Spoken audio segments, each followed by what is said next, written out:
Let's open up Twitter.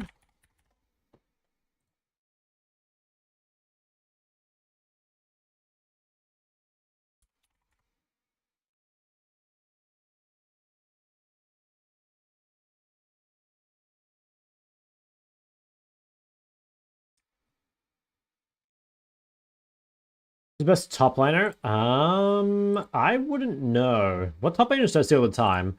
I still see quite a bit of Mbessa. I think I see a fair amount of like Rumble. I don't know. I don't know what like your top lane blind is. No, you have to ask the top laner. Cassante? Yeah, I see a fair bit of Cassante too. I don't know. I feel like I see quite a lot of things top, but I think a lot of them are like counter picks. You know, like I think there's like a wide range of counters you can play. I'm not sure like what your premier blind is. Okay, let's take a look at these changes. How trading can affect wave state. Like if enemy has a freeze and you force a trade, even if it's losing creep aggro, will make it push towards you. Okay. Yeah, it could be. Yeah, I'll add it to the like bonus section, I guess.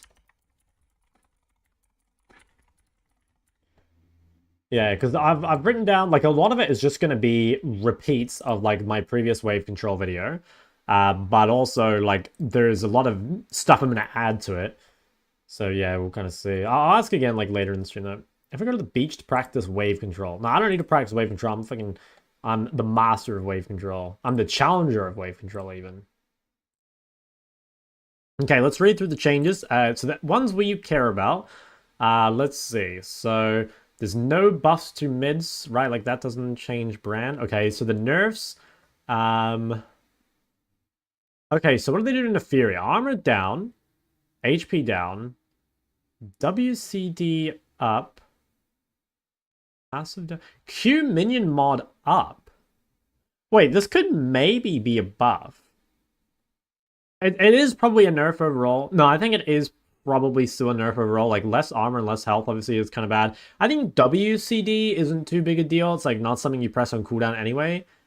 Extra minion wave clear is like pretty good. I don't know. Dude, I wonder if low-key that's a Neferia buff for mid. If it's a nerf, it's like pretty close. So that seems interesting. I like that. I like that a lot. Like it definitely means you can wave clear a lot earlier, which is nice. I guess it is a nerf, because I think you do overkill the creeps at some point, but whatever. Let's see. So the mid changes. Q AP ratio on Xerath up by 5%. W damage is down by 10, but then up 5%. E damage is down by 10. R damage down by 10. Wow, okay, so like basically he like lost damage in exchange for percent AP. I mean, overall that seems pretty good. Like I think that you don't use E that often in lane, it's more defensive. W nerf for lane is a pretty big deal, like especially for your level 1 and stuff, so that's pretty annoying. Yeah, it probably is like a fair nerf to Xerath's laning phase, but like, I mean, it's probably like a buff post first item or something overall. Yeah, I think that's kind of interesting. I kind of like that. I do think like Xerath is like his scaling is fake in the sense that like a lot of other poke champs, if you're ahead, he scales well, and if you're behind, like you don't scale at all, you know? I think that's kind of just how it goes. Hey Shark, I've recently found an interesting Kale mid, but I can't find any guides.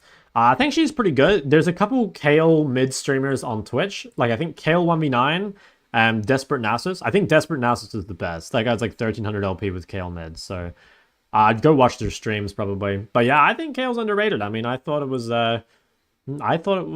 terrible, but I've been convinced it's like not as bad as I thought it was. I still think it's like, you know, probably not the best champ, but like it's playable. More than one item for it to be good. Yeah, I mean, like especially on this one here, like the 10 base damage is quite a bit. Because yeah, like 5% AP, right? It's like, I don't know, one item's giving you like 100 damage or 100 AP or whatever, so like only 5 damage. I guess it's like after 2 items that it starts to be like actually better, but just having like extra damage on Q is nice because you do use Q more than your other abilities, so I don't know. And then the Yone thing, E no longer cleanses crowd controls. So I think, okay, like that's kind of interesting. I think that obviously like good Yone players use this pretty well, but I would say for the average Yone player, this might just be a straight buff. So yeah, that'll be interesting. And then, okay, so what do they do to Catalyst? The build path has +1 Ruby, which is actually a big deal because Catalyst build path is really aids. Yeah, really, really aids. Mana is up by 75, which is kind of nice. Eternity mana from damage taken also up. And then they buffed Roa. Eternity mana from damage taken up. Yeah, it's kind of interesting. I still kind of feel like Roa is like the neutralizer item. Like, I don't think you want to be building it all the time, but that's a pretty solid buff. And I think what's real interesting here is that, like, I think Roa's a bad item overall, but I think Catalyst was already a pretty good item. So I'm surprised they, like, buffed Catalyst so much. You know, like, I would have thought they did it the other way around. Because, like, yeah, Catalyst is, like, fucking really good component, and now it's even better. The only downside is, like, build path, and it's, like, kind of expensive, but, I mean, the build path being better and actually being an even better component, I think is kind of nice. That's kind of interesting. And then what do they do? So Fountain and Home Guard. So this is to nerf the, like, spam recall thing. So you regen slightly slower. Oh, I see, but you regen missing quicker. So, like, if you're lower, you regen faster. Okay, so again, stopping the spam resets. Home Guard decaying MS is down. Alright, seems fine. Know any good high elo Kali creators? Nah, I don't really know. Confirmed the Yoni with Zoe doesn't change. Oh, really? Interesting.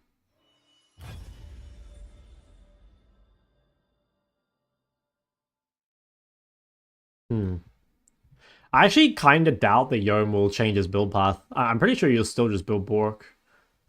I mean, I could be wrong. Like, it is a lot of extra damage, but at the same time, like, Bork's so broken, I feel like. Can do some Ryze videos. I definitely will get to Ryze eventually. But at the moment, like, on this journey, on this account at least, we're probably locked in on this point on, like, what have I played so far? I've played, hold on, I have a list. I've played Ari, Ori, Victor, Yone, Hui, Sinra. So I'll probably keep with these.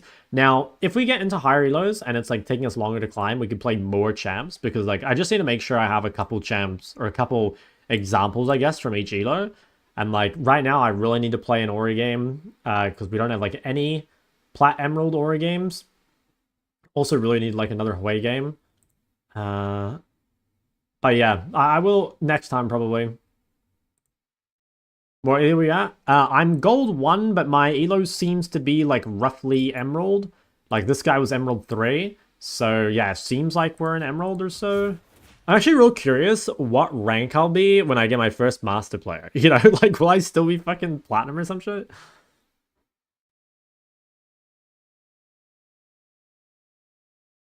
Link's list still feels way better. Yeah, I mean, I think that, like I said in the video, like, the Roa build is meant to be situational. I don't think it's like you want to build it. It could be like you're forced into building it against an assassin or whatever. Back from the US? Nope, I'm still in the US for another month. I'll be here for one more month, and then I'm going to Korea.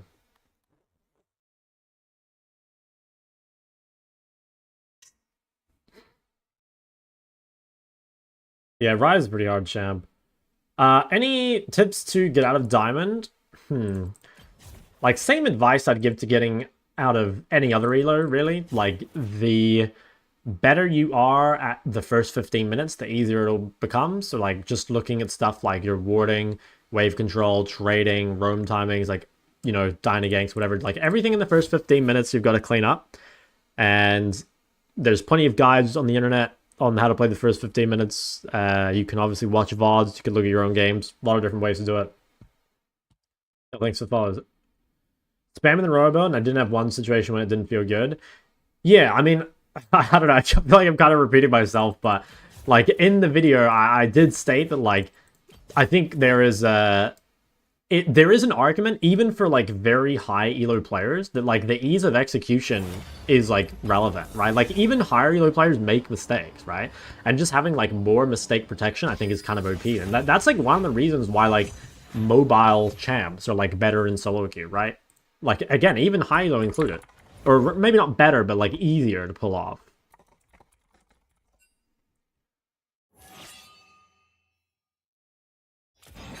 What do you do if I get 1-7 and 0-7 support every game in the first 15 minutes? It's impossible you get it every game. It's just impossible. Like, you can have it for a string of games, like 3. You could even add it for 10 games in a row. But you can't have it every game. It's not possible.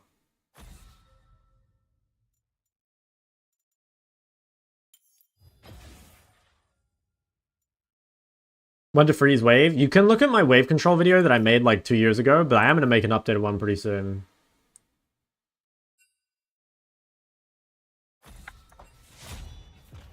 I've learned so much from your videos. First time on the stream. Welcome.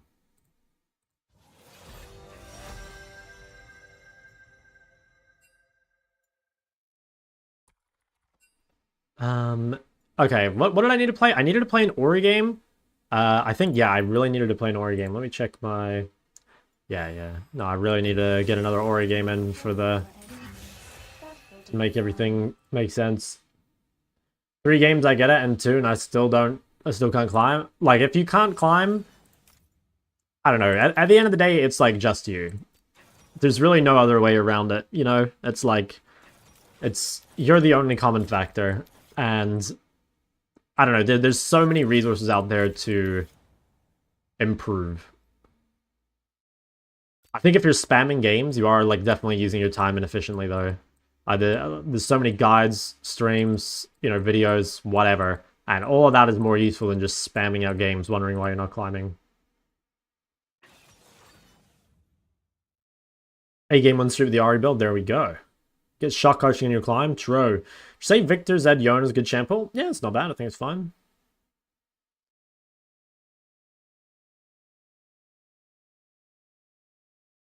Remember you in the OPL? It was a long time ago.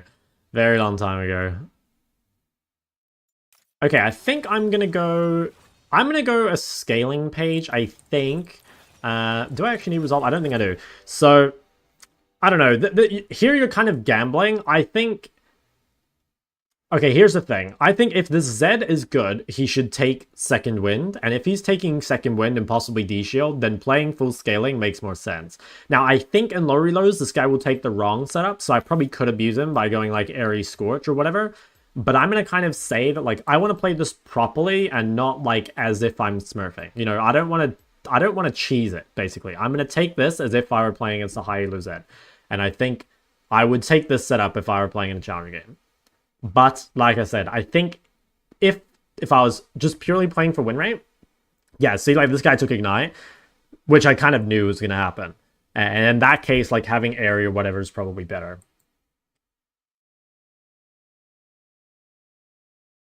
Ari and Ori considers 2 blinds? Yeah, they're pretty good. Still can't win rigged ladder. Yeah, for sure. Yo, Bav, thanks for the tier 1. Hey Shock, I'm looking for suggestions on my champ pool. I've been playing Syndra Galio, wanting on a 3rd blind. I mean, honestly, like, your champ pool is already fine. Like, you don't necessarily need another champ. If you did, I mean, Ari, Ori are, like, good ones to look at, I think. What's that sub video? I mean, what can I say? I want to take out the anime girls.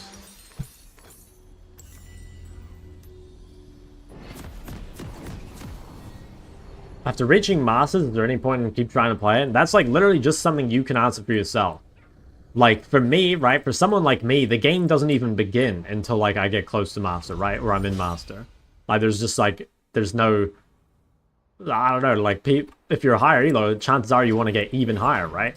At the same time, like some people only care about getting Master and then stopping. So that's like totally up to you. That's not something that anyone else can answer for you.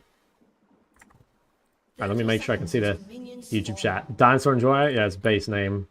Bring back Smolder? It'll happen. It'll happen. How you feeling? Yeah, I'm pretty good. Current champ pulls Swain. Get a blind pick, I think, would help you. Like, again, Ari or something. Amount of time it takes to get challengers, probably the amount of time it takes to get master? Yeah, for sure. Might even be longer, right? But I don't know, it's up to you. Like, is it worth it for you? Do you care enough about getting challenger? Like, do you have that drive? And it's totally fine not to have it, by the way, because, like, you know, at the end of the day, it's just challenger. And for some people, that means the world, and for some people, that means nothing. Anyway, let's focus on this game. So what have we got? We've got Orianna versus Zed. Because I'm versus melee champ, I've kind of gone for like the phase rush scaling setup. You can play for Airy Scorch in these matchups if you want, but I think playing scaling is typically better. And because we're not playing like Airy or Comet or something, and we are playing against a champ with Sustain, we have a lot less value from Scorch and a lot less value from W-Max. So what we're going to instead do is we're going to Q-Max and just focus on basically like, yeah, harassing him whenever he comes up to the wave. really abusing the fact that like we have really low cooldowns. Now, when you're playing against melees, the most important thing is to take advantage of them in the first few levels. There are some melees that are strong, things like Yasuo and Aurelia that you can't really bully at level 1, and you might instead want to just play it safe. But most melees tend to be weak until they get to level 3. So you really, really want to try and put on like as much damage before that point as you can. And then when they hit level 3, you probably want the wave to be coming back to you. There's certain champs, like Fizz, for example, where, like, if the wave is not coming back to you by the time you're level 3, you're going to be in, like, big, big trouble. So we're going to focus on crashing this. We're going to take one last opportunity to harass this guy under turret. We're just denying the creeps. That's fine. Now what we'll do is we'll quickly drop our ward, and you have a choice here. If you want, you can keep pushing if you feel safe. If you don't feel safe, let them hit level 3 and then kind of freeze the wave on your side. A lot of it will depend on like how much damage you've dealt. So I've done like a fair amount of damage to Zed. So I feel reasonably confident to keep pushing. But like I said, if you wanted, you could start freezing the wave at this point and just letting it come to you. And definitely against some of the stronger early laners, so things like Akali or like Fizz or whatever, you probably do want the wave coming back to this point. But this guy's a pretty weak setup. Like he's playing like Conqueror instead of Electrocute. He doesn't have like Longsword or anything, so we're not super worried about this guy's damage. So we don't care too much, and we can probably keep pushing. You'll kind of see here that I'm keeping it in a perma slow push. This is to make sure that I just always have more creeps than him, basically, right? And that'll mean that I'm constantly, like, leveling up before him, and, you know, like, I'm constantly the one who can, like, trade in the creep wave, like, if he tries to fight me, right? Like, see here how I can kite to my creeps? Whoa, I just got minion blocked like crazy. But yeah, this is really good. Now, one of the most important things when you're playing against a D-Shield champion is that, like, basically you'll never push them out of lane unless they really troll. So being very mana efficient is key, which is why we won't use too many Ws. And another thing is if your opponent has Ignite, try play for a TP very early. So you might be like, okay, like, why do you TP when you're so far ahead? The thing is, like, if he doesn't cancel my base here, he's kind of fucked, right? Like, he's sort of stuck in the lane now, and I just have this, like, huge item advantage over him, right? So now we can just freeze the wave. And you always want to be doing this if you're playing TP versus no TP, is trying to get that base early, because, like, now what, right? What can he do? We can either... Well, that's annoying. I guess he can bring his support. Oh, that is really annoying. Could we win this? I think probably. Yeah, so, like, the Zed hasn't reset here, so we're so strong. But yeah, that's exactly what we're trying to do, right? Like, I could now just freeze this wave and stop him from doing anything, which is what we'll do. Like, since he's a melee champ, he needs distance to run me down the lane. But without TP, it's very difficult for him to get this reset off. So he's just kind of, like, forced to continue to lane on this, like, big item deficit. And this, like, really sucks. And this is, like, one reason why in high elo you very rarely see people take Ignite mid. Because if the person with TP knows what they're doing, you're basically guaranteed to have, like, a really big lead on your first base. And since the first base is so important, just, like, forfeiting the early levels feels, like, really, really bad, you know? And we do have to be a tiny bit careful of this guy hitting 6 and, like, potentially killing us with Ignite. Mainly because I just don't know what the XP situation is. And I lost a lot of health in that random fight we had. So ideally, I would stay and keep punishing. Because again, like, I don't want to give him the free base, but it is just dicey because he has Ignite and I don't. So I'm just going to kind of play it safe. But just know that, like, most of the time I would continue pushing and kind of, like, fuck him in lane. But what we're saying is that, like, since we invested so many resources into getting the Sedge kill, like, we invested mana, we used our health and stuff, then I'm okay to, like, punish this guy a little less hard. Because ultimately, like, if you don't die to the champion that has Ignite, you will outpace them over the game just through TP usage. As long as you, like, kind of know how to use it. There is a TP guide on my channel if you're, like, confused, but already, like, the laning phase is, like, in a super good spot, mainly because we took TP and he didn't. So what are we going to do now? We'll just shove, set up our vision, and play around that. The only thing we're really in danger of is getting, like, randomly all in, right? So if you want, at this point, you can again just keep the wave in the middle, because we really, really hard outscale the Zed, and we don't really have too much to worry about. If I felt really strong, I'd probably go and harass him under turret, but like I said, like, I've got full scaling, he's got Ignite, I've got TP, so, like, everything about our setup kind of says that, like, I scale better than this guy. So we just need to make sure that we don't die, basically. Now, one thing you can do is if you know that you're the... well, can't talk. if you know you're the person that outscales, you can actually just hold your cooldowns defensively, right? Like, I can use short CDs like my Q, but for the most part, I actually just want to hold my cooldowns. And the reason is that, like, when I have cooldowns up, it's much harder for him to punish me, right? Like, the time he wants to go on me is when I waste cooldowns. But if I actually just don't use them, and I just hold them, it's really difficult for him to find a window to punish me. Which is what I'm doing. Like, see how I'm keeping the wave defensively? I don't want to fully freeze it, right? I don't want to give this guy a free opportunity to roam. But I'm keeping it sort of on my side, which is kind of key. Because this way, again, he doesn't have the room to run me down, but it's also not quite crashed, so he can't roam for free. Now I'm going to lose the pink, which is a little annoying, but this, like, constant wave stay here is, like, really, really good for us. And it's in a spot where, like, if a fight happens in river, like, for example, if Xin Zhao gets into a fight, I can still suddenly shove it and, like, punish Zed for going. But if nothing happens, then I can just keep it here. Which is super, super good. And I'll talk about this when I make my wave control video, but sometimes the best thing to do is literally just to keep the wave in the middle. Specifically against, like, roaming assassins, it's one of the best. So we're just totally chilling. Again, we're just, like, passively getting ahead just by existing. And we have TP in a minute as well. So once we have TP up, we can base TP, and then again, we'll be, like, massively far ahead. Okay. I am level 8 here, and he's still level 7. He also just used all his cooldowns. So now it's a pretty... Okay, so I'm trying... He's very surprising that he fights me here. Like, he's at a major deficit. Because he just used, like, all his cooldowns. Okay, I don't think this guy is going to win this in any universe. Nope. So all this was, like, realizing that even though Zed is, like, for the most part stronger than us, we had a window there where we were much stronger than him. A lot of the time in mid, there's kind of like an ebb and flow of, like, who's stronger. So, like, there, for example, right? He was stronger because he had Ignite, and also he had more combat stats, right? Like, I bought shit like a tier. But there was a time where, because I had TP and he didn't, I had more XP than him. And I hit level 8 when he was still level 7, which is a really, really good time for me to trade because base stats are worth so much. And then, so he tried to fight me on that, which is a really bad idea. And then also, like, he used all his cooldowns and kind of tried to chase. And then with those cooldowns gone, I knew I'd win. So just, again, like, even though we're, like, we're not losing per se, but, like, we're in a losing... It's not even really a losing matchup. I guess it's like, there's, like, strengths and weaknesses to both champs, right? Like, his strength is the all-in, my strength is, like, the poke and the short trades. But if he wastes all those cooldowns and shit, then I can actually all-in him, right? Despite being weaker in all-in, I've been made stronger by, like, mistakes he made. Now, he's going to roam in the river. Best thing we can do here is just shove. It's not safe, really, to face-check Zed until we've pushed the wave. Once you push the wave, then you can move in and do whatever you want. So what we'll do is just quickly set up a little bit of vision. And as long as we hug topside, we should be completely safe to, like, basically anything. And again, this guy fighting me is a little suspicious. Like, I have TP at this point, so, like, as long as I don't get one shot on an all-in, I can always TP back, right? I'm free to trade out, like, as much HP as I want. Nothing really matters. Now, Zed might run top. Again, nothing we can really do about this. If he kills Xin Zhao, it's totally fine. We would just punish mid, right? We'd take a plate, we'd make him lose 6 creeps, and that would actually be, like, roughly equivalent to a kill anyway. So that wouldn't be too bad. Ooh. Okay, I'm just going to go for poke. Always good if we can use our ult without allowing Zed to ult it, right? And now we're kind of just stronger again, right? I'm level 9 versus level 8.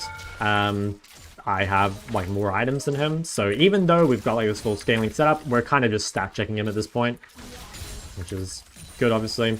Now, I could play it super safe and base TP, and if you're not so far ahead, that's probably what you should do. I'm saying that, like, I'm ahead enough that it really doesn't matter. I'm just making sure here that I don't use my W.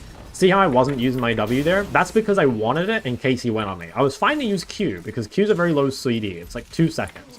But he was kind of waiting for me to use W before he went on me, and just by, again, not using it, I was able to put myself in a really good spot. So, sometimes in mid, I kind of mentioned it before, like, holding cooldowns is actually more valuable than using them, especially, like, longer ones, because the threat of it actually can create, like, more value than using it. So this game is, like, basically over. Like, Zed is incredibly far behind. We're going to be super tanky compared to him, and that's going to make sure that he can never kill us, basically. I'll just TP back on the map. I'll set up my vision, and then I'll just, like, blast his turret, basically. There shouldn't be anything to really be scared of. I guess he has ult, and I don't for a small window, but honestly, like, level 10 versus level 8, I mean, he's gonna try it. I don't think we're under any threat really at all. Like, I think even if he hit these shurikens, I would just still win. Yeah, so this is, like I said, at this point, there's nothing to it really. It's just kind of a stat check. If you wanted to play it ultra safe again, you could flash his shurikens to make sure, but I don't know. It's, as long as you dodge like one of them, it should be fine. Really shouldn't be too bad. And we know he doesn't have TP, so we'll just continue shoving. Now you might be wondering, like, what is like Zed's biggest mistakes? So mistake number one is taking Ignite, I think. I think Ignite, unless you're in like a really winning lane, is a really bad summoner. Like, if you're in a matchup where you can guarantee that you get the better resets, then you could take Ignite. It's still arguable if it's like actually worth it, you know? Like, I think Ignite is a very bad summoner, and this game is like a perfect example why. Like, this guy lost his like first recall so hard because of like the TP disadvantage.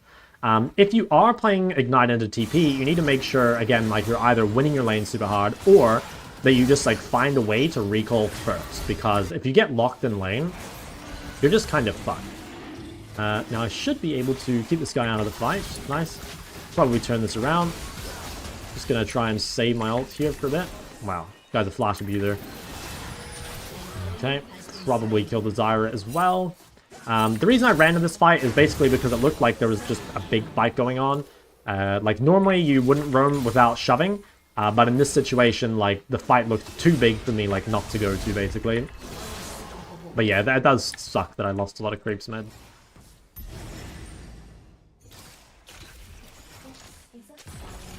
Okay. This is looking amazing. We're just gonna, yeah, pretty much like pressure the side lane. Like, there's nothing really for us to be scared of. Like, currently the entire enemy team is dead. We could probably just go home and spend our money. If you wanted to, I think you could buy Magi here, because you're not really under any danger, right? Like, you're building health, you've got Seraph, you're building Liandry, and also, like, you've got Faith Rush. So I think even, I don't know, again, I always say this, like, I would buy this personally. But if you want to play it ultra safe, just go Liandry. And that's what I'll do, just because, again, I'm trying to make this as little from a Smurf's point of view as possible. You know what I mean? Like, I don't want to do things just because I know I'm, like, better than them. I am trying to play as if I were playing in Challenger. Like I said, I think I would go Magi here if I were playing in Challenger. Because I think the added safety from Phase Rush, Seraphs, I have Flash Up, and I'm building Liandry health is probably enough. But like I said, we'll just play it ultra safe. We don't really need to take any risks. You could, though, if you wanted. Now, these guys will try kill me. I think we should be fine. Okay, just gotta be a little careful. I think Kai'Sa's gonna ult in, maybe. Yep. And probably shield him and keep him alive, maybe. Oh, nice. There we go. Yeah, I think the rest of this game is, like, basically whatever. So the main things for you guys to take away from this lane would be, or from this game, would be just how to play against assassins and, like, melees early. It's really, really key, I guess, that you manage your waves correctly and understand your win cons and play TP versus no TP. Like, the TP versus no TP thing, that is something I have to say, like, almost every time I coach someone. Like, I think it's people really misunderstand, like, what makes TP so broken. Like, TP is broken in the mid game, of course, but it's just as OP in the early game. In fact, it might even be more OP in the early game. So yeah, really good example there of melee, well, range versus melee, and also just, like, TP versus no TP.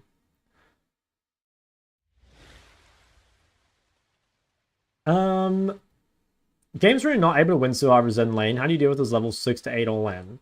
Yeah, it's kind of like what I was doing, like, just keeping the wave somewhat on my side, right? Like, I actually was pretty scared of his all in. Like, I was scared of his all in, and I just reset, because, I mean, I was scared of dying, right? Like, I lost a lot of health in the fight, and I was scared of just getting one shot. Other than that, though, it's just, like, keeping the wave here. Like, see here how, like, I'm not walking up to the wave. I was trying to bait him into, like, pushing it closer to me, because I want the wave to be here as opposed to here. Like, if I'm out in the middle, Zed can probably kill me if he plays it really well. But if I'm on my side, right, like, if I'm playing back here, there's no real way for Zed to kill me, because he's going to need to get in auto attacks. And it's going to be, like, too hard. Like, here, for example, right, like, he just can't chase me any further. And that allows me to, like, punish him really hard on the way out. So the wave control is, like, very, very key. And somewhat, it is, like, you do need to be at least slightly ahead against Zed on your first base. You know, you don't need to be, like, crushing him or anything, but you do need to be slightly ahead. Like, it is important in like these matchups that you know, base at like a slight advantage, right? Because if you're even at level 6, like, you are losing, I would say. Like, for me, I think what's the way of putting it? It's like, I think Zed is good against Ori, but Zed is good against Ori because of like the side lane, not because of the lane. Like, the lane is actually kind of good for Ori. But like, what's meant to happen is like Zed stays relatively even, and then the side lane is like really, really difficult for the Ori. And then like the team fights and shit. But like the lane's actually quite good, and most mages tend to beat most assassins in lane if you play it well.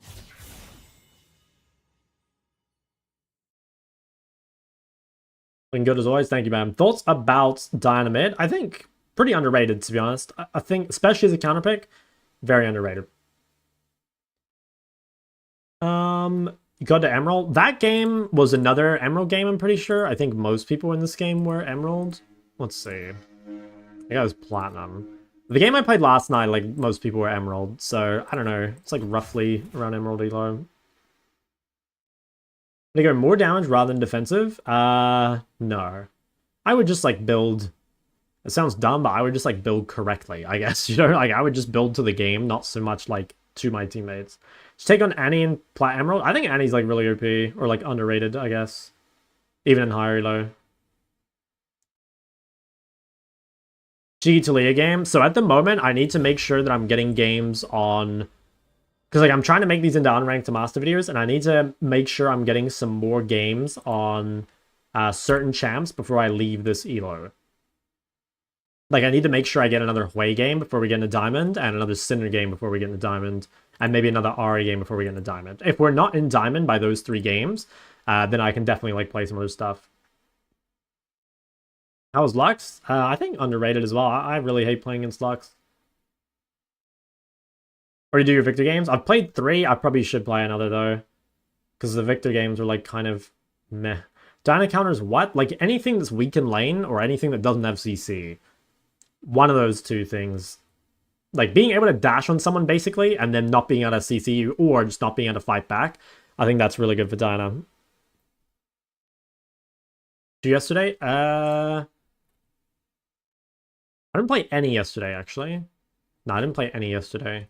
Yesterday, I played 2 Syndras, 1 Hui, 2 Yones, Ari, played an MF bot game, played some WoW this morning. I was gonna make my Cassio video today, but I couldn't. I don't have enough Cassio mid-VODs. All my Cassio games are fucking top lane and bot lane, so we're gonna have to record some more Cassio games at some point. So what I'll probably end up doing is I'll make the Hui guide before I make the Cassio guide. So yeah. WoW Enjoyer? Yeah, I haven't played much lately, which is a shame. But I'd like to.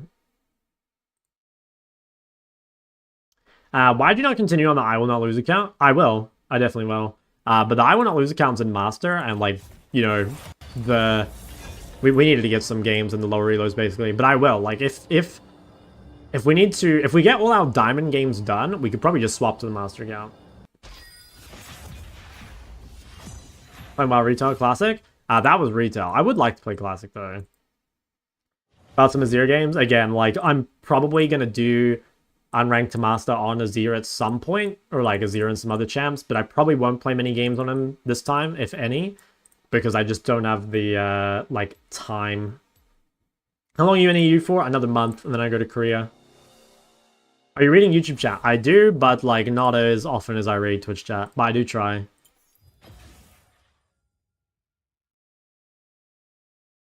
Biggest thing D4 to Master have to work on? I always say early game. I think it, like, doesn't really matter what elo you're in. Working on the first 15 minutes is the best thing you can do in order to climb higher. It's most important. Yeah, my cast win rate is, like, freakishly high. It's, yeah, it's actually, like, crazy high. Which I'm really happy about. So I'm, like, I definitely want to make my Cassio guide an updated one. But, like I said, like, I only had, like, I think I've played, like, 5 cast mid games, and I think I've won all of them. But, like, most of my games are top or bot. Is that added you? Oh, nice. Fuck yeah. Good luck with your game. Thank you, man. Only 2 losses is crazy. I mean, I actually, like, fucked it up this time around. You know, last time, I was like 23-0 before I had my first loss. This time I actually started the account 1-2. So I don't know how that happened, but I guess we're on like kind of a streak. It's fried though. Like, how did I start with a fucking 33% win rate? Like, it's silver the hardest elo. What did I say I needed to play? Let me check my list. I needed a Syndra game. I need a Hui game. I need another Ari game. I need another Ori game. Okay, so I need to play basically everything.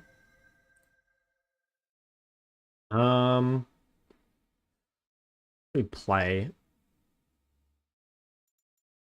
Maybe Hui game. Maybe I did need a Hui game, didn't I? Yeah, Hui could be good because Hui's good against Nunu. I think it's like reasonable blind too. The painter meets their subject eye to eye.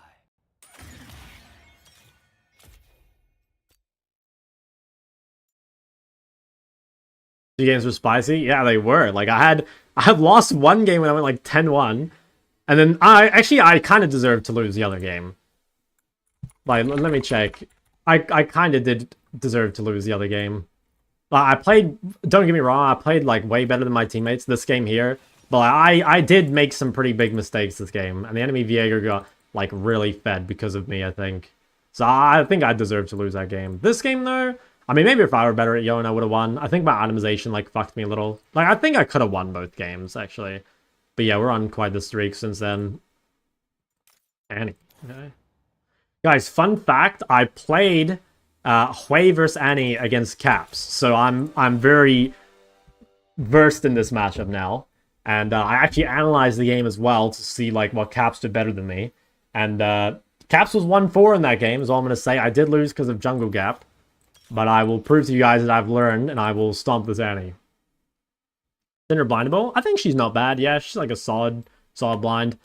What would I ban? Maybe a Kali. I'm not sure. A Kali or... yeah, probably a Kali, actually. I think that matchup's pretty AIDS. I would take Aerie. Yeah, into melees. Like, I played a game of Hui vs Fizz, I think it was, and I took Aerie.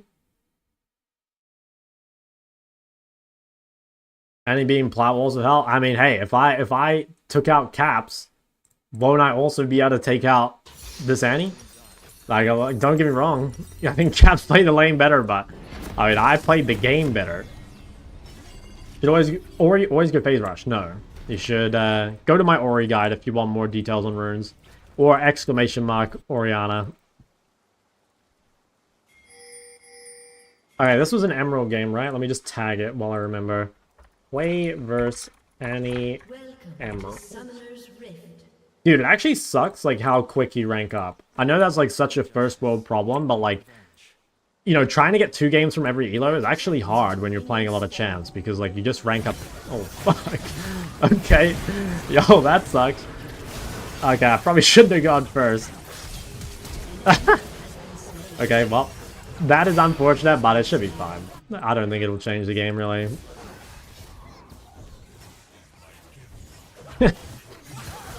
Ooh. Okay, Annie's pretty low. Yeah, it shouldn't make a difference. I didn't lose my flash, it's fine. Alright, so if you're watching this on YouTube in a VOD, you probably missed the level 1, but basically we had a 5v5, which we lost. To be honest, though, it doesn't change the game. So what are we thinking? Well, mage versus mage, definitely need to cheese the prio at level 1. So one of the most important things is securing prio on this first wave. You can either QE it instantly or just get a bunch of free autos. And that's going to make sure that you have like good control over the wave. And it's going to mean that you can then kind of like win the lane from then on.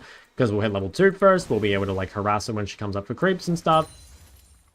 Now be careful using too many cooldowns for harass and not enough cooldowns on the wave if you don't have prio. Like generally you don't want to use too many cooldowns on the wave. But like it is worth using cooldowns on the wave at the start just to make sure that you're the one getting that prio, which is like what we've done here. And now we can potentially look for some harass on her. Like we have our level 2 advantage here, so we can get some good little trades. We do need to make sure that we really set up some vision because the Annie plus Nunu combo is like very, very strong. That's a lot of gank setup. Might actually just be able to kill this guy. He's kind of greeted. Okay, he's very, very low. I'm really hoping that Nunu doesn't show up right now. Now, this guy could maybe just one-shot me, I think. Oof, that's an important spell to miss. All right, what I'm going to do is I'm going to just come quickly ward topside. I'm going to try play for my level 3, and then I'll try and abuse that to kill him. So I should be level 3 first, because I'm the one with prior over the wave. So we're about to hit 3, and then let's see if we can just do something. Fuck, I missed. Just not ideal. Probably the safe play is just to base TP. So this guy has no TP, which means like if we can just base TP and get off the map, we'll be in a good spot. We could maybe stay and risk it, but the thing is, like, if we die to Nunu, suddenly we probably won't be able to carry this game. Okay, that being said, Nunu top, I think I'll actually stay. But basically, I stayed here because Nunu's top, and I wouldn't have done this otherwise. Now, this is kind of unfortunate. I think I could probably flash. She might flash after me. Okay, I'm assuming she doesn't have it. Looks like she doesn't have it. Okay, it's pretty annoying, though. I'm definitely, like, losing a lot of opportunities to really punish the Annie, which is kind of unfortunate. But it's fine. I mean, if this happens, like, if you get ganked a lot or whatever, you just kind of have to realize that some games, your ability to carry might not come from the laning phase. Like, if your only skill as a player is in the laning phase, then you'll probably find it really hard to win these sort of games. Because, again, like, Annie started with a lead that she shouldn't have, and, like, we got ganked already and stuff like that. But I'm kind of saying, like, okay, despite that, like, I'm a good enough player in, like, the team fights or the mid game or whatever that we can, like, end up snowballing the game. At least that's, or maybe not snowballing, but, like, outperforming in later stages. Now I'm going to grab some sustain here, basically because we're going to need it to trade heavily up against Annie, like, we need the extra health. And we've got to be super careful here because we lost our vision. And also our flash. So, like, we currently are very, very vulnerable to Nunu, and we're going to have to keep the wave on our side. It kind of sucks because, again, we want to pressure the Annie, but we've got to be, like, insanely careful because we're super gankable. Alright, we see Nunu. That should be okay. I can get a little bit of a trade there. Oh, actually, I killed her ward. I'm dumb. I just pinged it after having already killed it. So yeah, we'll let this come to us. Got to be extremely careful of a Nunu gank from topside, so I'm just going to lean really heavily to my Blitzcrank, right? So see how I've got Blitz below me? That means, like, if Nunu does come, we should be fine. Now, maybe we can look for something here. I think we can. Okay, see if we can get the QW. Should die. Nice. Okay, really good, and she actually ghosted as well. So that's great. Like, we kind of got lucky here, I guess, that, like, Annie disrespected the gank, but sometimes that's all you need to do, right? Like, we're respecting the ganks, right? We set up our vision well. And we were hugging to our Blitzcrank. Whereas Annie is not really respecting the gank. She wasn't hugging that well. She got her only vision cleared and stuff. So just by, like, avoiding that gank, maybe now we can find a way back from this game. Still gonna be hard, obviously, but we'll see if we can make it happen. Like this. I'll grab a pink again to try and make myself safe. Really important to grab pinks when you have no flash. Because, like, having more vision is, like, super, super key, right? So making sure that you can live through this stage, like, as an immobile mage. So, what now? I mean, it's kind of tempting to play for Prior and, like, try and play for Grubs. But the thing is that, like, my top laner is losing so hard that I don't think we can ever contest Grubs. So, if the map is really lopsided like this, like, they have a really strong top laner, you basically can't ever place wards or anything to topside. It's just pointless. Because you'll never be able to defend the wards, you'll never be able to play the top side, and we want to make sure we're playing around, I wouldn't call it a strong bot lane, but, like, a bot lane that's not, like, turbo-inting like top, right? So, like, Blitzcrank, I was gonna say, like, entering top side is really, really risky. Maybe they're on Grubs, though, so it's fine. Yeah. Okay, this should be all good. Like, as long as we're playing to this side, we should be okay. Do have to be quite careful still, right? The Nunu gank setup is very good. As long as I have Blitzcrank kind of, like, in my pocket here, I can play aggro. If Blitzcrank goes bot, though, like, I'll dip, basically. Because I won't be able to play aggro anymore. And we definitely never want to, like, do anything topside. Wow, that was really close. Okay, take another good chunk there. Alright, we see Nunu top, so we can just, like, keep playing aggro. I don't really ever want to roam to this. It's kind of tempting, but, like, I don't have ult. So I'm, like, very weak here. And again, they're just, like, so much stronger than us. So for the most part, I should just, like, literally ignore that unless it looks, like, really, really good. And, yeah, I don't know. It didn't look that good to me. Like, it was a 2v3. So instead, we'll just keep punishing mid. And try and take as much as we can. Let's drop some more deeper vision bot side just to protect us from Nunu. If you can have this kind of, like, pink plus ward setup, a lot of the time that can keep you safe from some of these, like, long range gankers. Oh, Blitz. Come on, man. That happens. It does happen. Okay. I think that could have been a kill, but unfortunately it wasn't. We could probably take this fight, though. So again, fights on bot side are actually quite good for us, right? We like fights on bot side. Because, like, well, our bot side is, like, reasonably strong. Although Nunu is here, so I kind of have to run away. That's kind of fine, though. I think we're fine with that. Yeah, so Annie used her ult, which is fine for us. And we have TP in a minute, so as soon as we can get this TP off, it'll be good. I'm totally down to take a fight in River, though. So, like, a fight in River is actually good, right? Like, our Kais is reasonably strong. Annie does not have ult. So, and this is, like, basically fights without the, like, a mega fed Aatrox, right? So, I think these guys starting the objective here is, like, really greedy. And I'm kind of saying that, like, I think they're low enough that we should just be able to kill them. So, let's see what we can do. I'm going to try ult the Nunu. Well, he got 6, which is kind of cringe, but it's fine. So yeah, this is pretty good. Like I said, I wouldn't normally go for this without having pushed mid first. But the reason I'm willing to do it is because basically I know it's going to be a slightly better fight for us because Annie wasted all, right? Like this time they were low. Annie had like no cooldowns and everything, which meant that we could actually take fight bot side. But if you're trying to do the same thing top side, like what do you think's going to happen? The Aatrox is just going to kill our entire team, right? Like that guy is just way too strong. So knowing kind of like which side to play to and like how to choose fights is like really, really important. Now I am completely fucking here. I'm not actually sure I can crash this. I think I can. I want to try and get this all the way under if I can. Ooh, maybe she won't let me. Yeah, if Annie's good, she just like denies this to me. I don't think there's anything I can do about that really. I just kind of have to give it up. I went back to mid a little too slow, which is why I kind of crashed this. And it does kind of suck, but I think it's not too bad overall. So what are we thinking now? I mean, we're still way stronger than Annie, which is good. Like, we can look to snowball the game from here. I'll probably buy these items. TP back to the lane. And yeah, basically just same thing. Set up our vision bot side. Take fights bot side. And ignore anything top side completely. Now, I don't have any vision. Yeah, I was going to say, I don't have any vision, so I've got to be really careful playing aggro. I'm kind of okay because I have Blitz above me. But I do really need to get some vision set up. Like, one of the first things you should do when you get back to lane is set up your vision before you play aggro. Because if you come back to lane and immediately die, well, it really, really sucks. And he's just, like, sprinting bot. So in this case, we'll just quickly shove mid. We can't really follow Annie down the river, but we can after we've shoved. Or if we can, like, bring her back mid or whatever. Now, this seems kind of wild. I'm not sold that I like the whole pulling her into me thing, but... yeah, okay, I think I can get out here. I really don't like what Blitz is doing. Like, Blitz is hugging to the top side, which I don't like, and it's making it difficult for me to get vision in bot side, because I can't really go into bot unless, like, Blitz is there. So, yeah, that was kind of annoying for us, but should be okay. We've got to be really careful, so right now we're extremely weak. Like, we're on Blackfire components, and Blackfire components are very, very weak. And also I have like no HP or anything. So what I'm going to do right now is literally just try and live. We've got to kind of realize that we're in this like mega power trough until we complete Blackfire. Once we get Blackfire, we can go back to like playing the game. But until then, our goal is just to like avoid fights and not die. So again, if Annie roams top off tempo, that's a really good opportunity for us to shove in the wave. And as long as we hug the bot, we should be safe. Like if we play to this pocket, by the time Nunu comes mid, we should be able to just walk it out. Now, hopefully...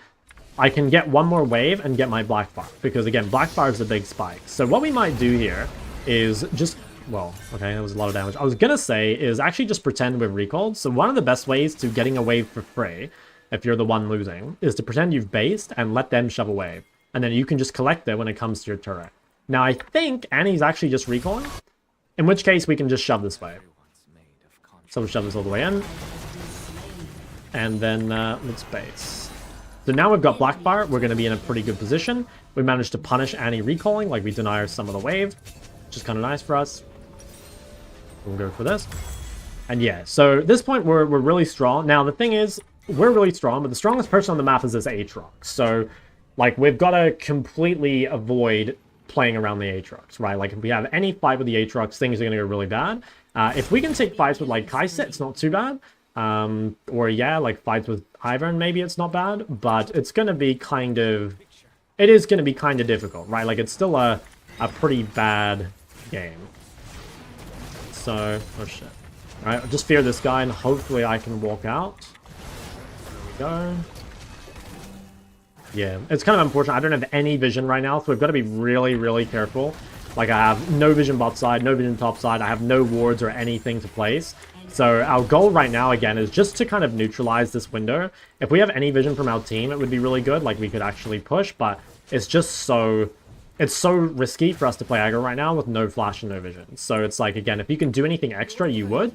But your main goal here is just, like, not to die. And kind of like I said earlier in the video, sometimes you just can't really get a lead in lane, right? Like, this game I wasn't really able to get a lead because I got ganked a lot and because of the way the level 1 went. So this game will instead be a test of, like, how good our mid game and stuff is, right?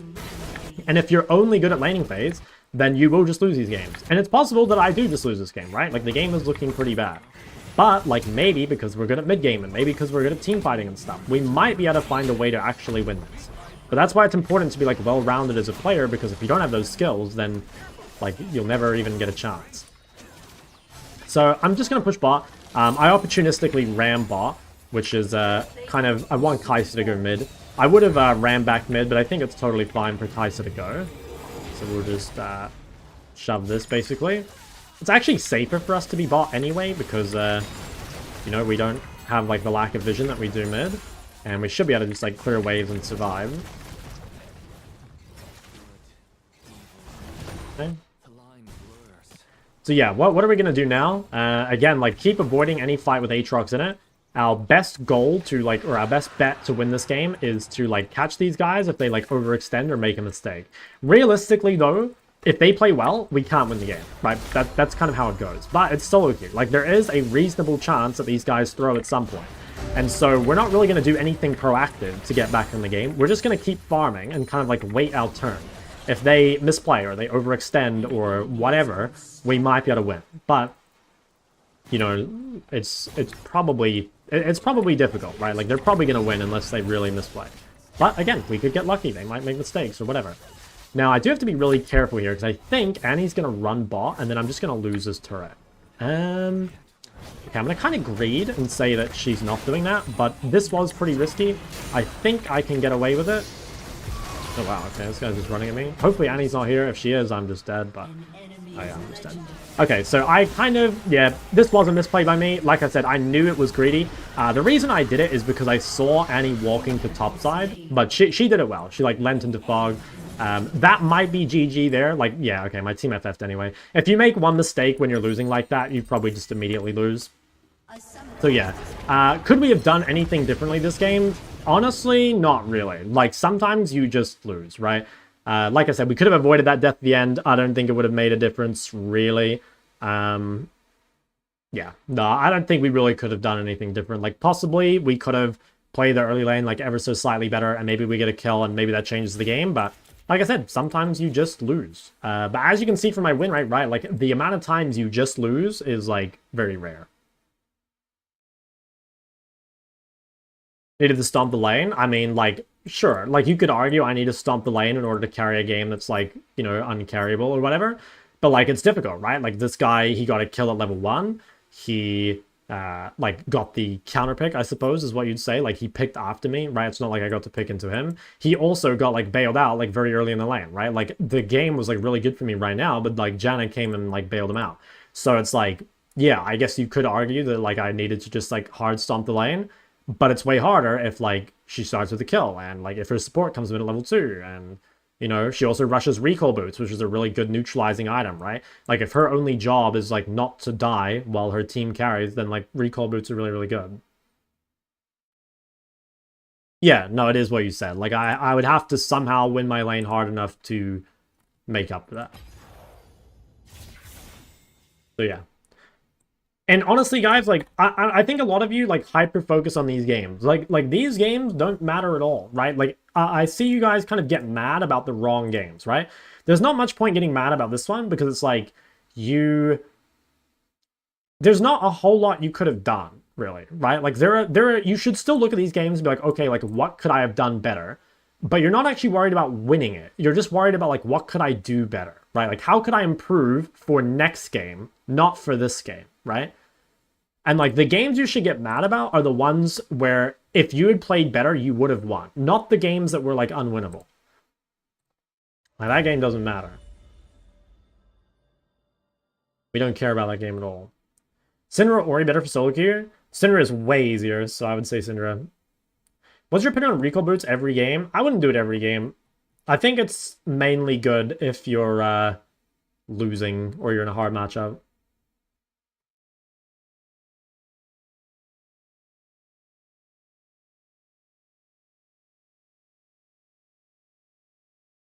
Why no Seraphs? I don't think I'm really under threat in team fights, right? Like, it's really important. You're buying Seraphs if you're scared either in the side lane or in the team fight. But, like, who can hit me in the team fight? They don't have a diving support. Annie is going to have to hit the front line unless she, like, somehow wraps on me. Nunu, again, like, positioning, we can make sure we're not hit by the snowball, and there's no way Aatrox is getting to me. So there's, like, I should end fights, like, almost full HP. There's no threat to me at all.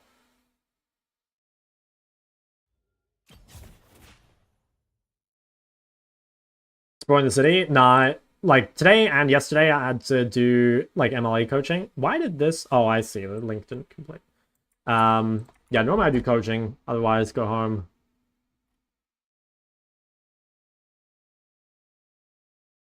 Trying to make a guide on how to craft champles. I made one ages ago, but I probably will make a new one. I own Spirit Blossom, Coven, and Prestige Cassius. Can I use them all? Is Jade Fang. Jade Fang is an all-time great.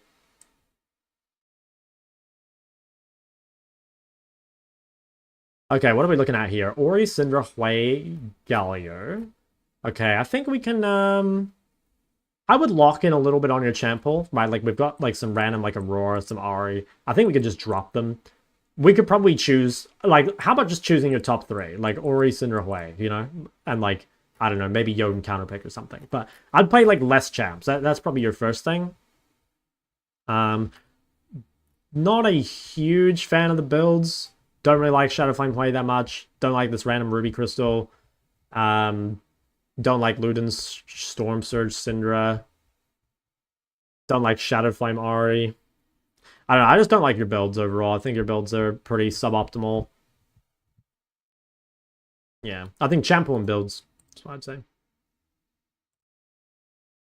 When you should buy Shadow Flame and Ahri? I don't think you should ever buy Shadow Flame and Ahri, is my opinion. I don't think it's a good item for her.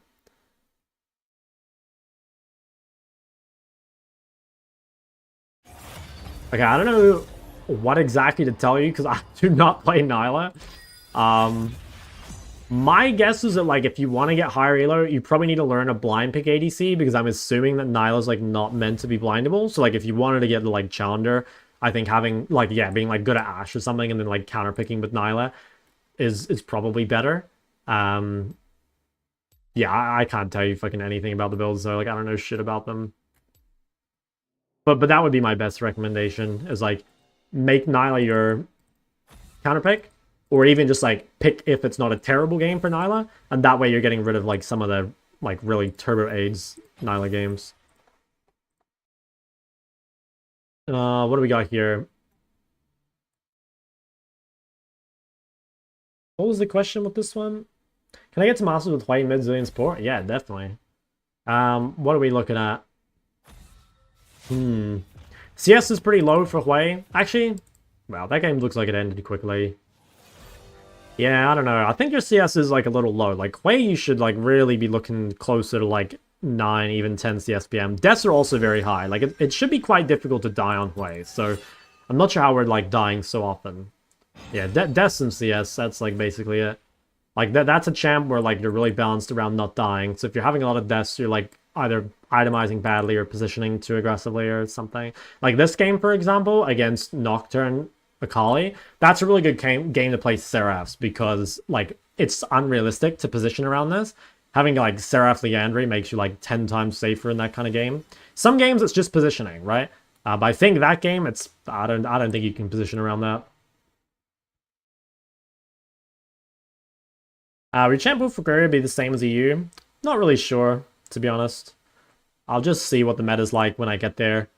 Maybe I'll narrow it a little more. Like, I could just, like, what I could do is I could just choose, like, my highest win rate champs from EU. You know, like, I could just go, like, what do we have right now? Like, Ori, Cassio, Hui, Syndra, Ahri. And I could, like, literally just play that. Maybe some of the other ones I have, like, high win rates on, but I don't pick often, like Ryze or something. But yeah. Okay, we're, like, full AP. So I should probably pick an AD. Probably just play a Yon game. How about this? Damn, Aurora one trick. Love that. Okay, for you, I would say probably need to watch my side laning guide. Like, you're consistently having really good performances, but your CS is really low. And if you're getting this far ahead in CS, this far ahead, like, just in the game in general, you should have much higher CS. So go watch my side laning guide. It'll change your life. Dude, okay, I'm low-key tempted to play a game of fucking Nocturne, but I don't think it's good here.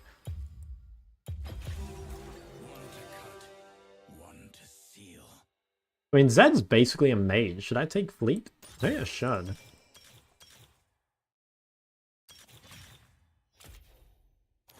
I mean, I don't know, the MS for dodging skills is pretty useful. Yeah, I don't know. I'll try this. Goes ready, pick still Yarn. It's definitely like it's like one of the defaults. Like there's like Jace, I think is very good. I think Nefiri is really good. But it is one of the best. The build you've cooked up. Symbiotic Souls Lux. Honestly, doesn't sound too bad, but at the same time, like roaming on Lux is like not that valuable. Like I think, yeah, I'm not sure what you're gonna do with the tempo, basically, you know? I feel like there's like not a whole lot you can do with the tempo itself. And like you already kill the wave so quickly that you get back in time. So like, I don't know, it's worth trying maybe, but in my head it doesn't sound super valuable.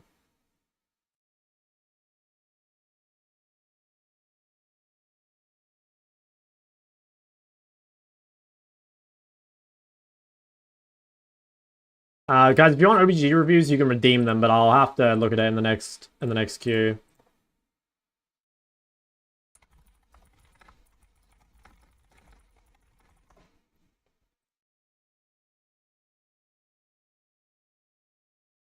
Who would you pick Jace into over Yarn? I probably would have picked Jace over Yarn into Zed.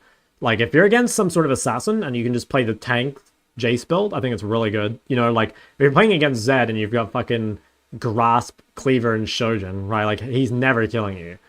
So yeah, I'd probably play it into assassins. Although maybe, like, you gotta be careful of, like, the gank setup assassins. Like, it might be good versus, like, Akali and like, Zed and shit, but maybe it's not very good against, like LeBlanc or... I mean, you'd probably shit on Fizz so hard it wouldn't matter, but, you know, things that, like, you could actually die to. Let's say, Elo, I'm gold. The games are, like, roughly emerald. Preview the next patch? Yeah, I looked at it at the start of the stream. You can go back if you want.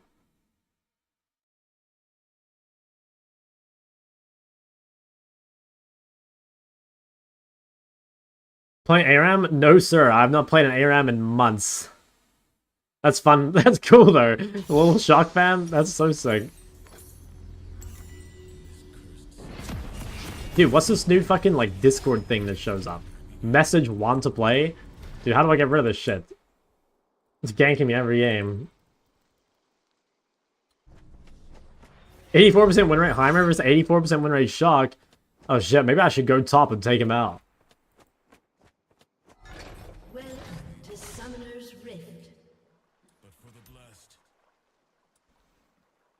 Do you have delay? I don't have delay, but like I won't look at chat a whole lot like when I'm doing these educational games. Like normally I look at chat a lot, but like in the game I'm trying to just like be as educational as possible. So you probably want to like wait your questions until after the game for the most part. Dude, you should have pretended to be AFK and just got the W up. Would have been the play.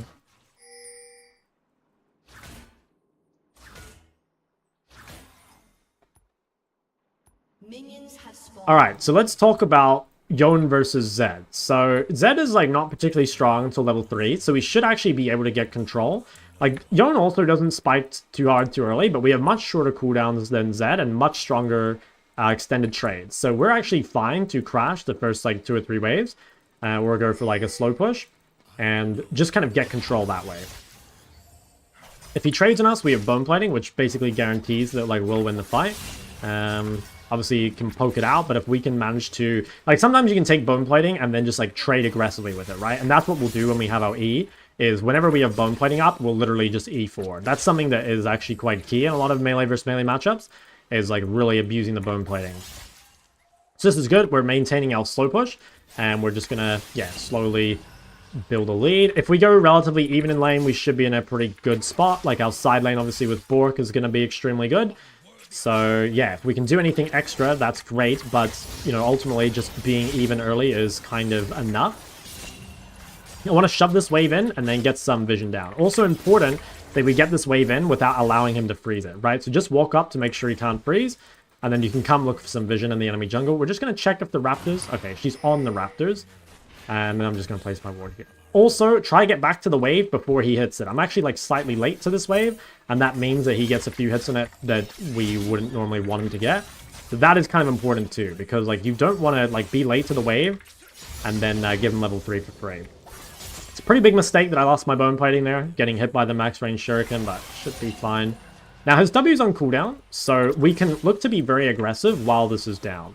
Obviously, if the wave is like close to his turret, it's kind of difficult to actually punish. But again, we don't really need to punish. Like, we are by default outscaling Zed in the side lane. He's pretty much always, I think, like, yeah, actually pretty much the whole game going to be more impactful than us in team fights. But the side lane win condition is extremely good for us. So that's like mainly what we're going to play for. So let's just continue to shove this in. We're going to have prior for the bot side scuttle fight, which means that, like, we'll be there first. Maybe just go for a quick trade here. Always good if you have E available and you're not finding options to use it, just to use it kind of like for a quick trade. Could have maybe saved it for this scuttle, but I'm kind of guessing that they won't fight it anyway because I have so much control. But yeah, we'll see. And as long as I hug to my ward, I'm not particularly worried about getting ganked. So we can just continue to push. Okay, it does come there. That's kind of surprising. I mean, this should be winning. Like I said, if we kite to our jungler, if we kite to our Echo, we should be fine, right? So, like, knowing which side to hug to is, like, really, really key, because as long as you hug correctly, you're, like, pretty much immune to ganks. But obviously, if you, like, misplay, you can be really hard punished. Now, I could maybe look at this guy in the river. My fight, or my trades early game are not, like, insane. Okay, we'll just back away here. Yeah, that's fine. Like, Diana spent a lot of time mid, so it's, like, in theory, Echo is, like, getting ahead while Diana is, like, spending time mid, right? Now, that guy got a really good trade on me there, so I'm probably just going to go hit a recall. I'll just TP back nice and early, because, yeah, we don't really mind basing, I think, on Vamp. Like, the thing is, Zed's kind of like a poke champ. Like, Zed's actually more of a mage than he is an assassin, so just having sustain very early and making sure that we're never low enough to get all in is pretty useful. And it is kind of better if we can force him to recall first, but like I said, given that we outscale so hard, we don't really need to worry about that. Okay, nice, got a really good trade. And now with his W on cooldown, it's really difficult for him to do anything. So we could put pressure on him and try and keep him in the lane, and then allow us to set up some deep vision for the grubs. That's probably the best play here, is we'll just keep shoving, and then go get our topside vision set up. So having control for the grubs is really, really key. And one of the best ways to do that is to pink this bush, and then to ward this one. And that's going to make it really, really difficult for the enemy team to contest as long as you hold this vision. Because we have such strong vision as well, we can probably just... yeah, we can probably just keep punishing. Now here, we have kind of two things. If we want to actually fight him, we want to keep the wave in the middle. But in order to, like, punish his base, we've got to push. Which, again, is fine. Like, if we keep him here, right, the longer he stays here, the less pressure he actually has on the map. Like, he's not really doing anything. Now, I probably use this a bit too early. Could just randomly ult him. He probably wouldn't expect it. Ooh. I didn't get my W off before I snapped back. It's kind of unfortunate. Yeah, I probably used my E a little too early. I should have waited for my jungler to be a tiny bit closer. So that was a pretty big misplay by me. Like, I think that should have been a kill. But I used E just a tad too early. It's still kind of good, though. Like, we get the chunk. He is forced to recall. Unfortunately, he doesn't lose as much as he should, but not bad. Now, I have a lot of prior here, so I could maybe go and have a look at the grubs. The thing is, like, it's probably bad. Like, my top laner is dead, and my jungler is bot. So probably what I'll do instead is try cheese in this bush. It's possible Diana walks to me, but I think I could get a really quick trade here. Okay, that's fine. Got the bone fighting. Just kite this out. That's really good. So by abusing our vision here, we managed to get this like really, really good trade on his Zed, and we got out his ult while we have bone plating up. So that was a perfect time to trade, and it's going to make Zed's impact like a lot lower here. Like if Zed doesn't get a kill on every ult, he's not like useless, obviously, but he's not scaling as well as we are. Like Zed's scaling is pretty good, but Yone's scaling is insane. So like a slow early game, like definitely suits us. Okay, now I'm going to try and again keep this wave pushed. I want to make sure that Zed can't really enter the river. And that way we can keep him away from like any of these skirmishes. So we'll just keep the shove. And now we'll move our vision bot side, right? Because that's the side we're playing through. So we'll just come drop some vision around here. Diana's actually top, so we could maybe save this ward. I would have placed this, but like I said, because Diana showed top, I'll actually save it for a little bit. But yeah, we could have placed that. Diana's recalling, so we have nothing to worry about from there. We also have bone plating up, so we can just quickly tank a trade. Nice. Let's see if we can go forward here. Okay, nice. Unfortunately missed, but it's fine.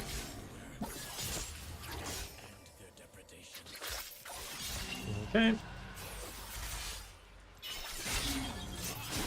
Okay, so we probably do want to recall. We've got like a big spike in base, obviously. So if we can shove one more and then just reset, I think that's probably the play. Check this out.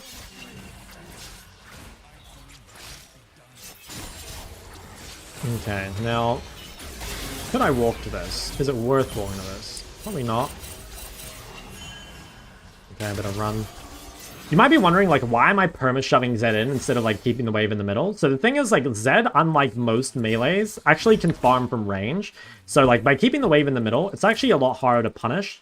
Unless you have, like, a really big lead and you can actually zone him off. Now, like, right here when I'm level 8 versus level 7, this is one of those times. Like, keeping the wave in the middle right now is actually really good because it's really difficult for him to, like, walk up. So see there, just, like, by keeping the wave in the middle, we're able to actually get, like, a really good trade onto him. But most of the time, I'm just, like, kind of pinning him to turret, because, like, what I'm saying is that, like, if Zed never gets an opportunity to impact the map, then I would just, like, heavily outscale him. So it is kind of a slow early game for us, but, like, normally that's exactly what you want. You know, like, you really don't need to make anything happen. Now, he has no W, so we could definitely look for an all-in here. If he comes up, I'm just gonna try and punish. Like, he's got to be really careful. Okay. Okay, I probably fucked that up. I think I tried to weave in the order, but I think against Zed I should just ult. So that was kind of like a matchup understanding thing. Because I think most champs you can weave in the order fine, especially if you have more attack speed. But I think there, if I just ulted him, I probably would have killed him. So that's a pretty big mistake, obviously, because that's now 2 times that I've like missed the solo kill, right? Or not the solo kill, but we had a kill onto Zed before that we could have gone for sure, but yeah, I didn't quite manage to get it. Okay, so I get really good damage on him again. Now, Alistair can probably just dive this guy. Ooh, Diana is below me, so I have to be quite careful. Oof, okay, slowest combo ever, but it's fine. I think we can flash away from this if we have to. Oof. Okay, maybe my team can turn this. I think they can, like, they're pretty low. Okay, nice. Managed to get 1 kill. Let's see if we can go on the Diana. Okay, I'll just go back. Hopefully that's enough. And we'll just shove him in again. So even though we've made some, like, mistakes, I guess, like, we haven't snowballed as hard as we could have, I'd say we're still, I mean, we're still in, like, a very winning position, right? Like, we're insanely ahead compared to Zed, which is great. It's just, like, are we going to be able to carry the time, or carry the game before the rest of the lanes fall apart? I think Zed has TP. I can't actually remember, but if he does, then I might be inting by shoving. See if we can do one more, though. One of the most OP things about Yone is, like, you never run out of resources, so you can just stay on the map forever and just, like, keep shoving in and just generally, like, being really annoying. Just gonna try to get the plate here. I don't even have to touch it. There we go. Okay, cool. So we managed to shove. That'll keep Zed mid, prevent him from roaming. And we have a fuck ton of gold, and we actually have boar. So at this stage, we're, like, massively strong. Ooh. Yeah, Zed's just running there. Not a whole lot we can do about this. We could TP back and try punish, maybe. It's actually rare. Is it better to... I guess it is better to buy a full Bork rather than tier 2 boots, just because it's so strong, but that does not happen very often. But yeah, anyway, with our strong spike, we really want to look to just trade in our opponent. Like, we're absolutely omega strong. It's really difficult for Zed to win any trades, because even if we... Well, I guess he won that trade, but we can lifesteal back up pretty easily. His W's on cooldown, so we can just, like, touch the wave nice and early. I actually have to be kind of careful here, because... I have lost a bit of health, and I don't have bone plating or E up. I should probably respect here just for a little bit. Yeah. But we can, once we can get access to the wave again, it'll be good. Just have to be careful. Maybe it was better to buy tier 2 boots, actually, because I wasn't able to chase down that Zed, because he has more MS than I do. Like, you really want to obviously fight with Bork, because you're mega strong. Should be able to get a trade here, so his W's on cooldown. Let's see if we can go for something. Okay. Yeah, I think I'm definitely feeling the lack of tier 2 boots. Probably should have itemized those first. Have bone plating coming up here, so I could maybe bait him onto me and then live with the bone plating. I really have to make sure I don't die, because dying would really suck. Okay, this guy is probably going to die here, I think. He's very overpushed. Okay, no W. Potentially look. Let's go for a quick trade. Okay, load those med. It's fine. We can go back. Okay, this is fine.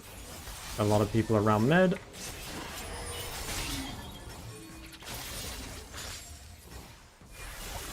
A W again.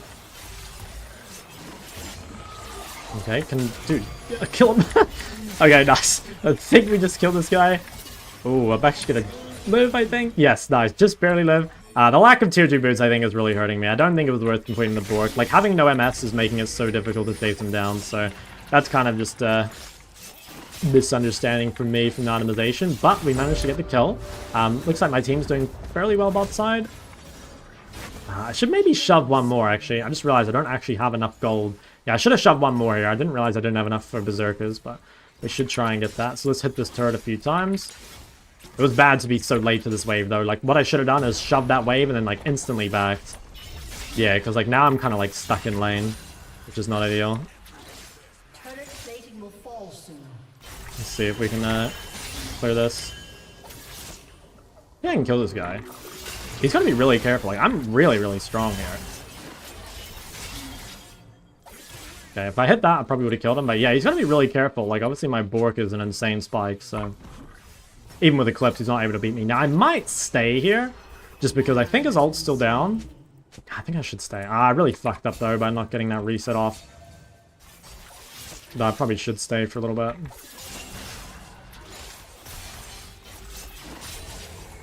Clear all this. Alright, we'll finally get our reset. We'll finally get our tier 2 boots. Now, I think this game is very carryable. We should be able to win either side lane, which is obviously, like, really, really good.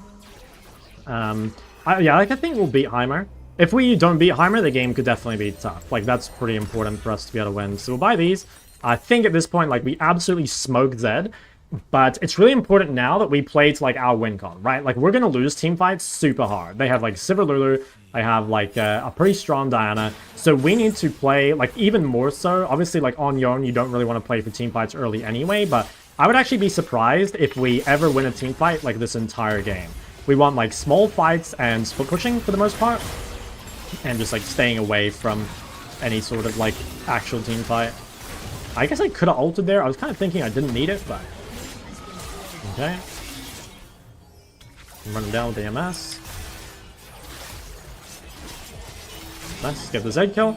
We'll probably kill the Heimer as well. This guy looks really overextended on mid. We have a big flank. Just have to be careful here, obviously, of getting grenaded. If we play this slow and let him use grenade on someone else, we should be able to kill him. We can also flash it if we really need to. Try and kite this around a bit. Okay, nice. And we got the kill. So I think now I would say we're, like, hard winning, right? So basically what we've done is we managed to survive the early game where, you know, Yone's not weak early game, but again, you're not really looking to do much early game. Like, if you have a nice and slow first 10 minutes and you're just like, you know, slight CS lead or whatever, that's totally fine. It's mid-game where you really take over. And most of you guys, I think, struggle with Yone because your mid-game is just too weak. As in, like, you don't know how to play the side lane and shit. So what are we doing now? We want to go home, we want to spend all our money, and then be, like, as strong as possible in the side lane. And then, like, try and just push in, draw people to us, take as much, like, gold and XP and shit as we can. Now, I have a kind of tough choice here. Crit Cloak's a big spike, and I think I should buy it, but not having Pink Ward for the side lane does make it a little difficult to push. I'm going to kind of say that, like, I'm strong enough that they're going to need to send at least 2 people to me, and if I see enough people missing on the map, I should be able to kind of, like, figure that out. You know, I should be able to play around it, basically. So here's what we're going to do. We know they're on Herald right now. We kind of saw them start it. So we're going to shove bot as far as we can and set up some vision and start pressuring the turrets. And obviously if we can kill whoever's on the side lane, that's great. But the main thing is just to get the prior and get the pressure. So I've got this timer here. Oh my god. Holy fuck. Okay, so that was unexpected. That guy just like literally one-shot me. So that was, well, poorly played, I guess, by me. I needed to make sure that I E'd back the grenade. I wasn't expecting just to die so quickly. That is a really, really big misplay. Now, you might think it's a big misplay because of the bounty. The bounty is kind of whatever. The biggest loss here is that it takes me a full minute to get reset up on the map, which is a full minute in the mid-game is a huge amount of time. So that's kind of like an unacceptable death. Again, the bounty is like kind of whatever. But like, yeah, having now, like, I'm not on the map to set up Dragon, like, I don't have the push over the wave and stuff. That's, like, really, really bad. But I think I should beat Heimer. I think it was just misplayed by me. Like, I don't think I should be losing side lane with Bork, but that was, like I said, very unexpected. I did not realize he could just kill me. I think it'll be fine. I'm pretty sure I will still win the 1v1. So as long as we still win the 1v1, we can win. But, you know, if we look back at this game, we're like, why did we lose? I think that death would probably be the biggest reason. Like, we missed some kills early game. It sucked. But it wasn't like a game-losing death. Here, though, being like a full minute off the map when you're 3-0 is really bad. Okay. I think I can kite this out, maybe. So I could have flashed there. This death doesn't matter as much as the last one, because this death, the dragon is already gone, basically. So, like I said, this one doesn't matter as much. The previous death kind of led to that, right? Like, again, the reason he's able to do this is because I was off the map, right? It's because he was the one, like, already set up, holding the position and stuff like that. So, yeah. That is kind of like a follow-on from my previous death. I didn't really respect that he could be in there. Like, obviously, now I know he can one-shot me, but without respecting that he's in there, I just die. So, game is still looking, I'd actually say, pretty good. So, in the meantime, Gwen is really accelerated on the side lane, which is good. And I kind of doubt Heimer can carry this game, and they also don't have a big dragon win condition. So, I would say, even though, like, I've made 2 big mistakes, I'd actually say the game is looking pretty good. But it's more because my Gwen has managed to accelerate now, which feels good. Like, even though I'm inting, Zed is inting, like, harder, which is good. So, we'll shove this all the way in. And then we want to go side lane again. We really do need to keep pressuring. Should be able to kill this guy. Ooh.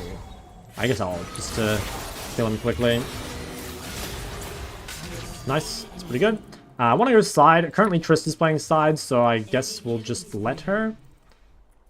Oh my god, the temptation to say, Trist, stop fighting Heimer. Okay, we'll go bot. We probably should build some Matter Resist after this, because it's super critical that we're able to win side lane against Heimer. Like, if we can't win side lane against... Well, basically, if you can't win side lane as Yone, you're fucking useless. So, you have to be able to win. Holy fuck. Yeah, okay. I'm gonna need Matter Resist, like, ASAP. We're gonna complete Shield Bow, and then I think we just build... Well, I'm not even sure what we build. Maybe, like, we build a Null Magic and just sit on it or something? Not 100% sure. We'll see.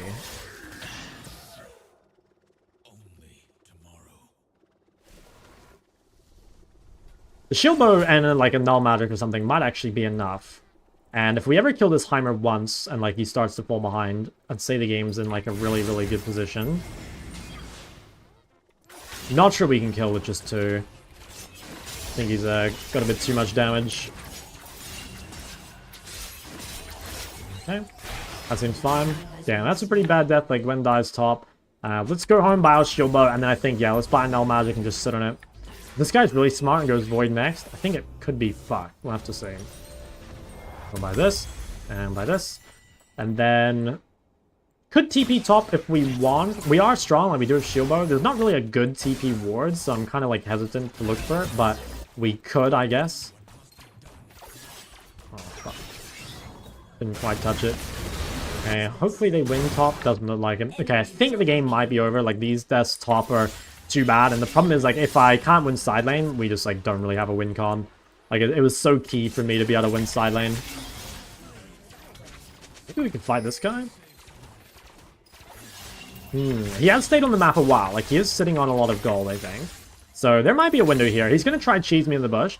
If we stay away, maybe we can kite out a Z or something. I think we have a There's like a universe where he puts all his turrets in the bush, and then we can actually look for some sort of kill. I'm assuming he's behind me. I mean, he could be recalling, I suppose, but let's see if we can play for this bot turret. And I guess we could kill him the moment he comes to lane if he doesn't have any turrets set up. This could definitely be a window. But yeah, he was behind me. That's kind of what I thought the whole time. I think I just have to run away from this. I'll ping this for Alistair, just in case. And we can maybe play to it. I think just stay away from the bushes, basically. Yeah. He's level 16, so I've got to be extremely careful of him.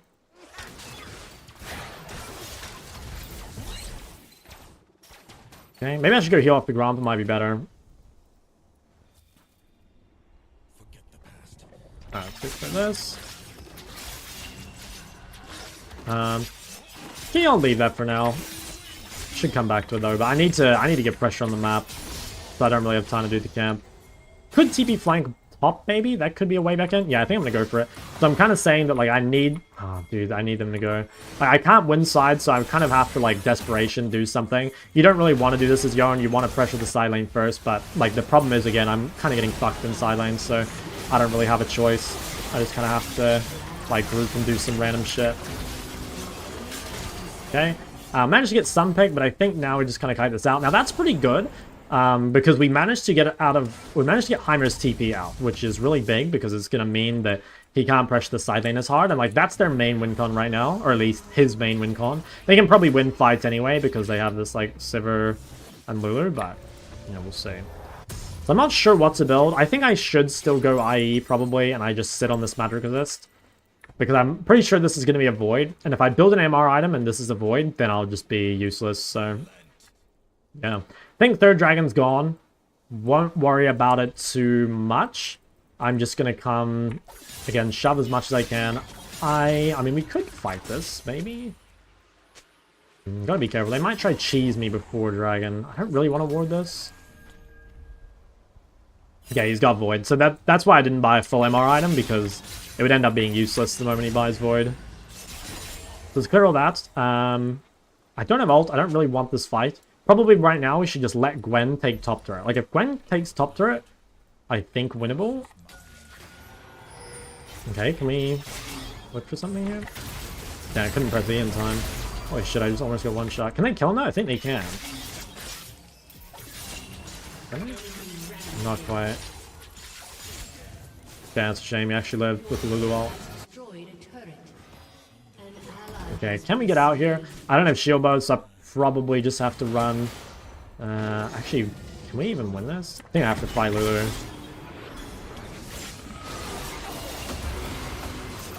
Okay, it looks like I killed Lulu, I think, right? But me getting poly meant that she could wait for her shield to come back up. That's unfortunate. I think the game is over. Like I said, this game was basically my fault. Like, I was 3-0, and I should have won silent against Heimer, but I had 2 deaths in a row. Mainly the first one was, like, a really big problem. I think the second death didn't matter, but the first death was probably game-losing. Like, we would have been able to win, probably, if, like, my teammates were doing well, but, like, this sort of game where, like, you're the only one that's fed, like, you're not really allowed to make mistakes, right? And like I said in the previous game, like, these are the kind of games you should be, like, more mad about, right? Because, like, this was a winnable game if I played better. Whereas, like, the previous game, even if I played well, wasn't winnable. Now, I don't know. At this point, like, what are we thinking? Just try and get lucky, basically. Like, I don't think the game's winnable, but if they overextend or something, like, you know, maybe. And, like, this could be it, right? Like, potentially if we make picks and then can randomly get a Baron, like, that could be a way back into the game. Looks like Heimer might be 2 1v9. Yeah, I don't think I can do anything here. I'm just dead by the time we get in. I won't FF just in case we get lucky, but like I said, I do think the game's over. There's not really a whole lot I can do.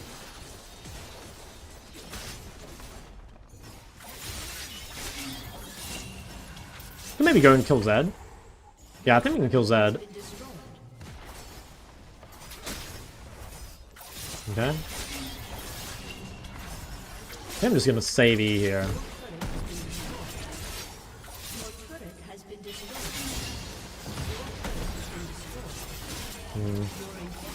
Very difficult to actually do anything here. Maybe chase. Have to hope they waste some stuff. I mean, if we can kill Diana, maybe we just try to Baron. I think we should just try to Baron. It's our only way back in the game if we get lucky here.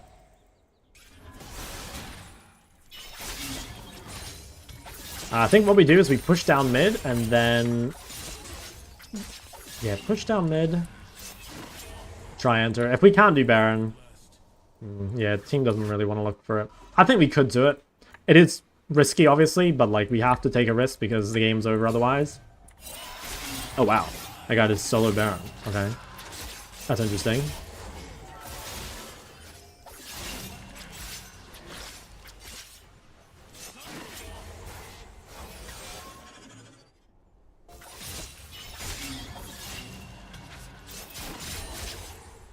I almost have IE. I don't think it'll make a difference, but just in case. Fear, once named, controls no one. I probably shouldn't be so far up on the map. I'm kind of trying to grieve for IE, but I don't think I can get it. Maybe I quickly... I'll take the Raptor Cam instead. I just don't feel confident pushing up.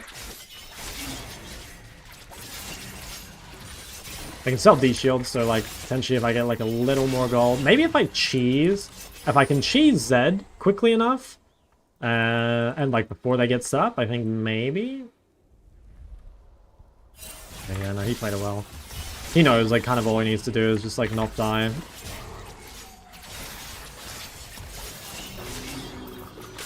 Fuck, didn't quite get the Q3 off.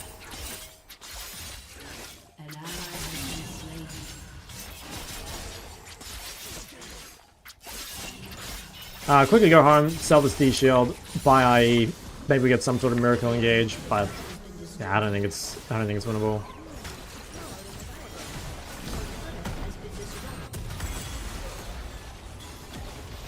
Fuck it. I just have enough movement speed just to fucking walk it out. It's pretty crazy. That's why Lulu's getting nerfed, by the way. I mean, that game was, like, really, really winnable. Like, if I were better at Yarn, that game was a free win. And also, if I were, like, a tiny bit better at side laning, we would have won. Because, like, this game, like, I missed 2 kills in the early game from, like, not being good enough at Yarn. And then, from, like, lack of side laning knowledge, I died 2 times the Heimer that I didn't need to. So, that game was incredibly winnable.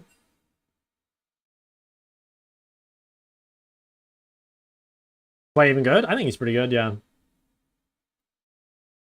What elo? It's Emerald elo.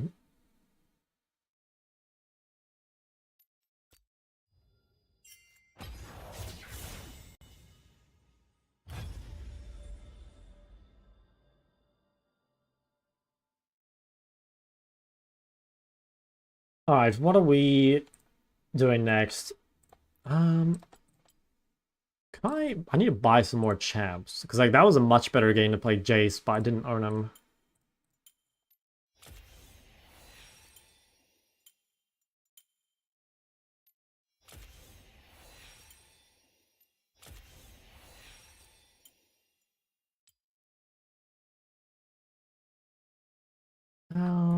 Should I buy? Thing is, like, I don't know if we should put any games on a Jace just because we don't really... It's not, like, part of this climb. Would be nice to have more AD options, though. I guess we'll... Oh, fuck it. We'll just buy them just in case.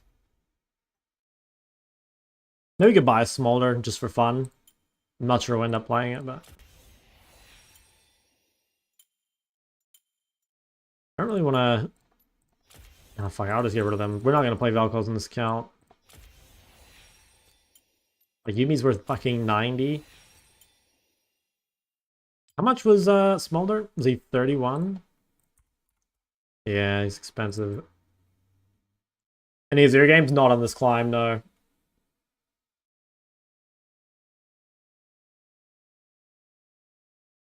Isn't Yone kind of bad? No, Yone's extremely strong. High A tier champion.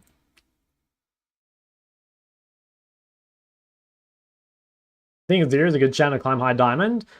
I mean, if you're good at him, yes, but like it's hard, you know. What's champ pool for this climb? So the champs I've played so far is Ahri, Ori, Victor, Yone, Hui, and Syndra. I actually think I played too many champs because I wasn't able to get games in on like all of them in every elo. So we did what, 6 champs this climb? I think in future I should probably only do 5 or maybe even only 4 per account. Because, like, yeah, we definitely spread ourselves, like, a little thin. And I didn't get I didn't get enough games on Victor and lower elo. I don't think I got enough games on Syndra and lower elo. Oh, yeah. What was I just doing? I got fucking distracted. Let's look at this. Can't remember what I was doing. Like I was doing something. Oh yeah, I was buying smaller. I'll get rid of them best, I guess.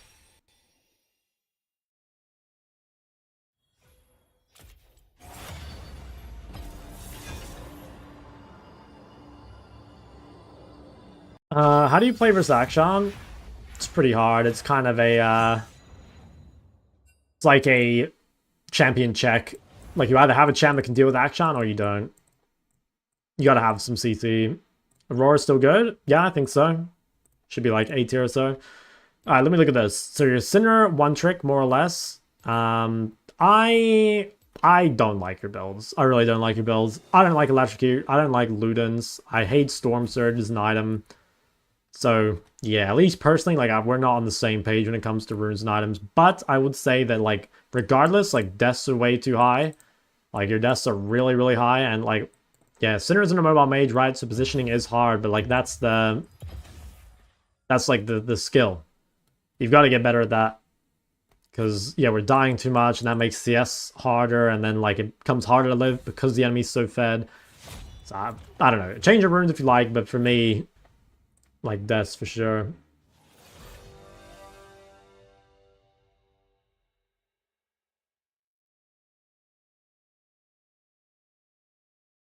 Okay, Roar main. Let's see. Yeah, immediate things would be... go watch my side laning guide. Your CS in the mid-game looks pretty low. I mean, you are winning a lot lately, so you're doing pretty well, but, like... yeah, I think you need to watch my side laning guide. Just go to my YouTube. It's like 5 days ago. That'll improve your CS a shit ton in the mid game.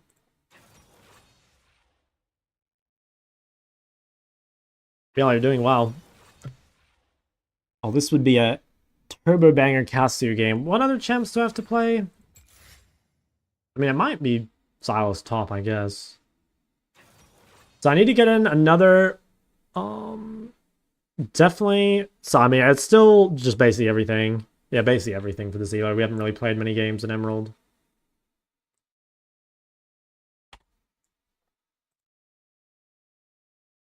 Someone from chat streamers show me a player that has more than 50 to 55% win rate. Dude, like, tons of people in high elo have more than 55% win rate. Like, my main, for example, is 59. You're going to find plenty of people that have, like, high win rates. Like, if you just scroll down the leaderboard, like, basically everyone in high elo is going to have, like, high win rates. What should we play? If we're playing just things based on our list, I think we would probably play... I kind of want to just play Ryze, but... I mean, he's not on our list. I might just fucking do it, though. Yeah, fuck it, man. It's fine.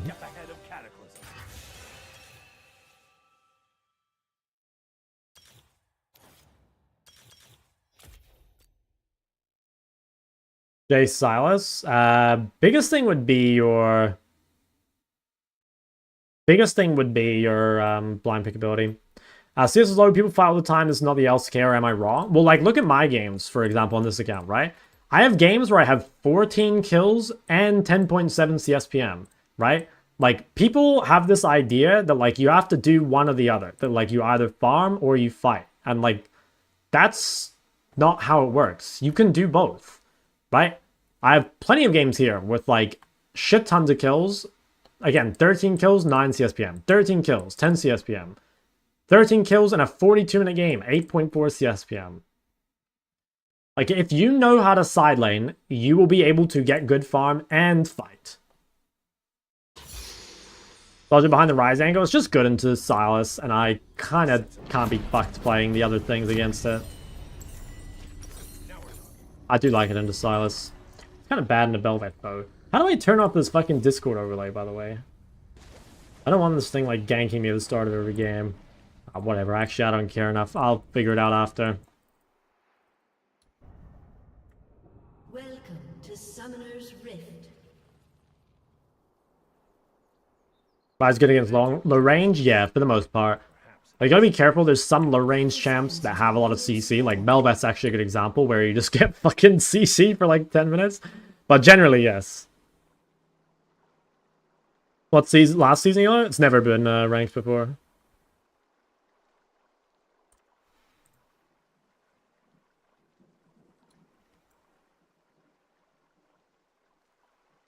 Argalio Cinder? Yeah, it's very, very solid solo queue.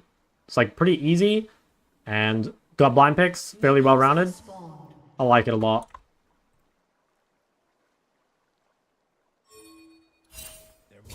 Okay, let's think about this game. Yeah, I guess he wants me to ward. I guess I'll do it. This is kind of just Bel'Veth specific. Okay, so when you're playing Ryze, Ryze is kind of like a 2v2 champion or a 3v3 champion. Actually, he's more like a 2v1 champion. Like, what you want to do on Ryze is you want to get pry over mid and then make plays with your team with your numbers advantage. So you're not really... even fights are not amazing for Ryze. You can... If you are going to win a fight, it's because like you bring your CC and your jungler just like one-shots your target or whatever. But for the most part, like it's a very push and move based champion. And in the mid game, he's like kind of a side laner. So it's kind of weird how Ryze plays, but like knowing Ryze's identity is really key because I think a lot of people just play Ryze as if he's like a team fighter. And like Ryze is too short range to team fight effectively. So this is a great test of like your fundamentals of if you're like good at roaming and using prio and side laning basically. So we'll shove 2 waves. We'll see what damage we can get onto the Sylas under turret. Now we have to be kind of careful. And the reason is that we used our ward at level 1. So if you use your ward at level 1, what that means is there's going to be a period of time where you just don't have a ward. So you've got to be really careful continuing to push. Now the thing is, early game push only really matters for the 1v1. It doesn't matter too much for your team. It's more for the 1v1 because like there isn't a whole lot to fight for just like in the very first few levels. I kind of disrespected this guy and took a bit of damage. I think you should also play Resolve in the Sylas, but I'm kind of greeting. Should be fine though. Like I said, the prior doesn't matter at this point, and we're kind of happy to get pushed in because we don't have any vision. So if we can just kind of like let ourselves get pushed in, keep this wave frozen on our side, and like potentially like poke him from range, we should be in a good spot. Another thing that's kind of just like important for Ryze in general is that it's totally fine for you to recall early. Like Ryze is a champion that does not mind resetting early at all, whereas like most other champions don't really like to reset so early because they don't have anything good to buy, right? Like, if you go home and buy Mana Crystal or whatever, that's really good for you. Whereas, like, if they go home and buy, like, an Amp Tome, it's not bad, but it's not as good as it is for you. So, I think Sylas might just be resetting. I'm not totally sure. I'm just going to keep the wave here because I don't know exactly what he's doing. And I don't want to push out right now and immediately die to Bel'Veth. So, I'm just going to kind of chill until I know what's up. I think he's just recalling, but that's fine, right? Like, even if he resets, we should be able to build this wave big enough that we can crash it, and then we'll look for a base. So, okay, right here, we need to make sure we get this wave under. This is a pretty scary time where he's spent his gold and we haven't, but we have a big enough wave that we should be able to make up for it. And even if we can't crash all of it, if we can just crash most of it, it's going to be good. And I just want to make sure that I save my W defensively in case he tries to trade on me. So already we're really far ahead, like we're feeling super good, basically. Like, yeah, amazing spot for ourselves to be in. We're going to go home. Could buy Symbiotic Souls if you want and just like run around the map. I'm going to kind of say that like if I don't die to Sylas, then I'm just going to like snowball way hard. Right, like Sylas is a champ, especially with Electric Heat, that does need to snowball. So I think just itemizing tankiness is probably going to be better. But you could play Symbiotic Souls if you're going to, you know, against a poke champ or something. But we don't really need to do that. So yeah, we'll just be a little careful. Remember that Sylas's main advantage over us right now is that he has a really good gank setup, and he is a jungler that actually wants to gank early. So one thing you need to be kind of aware of is that, like, if we're playing with Hecarim, Hecarim does not want to, like, do anything early, right? Like, he wants to farm to 6. So we can't really trade super heavily early because we're not going to receive any help. Sylas runs bot, nothing we can really do about that. We pinged as much as we can. The best thing... Oh, damn. I was going to hope that it went to Janna. But the best thing we can do is just shove mid, basically, and punish him for roaming bot, right? Even though he got a kill, he loses an entire wave. He loses a plate. He loses prio on the next wave as well, because we can push super early. Now, we could probably fight this. Should I flash for this? Probably not. What I'll do, though, is I'll just ward this to allow him to take it. That's really good. And now, you might think that Silas is, like, ahead because he got a kill, but because he gave up so much XP, he will be strong when he spends his money. But until he spends his money, he's actually quite far behind. Right? Like, if you look right now, like, we're level 6 against his level 5. He used all his resources on the bot play. So even if someone gets a successful roam, normally they are kind of weak until they go base. And so until that time, you can, like, really hard abuse and potentially get a kill. That should be fine here, I think. I don't have phase rush, which is a little annoying. Never mind, I'm gonna have to flash. Yeah, that is kind of frustrating. I was kind of not respecting the gank because I felt like, well, I felt like I wasn't gankable since Silas was so low, but I actually did manage to force out my flash, which is a little annoying, I will admit. But it's fine. Like, we made Belveth spend some time mid. Potentially, we could even still contest these grubs because the Belveth is so low. I'm just going to pink to that. And Silas can't really come. Okay, nice. She walked off of it. Okay, get some good damage there. So this is totally fine, right? Like, again, sort of a slow game for Ryze is, like, not that good, but a slow game against Silas actually is pretty good. Like, it's really important to consider, like, what champs your opponents are playing, because a lot of the time it's all relative, right? Like, normally, Ryze gets outscaled, so, like, you do want to be, like, getting stuff down on the map and, you know, trying to really make stuff happen, but you don't really need to if you're against Silas, because, like, he is, like, more extreme than Ryze in the sense that, like, he really needs to get stuff done. So we're, like, insanely far ahead here, even though he's got the kill. Now, these guys want to invade, and it would be good if I could stay, but I just can't. Like, I just don't have the resources. So, in this spot here, I'm just going to go home, spend all my money.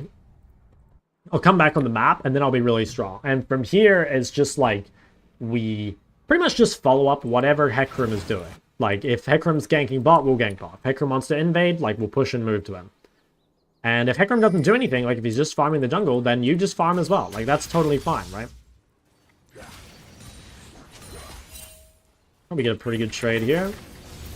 Nice, just kite away. Just be a little careful because I just used my W, so like while your W is down, you just need to chill a little bit, especially because right now Hecarim's in base and I have no flash. So on this wave here, I'm actually not going to push. Even though Ryze is like a push bot, it's like currently I'm very vulnerable because like I can't really get helped. That being said, the moment I see Silas move, I'll shove. Because I need to bring him back mid. But this is fine, like now Belveth's showing top, we've brought Silas back mid.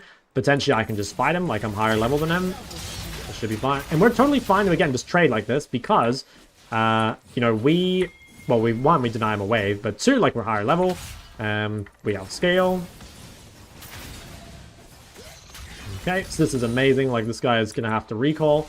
If he stays, like he's in a super bad position. We have ult if Belveth shows up. Oh my god, go Hecarim. Okay. Get him. Alright, fuck yeah. So that's really good. We get the kill there. We can just continue to shove.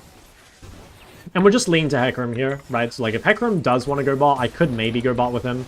The thing is, if I'm greedy, I stay on the map until I get my Rod of Ages, which...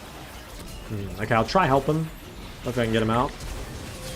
Nice. So see what I'm doing there? Like literally just because I'm hugging to bot side instead of top side, like making sure I'm close to my jungler, I was able to actually get there in time to save him.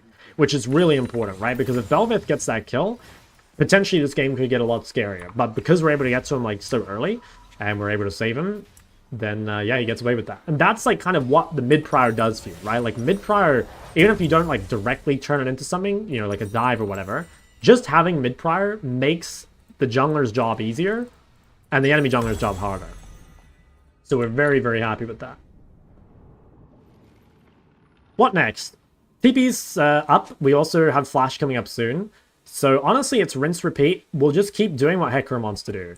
If Hecarim doesn't want to do anything, we'll just focus on setting up our vision so we can play aggro. Because we do still need to be like a tiny bit careful, right? Like their gank setup is very good. Okay, we're down and walking to the river here. Fine. See how, again, I'm like trying to make sure that I place my vision on Hecarim's side, right? So that if I get into a fight, I've got Hecarim, and if Hecarim gets into a fight, he's got me, right? Really, really key that like you and your jungler are synced up. Is that guy gonna live? Okay, nice. So again, yeah, that was really, really good. I will continue to shove mid, because currently I have nothing else to do. I can maybe just bring Belveth mid and like waste a bit of her time. Yeah, that's really good. So making Belveth show on the map is great. And also, like, taking her away from the jungle camps is really good too. So that's like a massive, massive W. I could reset. I'm going to be a little greedy and stay because I have TP, so I'm not super worried about, like, being too low on health. So we'll just stay. What I'll do, though, is I'll just drop a little bit of vision here. Actually, maybe I should base. Yeah, I think I will base. Just to make sure I'm as strong as possible. Because I have TP, and I kind of don't want to keep it. So actually, I will base. I'll change my mind. Let's go home. Grab Dark Seal. Best AP item in the game. Gotta get it at some point. Grab another Amp Tome. Actually, I think that should have been a Mana Crystal, but that's fine. And yeah, now we'll shove and look to make a play topside with Hecarim. So Hecarim's looking for the top gank. That means we also will look for the top gank. Just going to look for our ult range. Now, if they don't need us, we'll just go back mid. Yeah. Double kill. That's totally fine, right? We don't actually need to do anything there. We'll just come back mid and shove this wave all the way in. Now, we could go bot, but I probably won't. So, like I said, I could go bot, but Hecarim's not there. And this lane is losing. So it's kind of like a... It's very low percentage for me to run to this. Like, not only is it a losing lane, they're already low, they have very little CC, and my jungler's not there. And even if Sylas gets these kills, like, he would lose his mid turret for, right? Like, it's not good for Sylas to roam off tempo like this. Now level 10 versus level 8. Stat check is, like, pretty extreme. There's not really any way for him to win. I mean, we can literally just fight him in melee range, and it's not particularly close. That's great. Have flash up, and we also have really good topside vision, so as long as we hug to that, shouldn't be too scared of anything. And we can just keep pressuring this turret.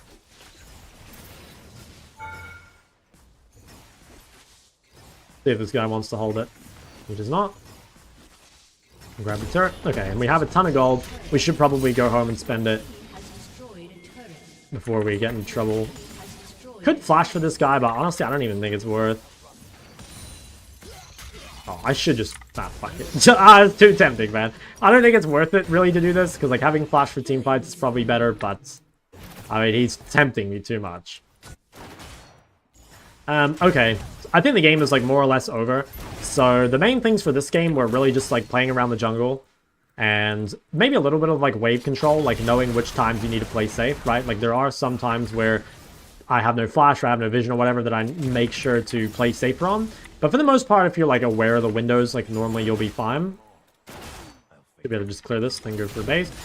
And also really making sure you don't roam off tempo. Like, every single time I watch your guys' VODs, like, you're just roaming constantly. But you're meant to choose very carefully when you roam, you know? Like, you're not meant to roam all the time.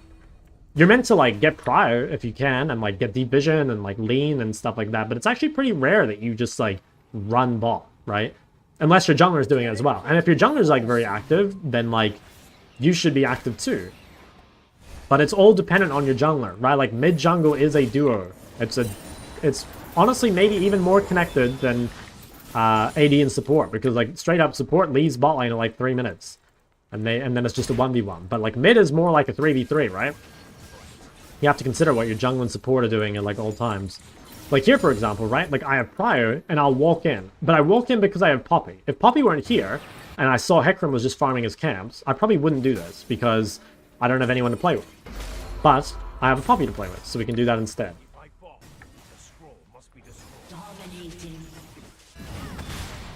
Okay. Well, it's not often that you're sieging the enemy mid-tier 2 at 14 minutes. And we almost have a 100 CS lead, which is pretty nice. Oh my god. Okay. Yeah, with 6 grubs, we kind of murder this turret and take it pretty soon.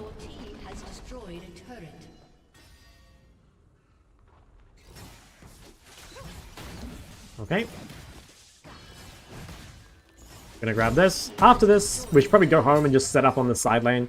I'm not really gonna get to show you guys what I mean about, like, the mid-game is Ryze this game, because the game's just over a bit too fast. Jesus, what am I watching? But side laning on Ryze is quite important. I definitely see you guys group too much on Ryze. Like, Ryze is not a very good team fighter unless he's, like, really accelerated, or if you can make the fight like a 5v4 because you've made them show on side lane first. By default, though, you're pretty bad in the team fight because you're just, like, overall too short range. So what we'll do is now come to side lane. We'll set up our vision, so probably like a pink here and then like a ward over here or something. And realistically, we have nothing actually to be scared of, so we could probably just shove the waves in the whole time. Let's just come and Yeah, we'll pink this bush. That'll give us our first step of vision. Now we can just start playing for the bot turrets. They seem to have a Belveth permanently encamped here, so I guess that's, I don't know, is that her? I don't know what this is all about, but she'll die in a sec. There we go. Take the turret, and then we'll just keep going.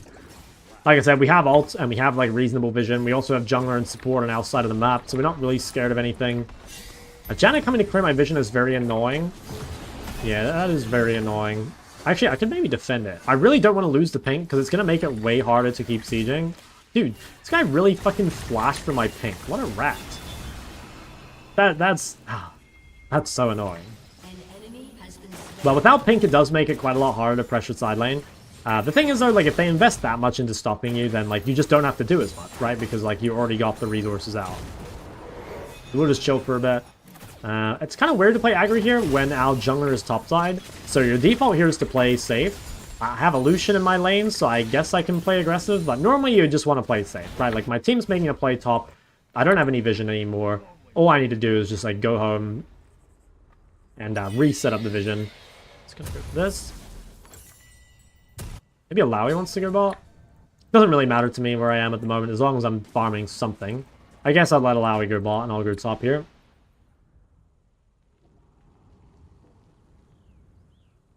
Okay, Hecarim might get into a fight. I can ult him if he needs to. Could also take these raptors, but I think it might make Hecarim mad. I'll ping that I'm on the way, basically. Yeah, we can get into this. Should be pretty good. Okay, that guy's gonna die very quickly. Nice. Going to the Janna as well. I really want to flash on this guy because he fucking killed my pink. Okay. Oh yeah, not really much to it. Like I said, just push in as far as you can. Make sure your vision's set up, and then just keep doing that over and over. There's not really anything to be careful of because we're so fed. So you probably have to look at some of the other Ryze games if I end up playing them. For now, we're just putting on the finishing touches pretty much.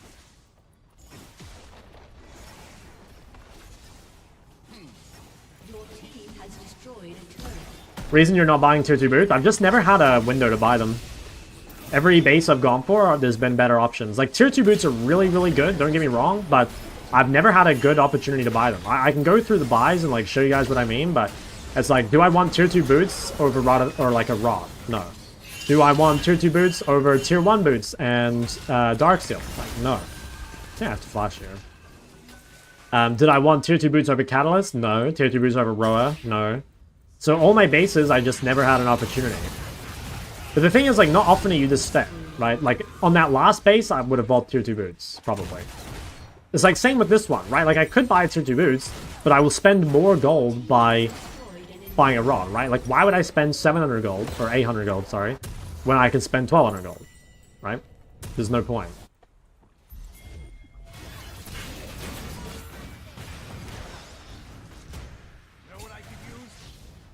Okay, let's shove this in. Normally you wouldn't TP bot, you just save your TP for side lane, but like we've already got 2 inhibs down, so at this point I think we're just like hitting structures. Kind of hard to end these games a lot of the time, because you normally need to wait for Baron. Thankfully they don't have the best wave clears, so we actually can kind of siege. But it can be annoying. Normally you just like sit back, you know, play for Dragon Soul, play for like Baron or whatever. I do have ult to run away if I need it.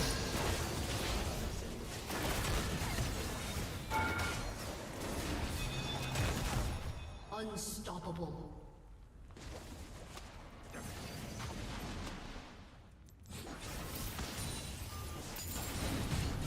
Dude, this guy just added me to fucking advertise this thing. Wait, no free advertising, okay? You gotta pay for that. Gotta pay for that placement, buddy. Oof.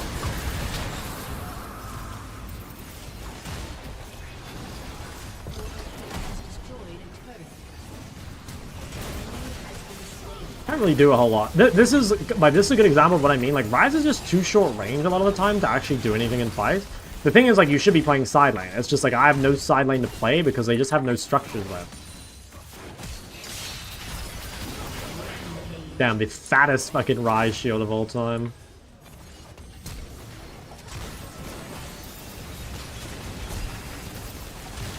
Wow, I died. Alright, go home, buy full death cap. That feels pretty nice. I guess I'll get boots so that people don't wonder why I built no boots. But yeah, we'll just grab that. Alright, come on. Don't add any more time to this game. Ah, Your team has destroyed an inhibitor.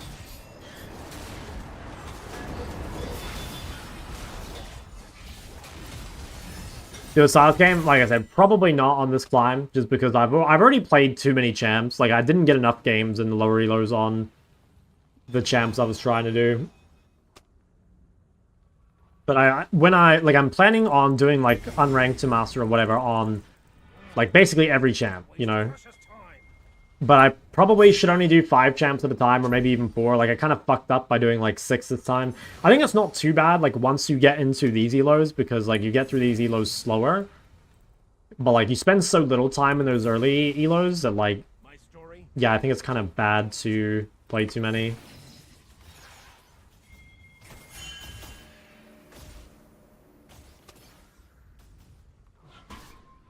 Alright.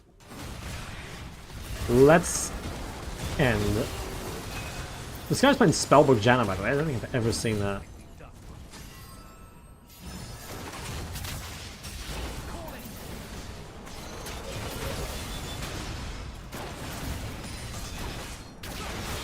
Alright, this guy's super fucking dead. Alright, well, like I said, this game was over like 14 minutes or something, so the whole rest of it was kind of pointless. That's why I didn't like to talk a whole lot. Hopefully you learned something about like the Ryze early game. I think Ryze early game is a lot of skill to it, you know? It's definitely not the easiest champ to execute, either mechanically or just like in terms of game plan.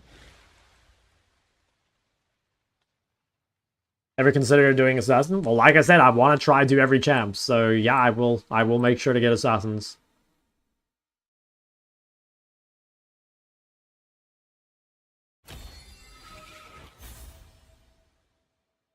Ever considered Malphite? From time to time. Alright, hold on. I gotta make sure this guy doesn't get his free advertising. Like I said, you do have to pay for this. I'll straight block that guy. No free advertising on the Shock stream. Damn, 3k damage on the Bel'Veth. Is Mel viable? Yeah, I think Mel's pretty good. Recommend a spy simulator is viable and fun, but is really being picked. Diana. What, Elo? Like Emerald, I think? That was Platinum 1. Emerald 3, yeah, Plat Emerald.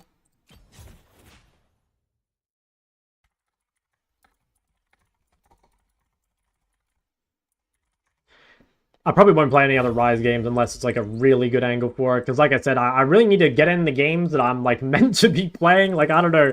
I kind of just didn't want to play one of the other champs in the Silas. But like, I definitely could have. Like, the matchups are not even bad. I was just bored, I guess. What are, in your opinion, the best ODB champs for mid? I'm actually making a one-trick guide like really soon, or a one-trick tier list. But I think champs with mobility are really, really good. Champs that have mobility and are blindable, it's probably the best. Okay, I'll look mainly at your Hui, because I don't really know what else is going on. Not a huge fan of your builds. I don't think you should be going Shadow Flame every game, or at least, yeah, not as often as you should. I think Leandry's your default. Shadow Flame's definitely situational. Looks like you can mainly just play bot. Okay, if you're playing mid, you probably need to work on your side laning, but obviously it's not a thing if you play bot.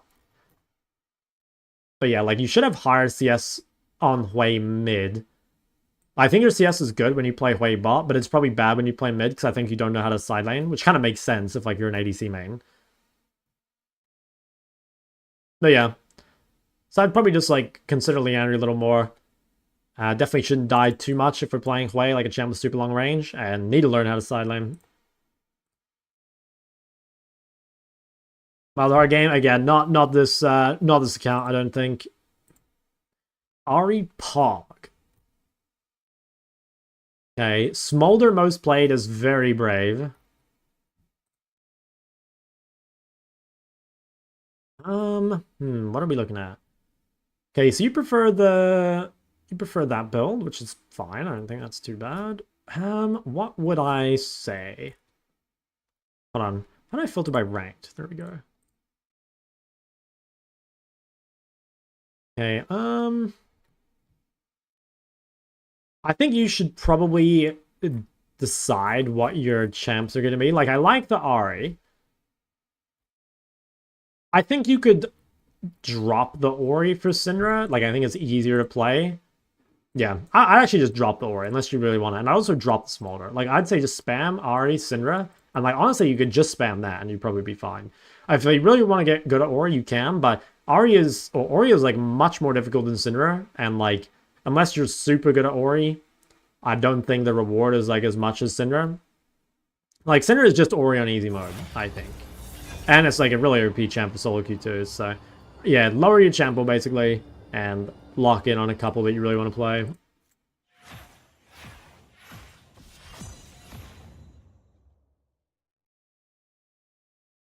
Did I? Yeah, I did.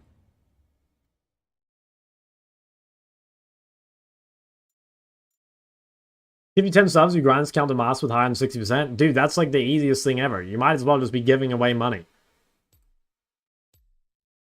Like, I hit Masters in Korea, 350 LP was 76% win rate.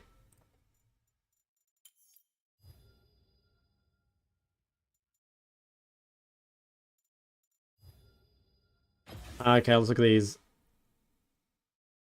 Damn, your KDAs are fucking insane, but then, like, you just lose. What's going on? Okay, it could be small sample size. It's possible. It's definitely possible. My guess, whenever I see someone with, like, high KDAs, but, like, low win rate, my guess is that, like, you're kind of bad at team fighting.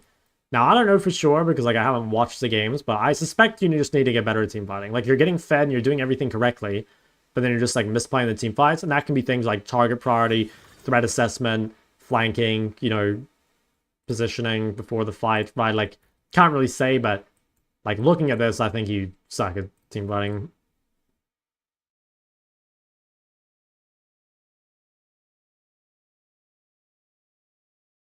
Okay, how about this one? Okay. What's going on here? What do we have? I mean, you're winning a lot lately, so you could probably just keep going. I think, again, I'd probably play less champs. Like, you guys really like playing lots of champs, but, like, you really should limit your champ pool to, like, 3 or 4, or maybe even less. Like, you don't need this many champs. I'm kind of down for, like, niche counters. Like, if you want to play Smolder into Mal, like, I'm down for that. But I think you should, like, choose a blind, and then, like, 1 or 2 counters, and, like, basically that should be your champ pool, like, most of the time, you know?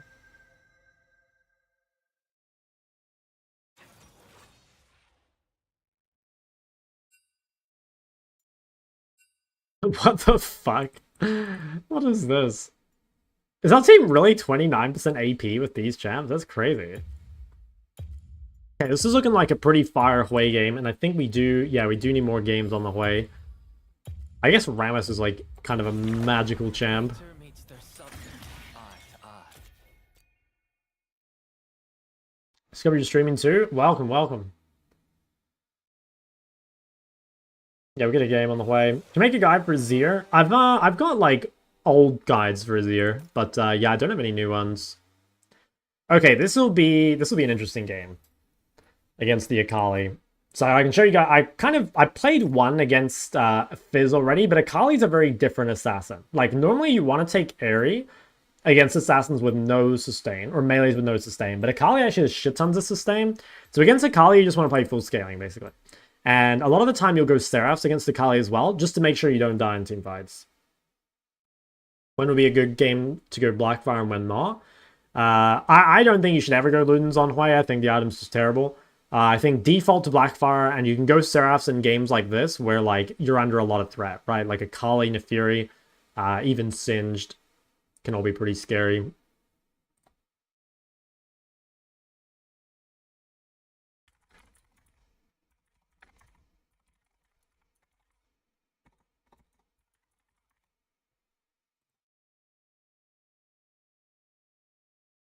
Hello, Mr. Shockles. Hello. You don't have Discord overlay? I don't even know where it is, so I haven't looked for it.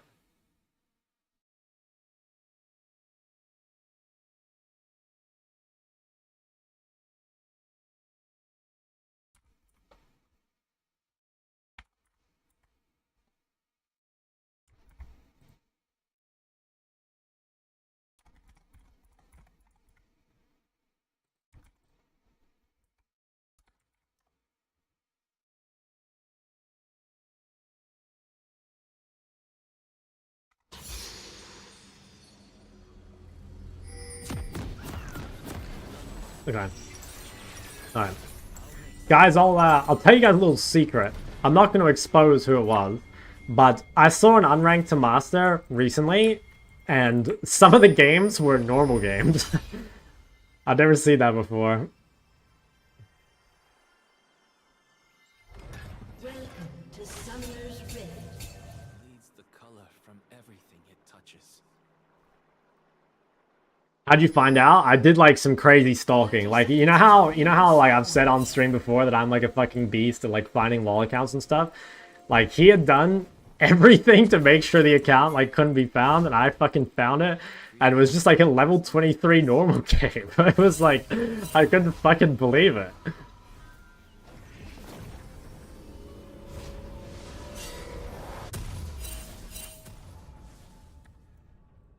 Streamer mode? I don't even know if streamer mode like works. Minions have spawned. I've never even tried it. Alright, so what are we gonna think about this game? We're playing Hui versus Akali, which is like, Akali is too much sustain for us to actually poke out. But what she does have is like weak wave clears, so especially later in the lane, we can like spam push her onto turret. And also we want to think a little bit about how to itemize in order to survive Akali in team fights. So the big one being Seraph's probably. Okay, this guy went D ring, which is actually really greedy. So we actually might be able to poke him out. If he plays D shield, we pretty much can't do anything to him. And I took my setup assuming he would go D shield. But I think if he makes a mistake of going ring, like I said, we actually can look to punish.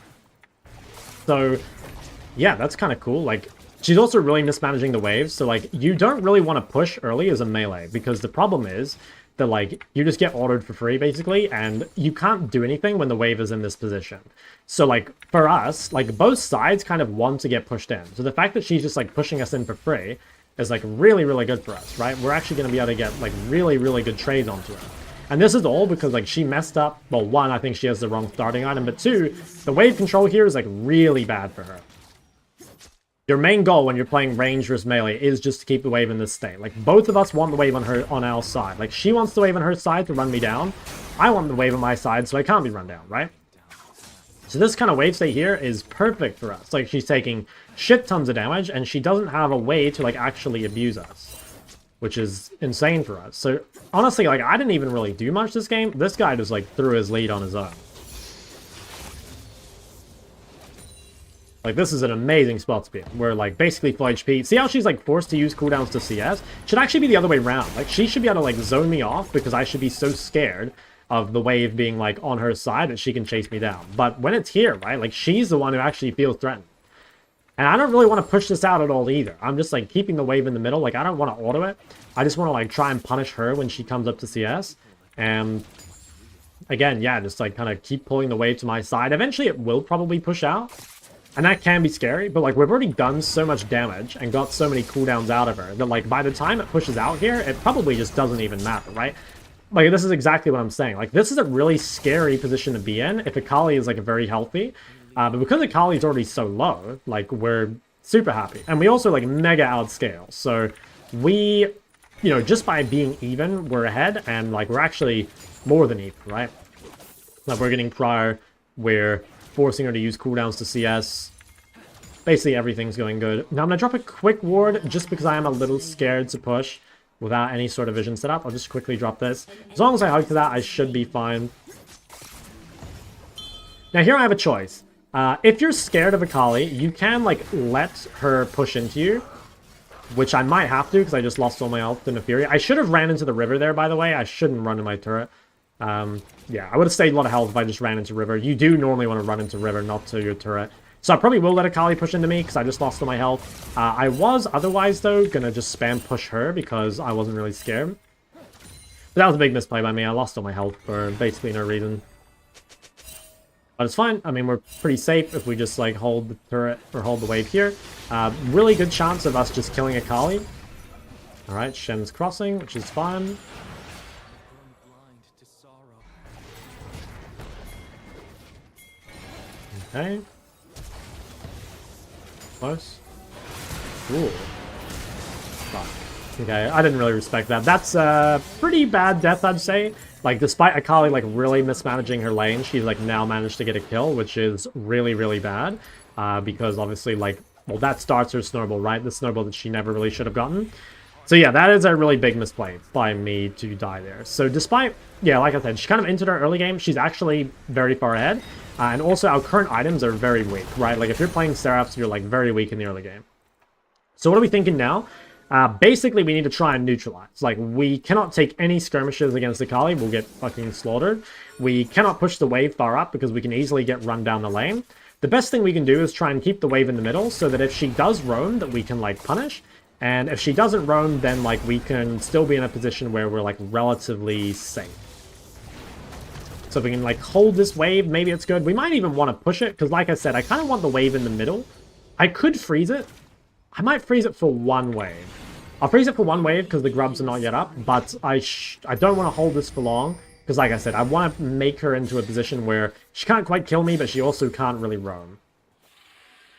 I think my Rammus is, like, thinking about entering the river. I might shove here. Should I do it? I think I will. Yeah, I think I feel, like, reasonably safe. And, again, I just want to, like, thin it out a bit. I'm just trying to make it difficult for her to get into the river. Like, we just need to slow down the game, like, as much as possible. Okay. So this is not bad. Like, as long as we stay reasonably far back, we should be okay. Definitely don't touch this wave at all.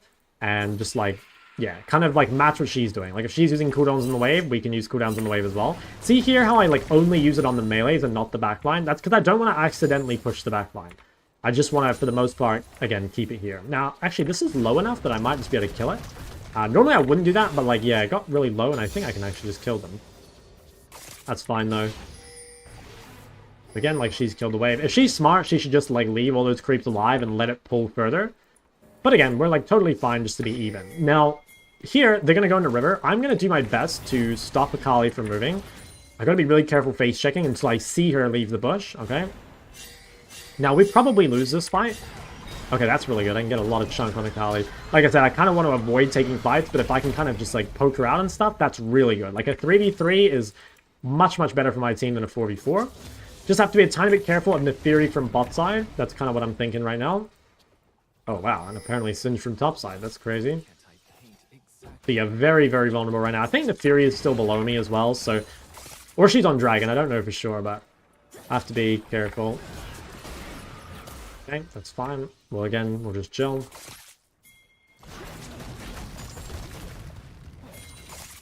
Okay.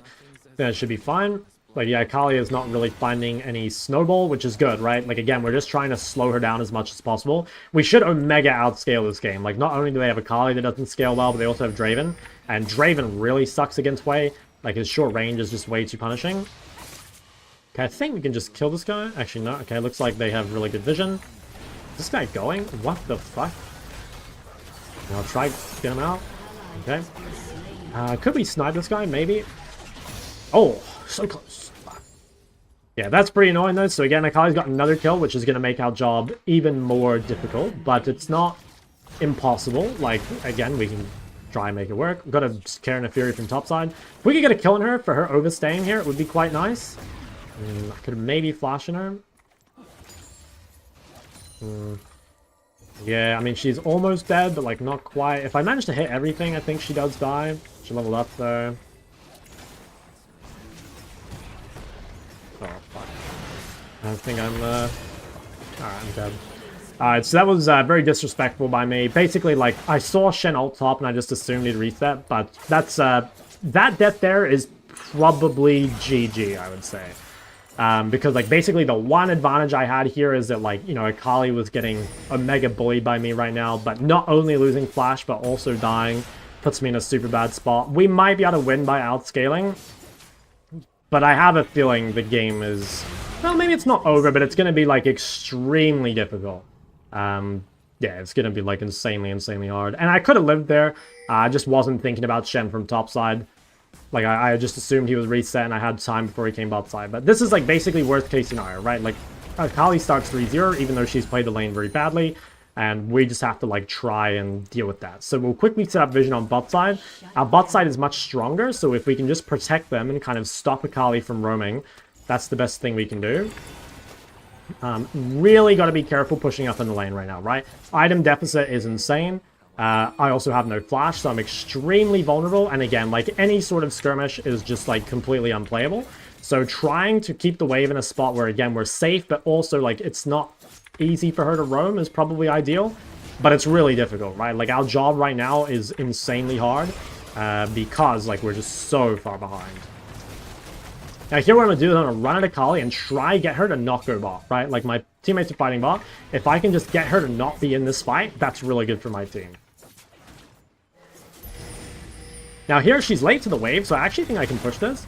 If she's late on the wave like that and I'm able to access it early, I can actually shove, I think, before she can get it. So it's really important for Akali that she is on the wave early to make sure that I don't get, like, a free push like that, because that allows me to actually get prior, even though I have, like, no business getting prior, right? Like, if I'm this far behind, like, how am I ever allowed to get shoved? So what now? I think, again, she's not here. I don't know where she is, but, like, she needs to be on these waves early. Like, she needs to stop me from just, like, getting access to it for free, because Wei has enough wave clear that you can actually just clear it from the other side of the map. So, like, she has to be up here early to make sure I can't even walk up to the wave, you know? If she doesn't do that, again, I just got another wave for free. So Akali is, like, wasting a lot of time, or not wasting time, but, like, she is missing lots of opportunities to snowball on me, like, by giving me 2 free waves there. Now, this looks pretty bad. I really do not want a skirmish against Akali, so I'm actually just going to try run away. Yeah, I do not want skirmishes against Akali whatsoever. Maybe we can, like, DPS over the wall, but this is, like, super bad for us. Like, this is Akali's, you know, absolute dream, is just, like, a random fight. And, you know, if we're this far behind, it's like we really don't want that. Yeah, I can help him live. Nice. Okay, yeah, so not much we can do there. I think we performed basically as well as we could have in the fight, but it's just, yeah, it's kind of too hard. Now, maybe this guy will overextend and die. I have Seraph really soon, so if we can go home and get that, it would be good. Alright, Thresh, let's see it. Yeah, if we can base spear, it would be nice.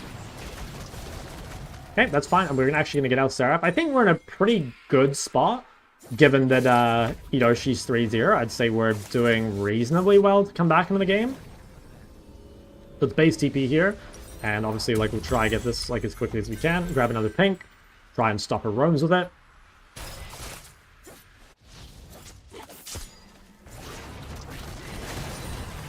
Okay, got a really good chunk there. I didn't see if she used ult in the fight. I don't think she did. Don't think she did. I could maybe just try and snipe her here. Let's try and get lucky. Oh, okay, that's fine. Let's drop a pink to top side.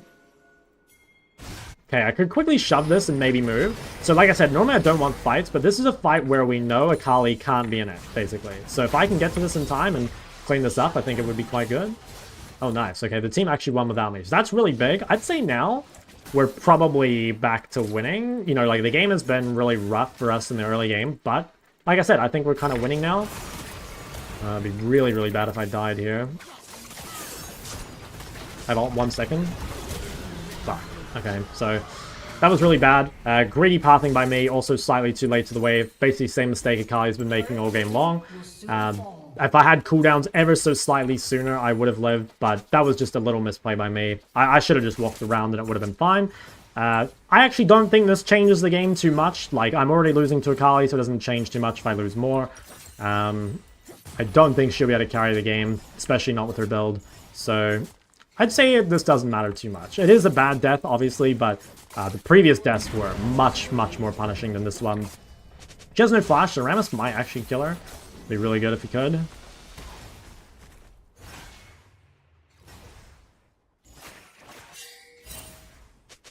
Okay.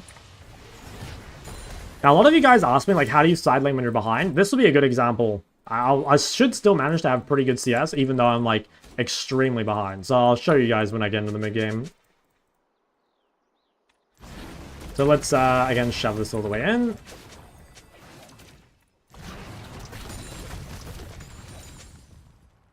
And yeah, Kali is kind of like a mega strong. If we can keep shove over the wave, it would be good, but it is quite greedy. If we can keep her out of the river here, it'd be nice, because like my team is kind of fighting. I have to be really careful walking in here though, because I can definitely die. I'm not sure where Kali is at the moment. If she goes bot, not a whole lot I can do about it. I'd kind of only have the option of shoving mid. Because like, yeah, I can't really face check the Akali. I think Singed might be ganking me. Okay, Neferi's ganking me. Just the way she was positioning was kind of weird. Is this allowed? Okay, I don't know if this is that good. I think it's pretty bad, actually. Like, the 4-0 Akali is insane in this team fight, and I'm still very useless. Like, I really, really don't like being in this fight. Fuck, I tried to flash her R2. I thought she'd go the other way. Yeah, that's pretty bad. I didn't really want to be in this skirmish at all. Yeah, like it's just so good for Akali and, like, so bad for me. Like, I have no actual items. Not the worst outcome. We got the dragon. We got stuff top. So I'd say it's actually, like, a pretty good outcome, all things considered. Yeah, I'd say it's, like, not too bad. We are going to lose mid turret, which is pretty annoying, but honestly, like, doesn't really matter at this point. Probably not. Let's go for... What should we go for? I think Swifty is the only thing we can really buy right now. We might as well just buy it. Just walk out. Your turret has been destroyed. Your turret has been destroyed. Okay, she hasn't reset, which is kind of good. Like, she hasn't spent out her gold yet, so we can probably just continue to shove.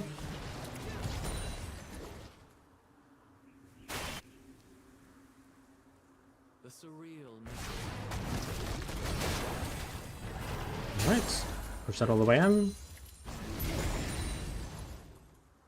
Alright, let's go drop this in the top side. This seems pretty good, like we've got really good vision set up. That should be our Herald.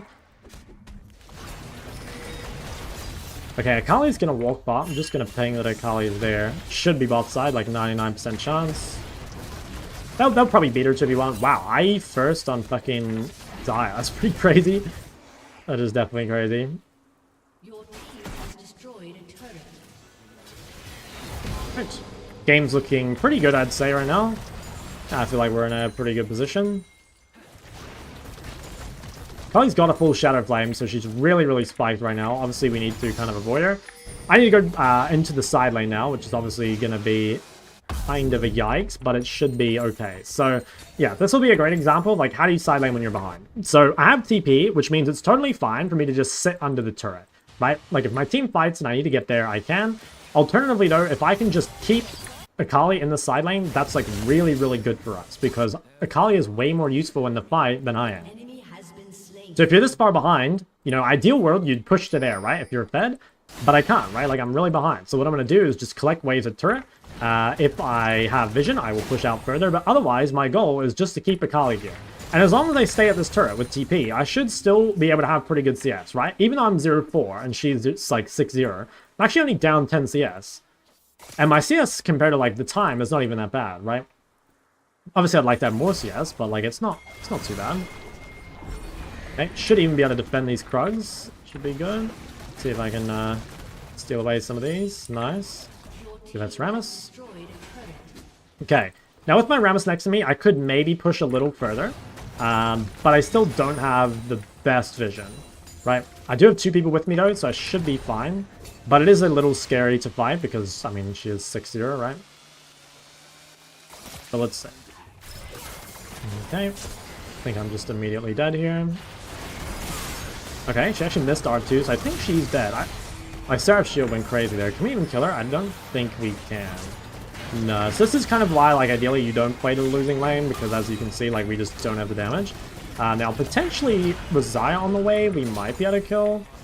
That's a shame, though. Like, that guy fucking missed everything, and she still got away with it. Can probably chase this, I think. Can they catch? I don't think so. Okay, that's fine. Yeah, it's a shame. Couldn't quite kill. She was like very, very tanky. It is better if they played a Fiora, but again, not too bad, right? Like Akali got chunked. We actually could probably shove one more wave here if we're like really greedy. I think we can get away with it. If Akali has TP, I'm probably dead. But also, if Akali TPs to lane, it's actually really, really good for us because she's going to lose so much side lane pressure. So we just take that one opportunity to shove in the wave. And now we're actually like up CS, right? Like ever so slightly, but we're still managing to farm. We'll start getting out Leandry, which is going to make us a lot tankier in side lane. It's going to mean that we don't like immediately get one shot. And then what should we do? Could TP to this fight if I need to. Otherwise, I'll probably just clear mid. Doesn't really look like there's a whole lot I have to do.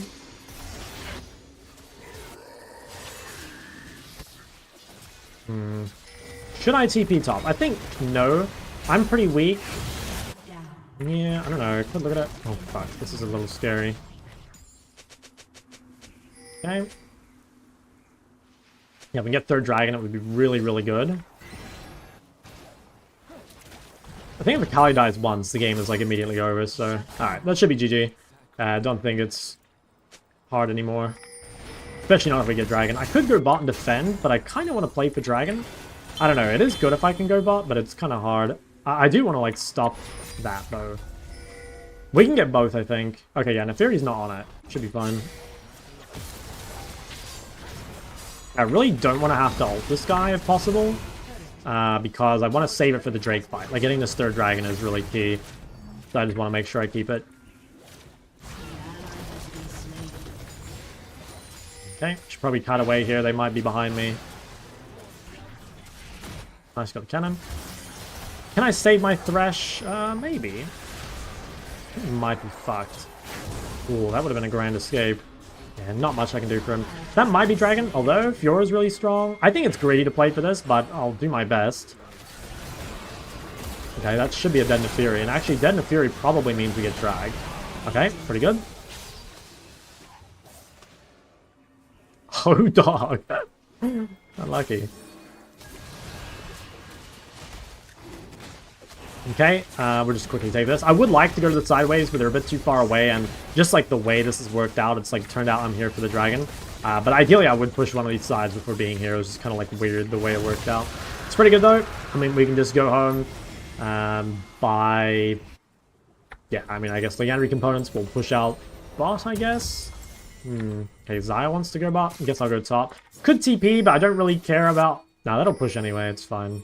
No, I'm not going to listen to these guys. It's going to push anyway, guys. Like, don't worry about it. We don't care about holding TPs, so we'll just, like, walk top. Or, sorry, we don't care about the tier 1, so we're just going to hold our TP and walk top. Can we kill this guy? I think the answer is no. I don't really have any damage. Although, he can't really kill me. Okay, nice. Akali no ult. I think that guy just shouldn't flash. Because, like, Akali losing ult was already, like, completely useless. So, that's fine.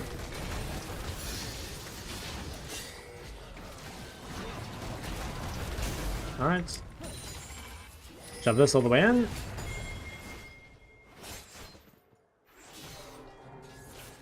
So we have full control. Pushing this wave, maybe? It's a little greedy. My vision kind of says that I can't do this, I think, so I'll be a little careful. If Thresh walks up, though, and I get more vision, then perhaps I could look. Okay, nice. Get a big chunk on the Shen. Like, we can just hold this choke, I think. Okay. Looks pretty good.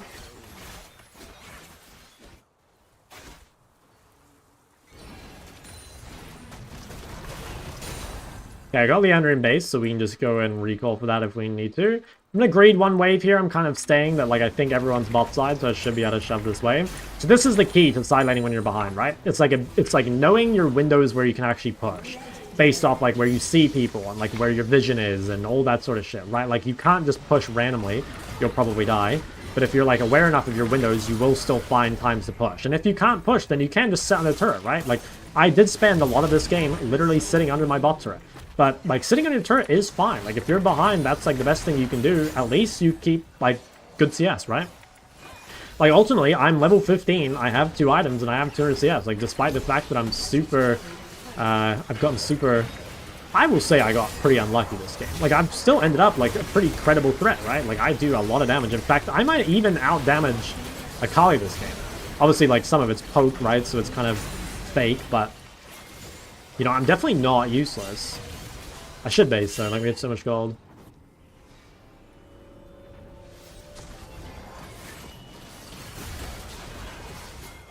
Don't really want this fight. I have too much money. Let's just base. Ally has been slain.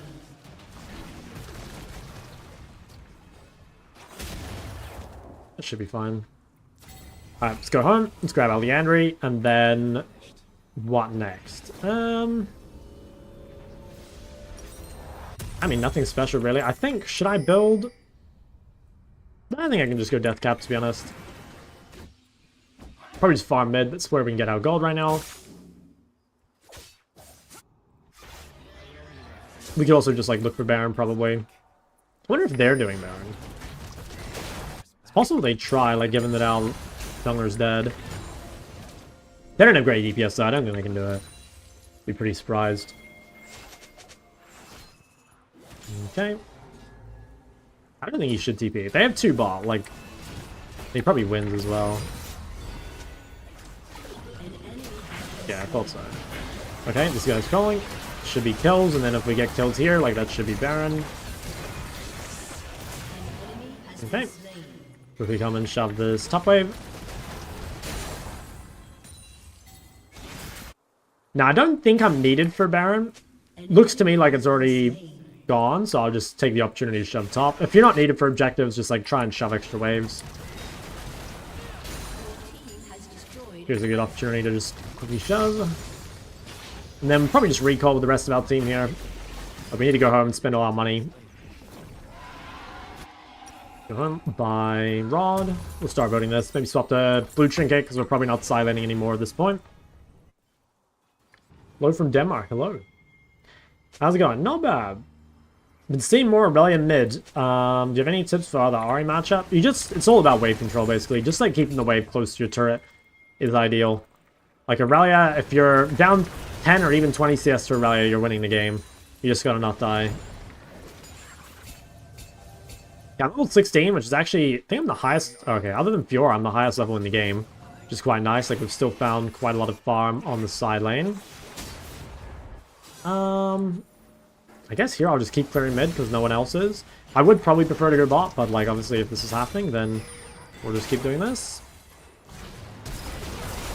Okay, should live this. I have Seraphs, not really under any threat. Okay, no Shenot as well.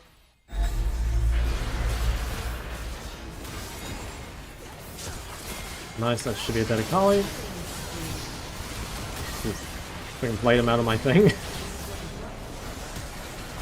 Okay, no flash. Yeah, I think we just end. Okay. That was pretty good. End up winning.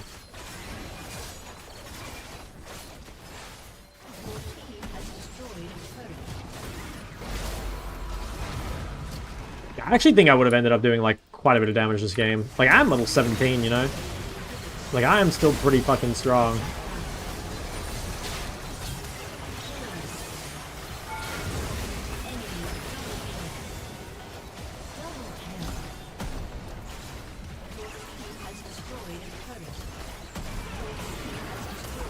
Farm some extra damage, of course.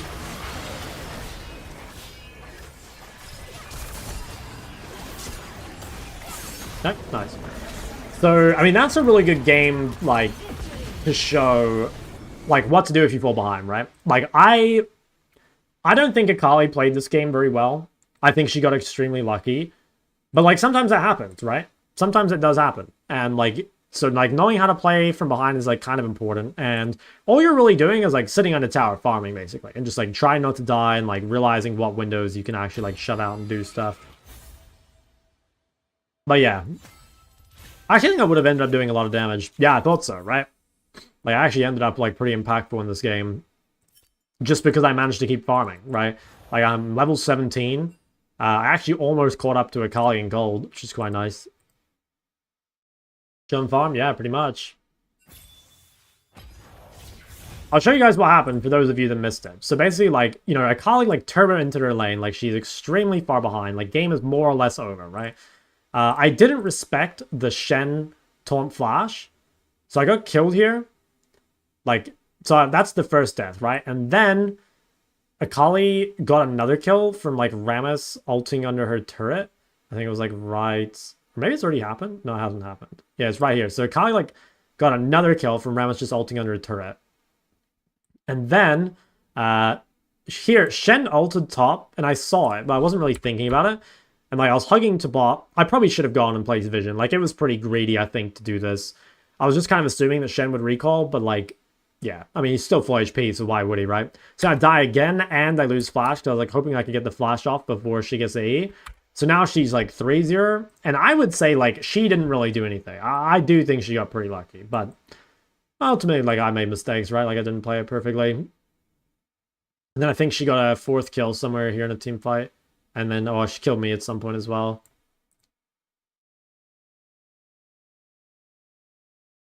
Did the Rammus play? Alright. It was pretty psychotic. I don't know. Maybe I should have, maybe this was my bad. Like, I could have flashed forward here because she didn't have flash. I think if I just, like, flash forward and aid for the slow, maybe Rammus catches up. Because, like, he's pretty fucking fast. It might have been a kill. But yeah, that was, I had QW, like, a tiny bit sooner.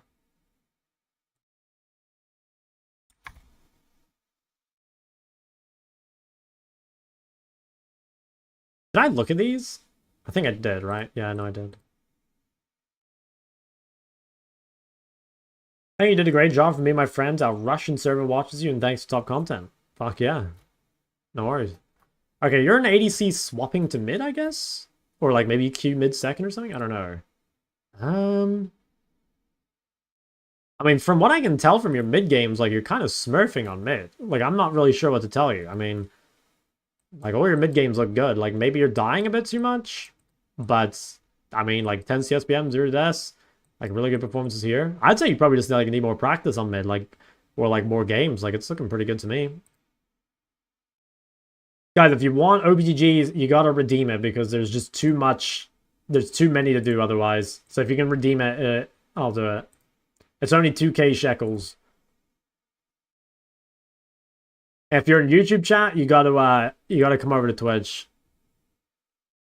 for OPGGs. Dude, you just linked fucking OPGG. What am I meant to do with that? Oh, there we go. Hi, chat. How am I today? I'm scaling. How are you? Which situation do you prefer swiftness boots? Most of the time, I just base on like how much gold I have, but I also think Swifties are like just a better default if you don't know what to buy. Sorks are quite good if you need like burst damage or they're all squishies or whatever. Okay, Garen, Ori, Ari, a little bit of Ryze, some Xerath. I mean, you just need some more games, and I think you need to decide on your champ pool, maybe? I don't know, it's hard to say, because you have so few games that I can't really say. I think side laning is probably an issue for you. Like, you have very low CS, or not very low, but like, your CS is quite low for having 0 deaths and like playing a champ like Ryze, so yeah, I don't know, maybe this side laning. Not much I can say though, because you just don't have enough games. Is scaling IRL life has been good? Okay, fuck yeah, that's what we like to hear. Guys, redeem the OPGG review, okay? Don't just link them. You gotta come and redeem it. I'm playing Hwei mid, any tips? I'm gonna make a Hwei guide pretty soon, and that'll probably give you all the sauce.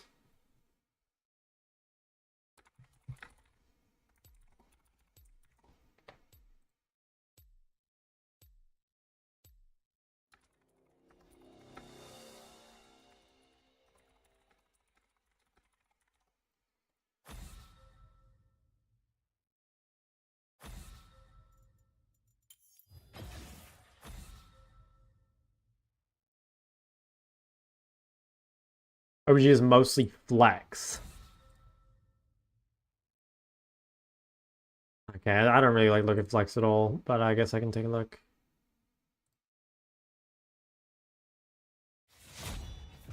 Your champ pool's like reasonably small. Yeah, a lot of deaths. Probably deaths is your biggest thing. Looks like you just die way too much. You gotta like figure out what's the common theme, you know? Like, why do you die? Do you disrespect ganks? Do you walk up too far with no flash or whatever? You know, try and figure out what the common thing is.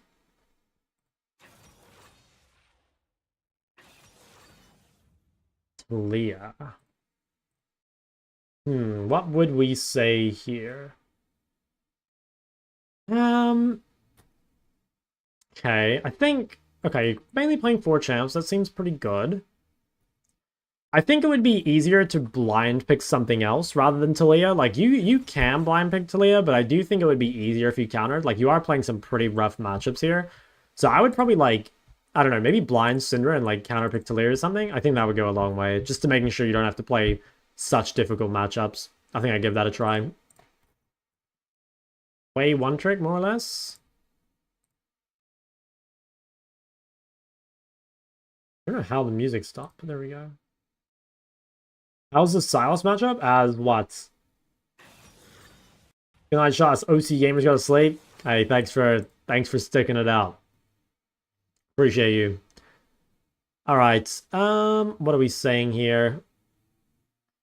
CS seems pretty low, like 5.7 CSPM on Hui is pretty low. 6 here, 6 here.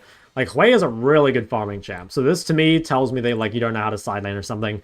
Go to my YouTube, go to my side lane guy from like 5 days ago, whatever.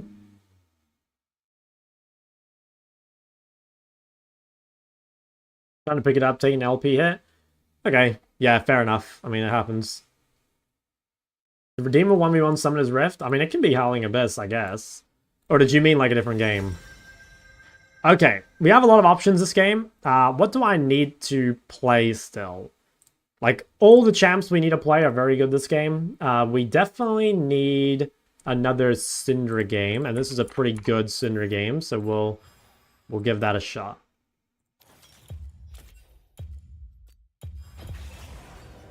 Yeah, very good Syndra game. Oh, dude, that was a fucking, like, that was gonna be one of the easiest games I've played. That was just, like, a slam dunk. Would like to be Summoner's Rift? Oh, yeah, yeah. A lot of AP, doesn't matter. They didn't really have anything other than Udyr that could counter it.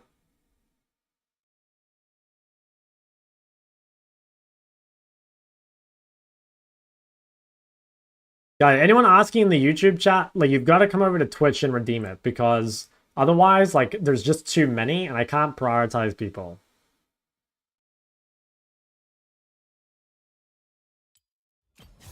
No Minecraft 1v1s? I don't even have it anymore. I don't even know my login. Seraph Shadowflame viable build? Yeah, it's viable. I think Seraph's Leandry is like better, but like you can.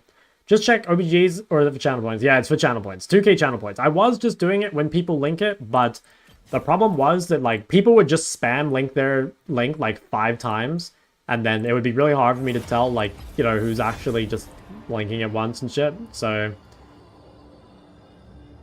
I think it's better if I do the channel point reward, because like it's not that expensive, it doesn't take that long, and like make sure that I'm doing it for people that actually watch the stream rather than just like show up.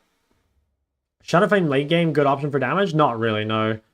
Shadowflame is like pretty useless late game. If you have like nothing else to buy, maybe, but it's definitely not ideal. Dude, didn't I look at your RPGG like a day ago? I kind of remember what I told you last time, but I mean, again, I think CS just looks like really low. Like, how do you have 5 CSPM? Or like 200 CS in a 41-minute game? 6 CSPM, 7, 6. Like 7 when you have 0 deaths as well. Like, you gotta work on your side laning for sure. Or like maybe you're roaming too much. I don't think you know how to side lane though. About blindable champ pool? Well, like out of your champs, I don't think you have anything that's really blindable. Like you'd probably need to like learn one. What should you add? I'd say Ari or like Galio or some shit. Ari's a good one. No one dodged? I'm against Shock? Wait, really? Heard you say you don't like Ludens. Do you think Luden Shadowflame is a good choice considering when your team is not AP stacked? Yeah, it can be. It can be good. Like I said, I'm not a fan of the item, but like it does have some cases. Switching to mid lane and going to play Cinder only based. Coming from YouTube, I'm John. I love your content and play mid too. Fuck yeah.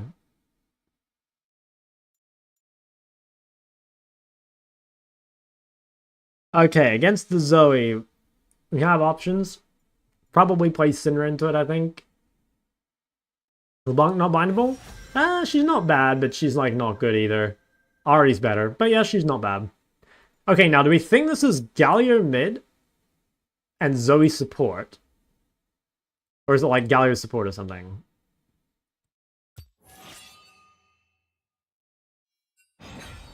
Yeah, I don't know. Oh, Galio support from last lobby? Yeah, maybe you're right.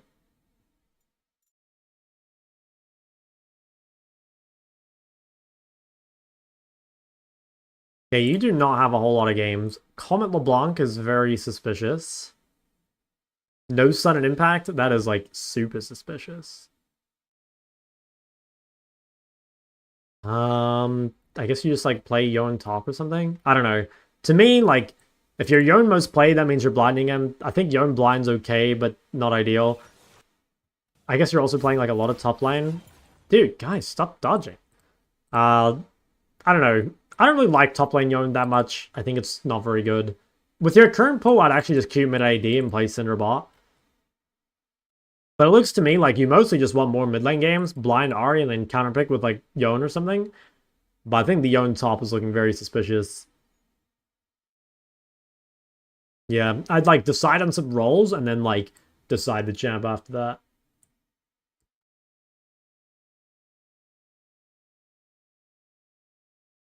What do you got here? Aurora, Smolder, Syndra. Okay, playing the new Ahri build. Looking good, looking good. Yeah, he's smurfing on the Ahri. If you're having that much success on Ahri, you could probably just replace Aurora with Ahri, to be honest. What's your Ahri win rate? Oh, you've only recently started doing well. Yeah, I mean, this looks pretty good. I mean, your champ pool's not too big. I think you definitely die a lot. Like, especially on champs that aren't Ahri, right? And, like, that's why Ahri is OP in solo queues, because she is hard to die on. But, like, you are dying a lot. You probably need to figure out, like, where your deaths come from and figure that out. Yeah. We do need to die a little less. Like, deaths that you have post, like, 15 minutes don't matter, like, too much. But, like, deaths in the first 15 minutes are really punishing. Like, I would much rather have, I'm like, not even kidding, I'd rather have 3 deaths post 15 minutes than even a single death in the first 15. So, like, if you can just make sure to play your first, like, 15 minutes really well, even if you fucking run it after that, it's fine.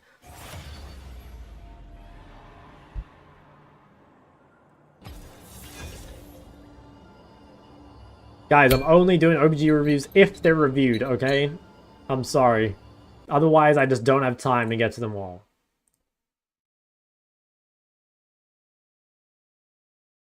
Ryze viable blind pick? He's, like, viable, but I wouldn't say he's, like, a good blind. He is viable, though.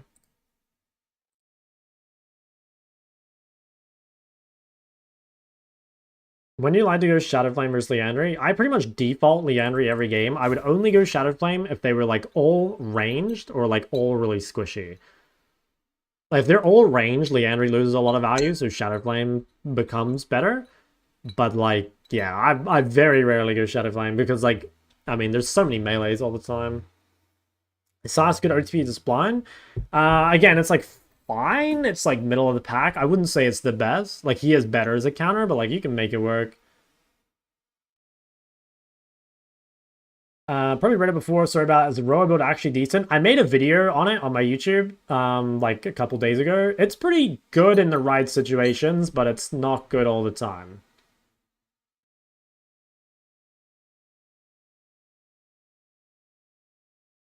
Ignite Rally or is TP too important? I play TP, yeah. Is Silas a good OT? Oh, I read that one. What kind of champs do you recommend blind picking? Something that's either... Actually, I have a whole video of this on my YouTube as well. I have a blind picking guide, but generally it's champs that are like have mobility or lots of range or wave clear. Basically champs that are going to be reasonably safe no matter what you come up against. What do you think about Zac top? I think Zac is OP in literally every single role. I hate that champion. I'm not even kidding. I swear you can play Zac ADC and it's good. What's on Katarina and climbing with her? I think you can definitely climb with Katarina. I think there's like a lot of Cat 1 tricks that get high low, so yeah. I think it's not bad. I think it's a hard champ to play. Like, I think it's really hard to play. But, yeah, I think it is good.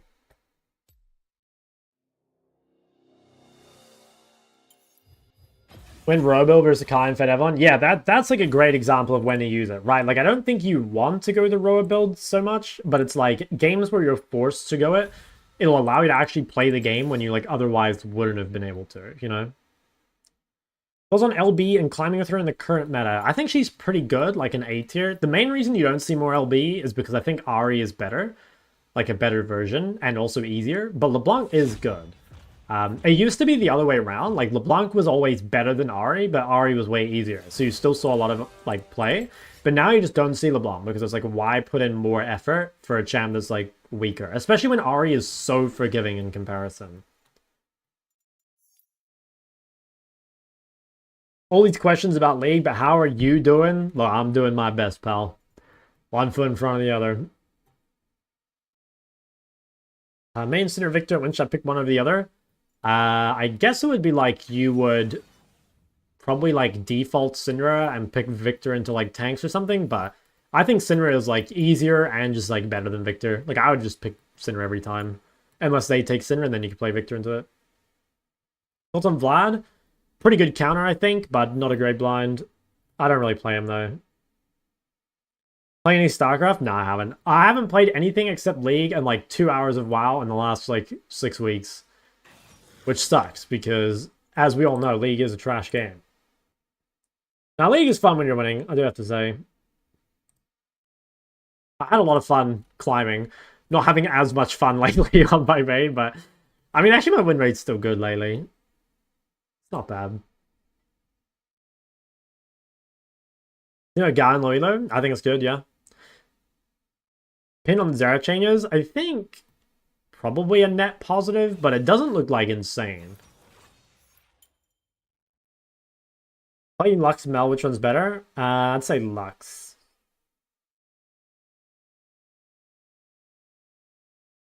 One week chill.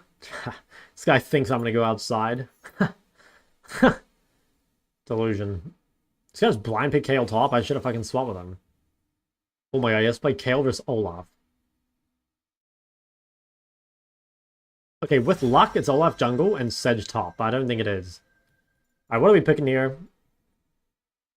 We need to get...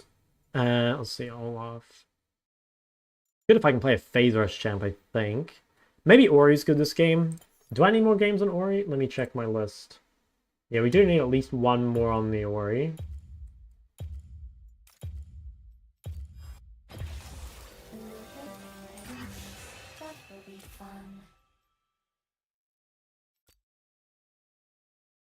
Also, I'm riding Catalyst Bus to go super with GM with Ryze. I mean, I think I'd do it with the Ahri build instead. It's way easier. But yeah, I'm kind of down. Think you make it happen.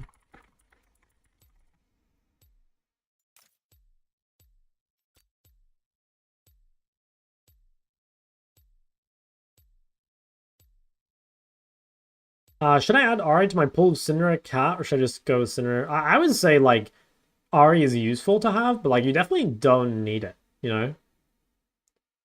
I definitely don't think you need it.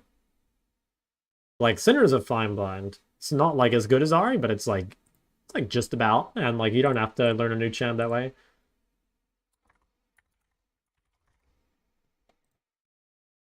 What do you think about Lethal Tempo on a Zero? So a lot of people playing it still prefer Conqueror. I think Conqueror is still fine. I think Lethal Tempo, like, allows you to skirmish a little earlier, but, like, yeah. Conqueror's still totally fine. The only thing is, like, if you're playing Conqueror, make sure you buy Recurve Bow first base, and if you're playing Lethal Tempo, make sure you buy Blasting Wand, or, like, AP. Is Ori a good blind? She's not bad. I think she's, like, an A tier blind. She wouldn't be, like, literally the best, but she's pretty good.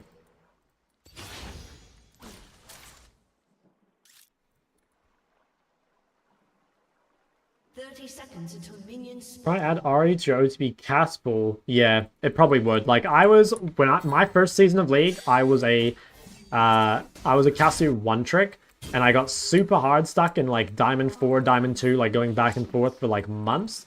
And then the moment I added Ahri to my pool as a blind pick and started countering with Cassio, I got to master like 3 days later. I was like, I didn't realize how big a disadvantage I was putting myself at. Minions have spawned. Alright. This game, we've got Ori versus Nefiri. So this is a matchup where we should be able to punish quite a lot early. I have gone full scaling because I don't know if he's going to have D shield or not. But we should be able to punish, and we should scale really well into their team. Like, we can kite them out. Okay, this guy went D shield, or D blade, which is pretty greedy.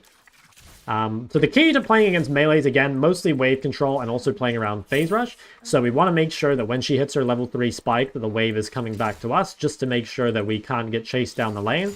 If we manage to get a lot of damage done before that point, then we can keep pushing. But we kind of just have to evaluate that based on what's happening. And if we don't fall behind or like die or anything, we will like massively outperform the Fury post one item. So like basically we want isolated 1v1 early. Try avoid any fights unless they're like 2v1s or, you know, like unless we have prior basically to make it a better fight. And yeah, we're just like bully the lane. Because she should be better than us in the 2v2, but we can use our laning strength to prevent those from actually coming 2v2s to begin with. Okay, so pretty good. We can continue to slow push. Possibly... might want to fast push this one actually, just to make sure it goes under the turret before she hits 3. Yeah, she actually thinned out a lot of it. And Nefiri has a lot more range than most assassins, so she thinned a lot. But let's get this wave under turret. So what I'm going to do is I'm going to start spam pushing. I really want to get this under, set up a ward, and then get the wave pushing back to me. That'll be ideal. Should be good. And yeah, taking damage here is kind of fine. Like, once the wave comes back to us, we'll be in a good spot. Me not getting that wave under turret, though, is kind of a problem. Like, her hitting level 3 when the wave is in this spot is quite bad for you, you know? And you can see why, because she has, like, room to chase me down. So I'd say here, I just pushed too slowly was my main thing. I disrespected how much Nefiri could clear out my wave. Because she has like more range than other melees. So we definitely did not play this early lane as well as we should have. But it should be fine. All we need to do now is just like, again, let this wave come to us. We're super hard outscaling. And we've also taken like a huge scaling setup. So like it doesn't really... like, we don't need to do anything basically. As long as we don't have any random deaths. And as long as we... you know, try and keep at least some pressure on the lane so she can't just like roam for free, we should be fine. So like here, for example, Kindred's going to fight Sedge bot side. So I need to try and stop Nefiri from getting here. So what I'm going to do is I'm actually going to force some fights mid. Even though I don't really want to fight, this is going to make it so Nefiri can't go to Kindred. And actually, I think she's just dead. Well, I missed my QW, which is not ideal, but pretty sure Kindred just smokes her here. Should be able to flash after her. Nice. So... basically, that was just like a combination of good leaning and good wave control, putting Nefiri at like a dangerous spot, even though we like kind of fucked up the lane. Like, I'd say we fucked up the lane pretty hard, and we let her get much better trades than she should, but ultimately, we played it well enough in order to get away with it. So I'm going to TP back. What can we do now? We can try and extend our item lead a little bit, but the thing to be kind of aware of is I just bought like a shit ton of mana, whereas she bought like AD. So in a straight up fight, again, she wins, but I kind of win the attrition. Like what I can do is I can shove waves and like make her run out of mana. I can potentially just like poke her from range and chill. But like actual fights, I'll probably lose. So I'll try and, what I want to do is like, use the fact that I'm a little stronger than her right now and try my best to shove. If I can't shove though, then that's fine. Okay, nice, managed to... get some damage there. Yeah, I'll try shove and get it to come back to us, because like we do want it on our side, basically, right? But first, we've got to like make it come back to us. And right now, we should be stronger. Like I said, we kind of abused the fact that like we were level 5 versus level 4 to get a good trade, and that good trade is going to allow us to get this wave under turret. Now, like I said, we want the wave to come back to us if she's strong, but we've actually taken such good trades that we can just keep pushing, because like she's basically fucked at this point, right? In fact, I think she's just dead. Oof, I missed. So that was pretty close. Actually, I think I lived this. Pretty sure I can hide Kindred. Damn, okay. So unfortunately, I didn't have phase rush quite up, and I missed. So that was a pretty big mechanical misplay, but you shouldn't... well, at least I'm not going to worry about stuff like that, because mechanical misplays are, like, totally fine. As long as it's not, like, a macro misplay, it's like, you'll just get better at that over time. You don't really need to worry about stuff like that. And we're still very far ahead, right? Like, ultimately, Sedge used Flash. We still made Nefiri lose a wave. And we outscaled, right? So it's like, it's unfortunate. We definitely misplayed it. But is the game in danger? Like, nah. Nah, it doesn't really matter. So this is pretty good. Wave's coming back to us. It'll be in a pretty good state where she shouldn't really be able to punish us. If she does, we can retreat to our turret. We've got Phase Rush to play around. Just make sure not to proc your Phase Rush randomly. If you proc your Phase Rush randomly, you can definitely then get chased down after. But in this current spot, it's super good for us. Okay. Get our Phase Rush. Take some trades on her on the way out. Nice. So we get a really good punish. And that's going to make it much harder for her to get into the river and do anything. Okay. Now, the Fury might be running bot, so we kind of have to push because we just don't know where she is. If she goes bot, I don't think she's going to be able to kill them. I might just ping once because I just don't know where she is. But like I said, I don't think she can go bot. I think she took too much damage. So, okay, she did decide to go bot. She's very low, though. I don't think she can do anything. So we're just going to punish the fact that this guy roamed off tempo, and we're just going to shove mid. Yeah, good Kindred all. Basically, we can't get to this in time, so the best thing we can do is just punish mid. And even though the Fury got a kill, the game is over, right? Like, you guys, you've got to be so careful roaming off tempo, right? Like, unless you get a shit ton from that, you just lose so much mid, right? Like, she's lost 2 waves, she's lost a play, now she's permanently down XP. Even though she got the kill, it wasn't worth it. In fact, I think even if she gets 2 kills, it might not be worth it. Like, she is incredibly far behind. And, like, also the thing is, like, in theory, if you're ahead, right, like, you shouldn't need to roam off tempo. She doesn't need to take the risk if she's the one, like, with prior over the lane. So that's, like, massive misplay from the Fury, and probably just hands us the win. And I see that all the time. You know, I've been saying it, like, my entire climb, but I think by far the biggest mistake that lower elo players make is roaming at bad times and just, like, giving up the game for free. So, we're back on the map. We need to set up our vision, just so we have something to play to. Obviously, we don't have flash right now, so we are a little vulnerable, especially when the Fury does have flash. Now, this fight in River should be very good, because the enemy jungler should be topside, so we're totally fine to, like, come to this skirmish, because we know it's a numbers advantage fight. I have to be a tiny bit careful here, maybe of Sedge gang from topside, so I'm just going to make sure I really lean to my bot side vision. And again, as long as I play to bot river and away from Sejuani, there shouldn't be anything to be careful of.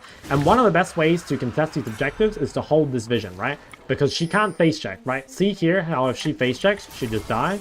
This guy's trolling. Alright, so if you want to know what the mistake there by Nefiri is that she's playing through her weak side, right? Sejuani is top and Kindred is bot. So that means that, like, Nefiri has to only make plays on top side, whereas I have to only make plays on bot side. So her chasing me into bot vision is extremely greedy. And that's why, right? Because, like, I can just have my jungler or my support or someone there the whole time. So, like I always say, like, a lot of League, especially before you get into, like, higher elos, like Master or whatever, is just cleaning up these, like, random unforced errors, you know? These random things where you, like, shoot yourself in the foot and then put yourself in, like, a really, really bad position. If you just kind of know things like, oh, like, play to my strong side, and like, oh, play to my vision, right? Like, that goes a really, really long way. Okay, that sucks. I accidentally ordered the dog instead of the plant. But again, this death is not that bad, right? They lost a wave, they committed flash, they used ult. Like, there are levels to deaths, and this one, as far as deaths go, is pretty whatever. Like, that's, they use so much for it. I think it's kind of fine, you know? It doesn't really matter that much. It's not going to change me, like, winning this lane at all. So, yeah, it's annoying, but it's fine. Let's TP back to lane. And, yeah, like, we're scaling incredibly hard. This guy has nothing. So, like, right now, he's, like, really weak compared to us, right? He used ult. He used flash. He's also level 7, and I spent my gold. So we can just fight this guy at this point, right? Because he used everything. And we can just fucking destroy him right now. As you can see, I'm just smoking him. Okay, probably shouldn't have done that. That's fine though. Should be able to cut this out. Instead, just spent a lot of time mid, which is annoying, but it's fine. That is quite annoying. I wonder if they're a duo, because, yeah, she is really giving me AIDS. Should be able to live this, I think. Kind of wants someone to come and kill. That's unfortunate. Losing this flash is pretty bad because it's going to mean that I get reganked. It is unfortunate that Sejuani spent so much time mid, but ultimately, like, I would say we're very far ahead in Nefiri, right? Like, even though she spent all this time mid, and even though, like, I've kind of mechanically mis-executed some of the plays, like, we're still hard winning, right? In our 1v1. She's got 2 kills, but, like, she gets outscaled, she's down XP and everything. Like, she's completely fucked, like I said.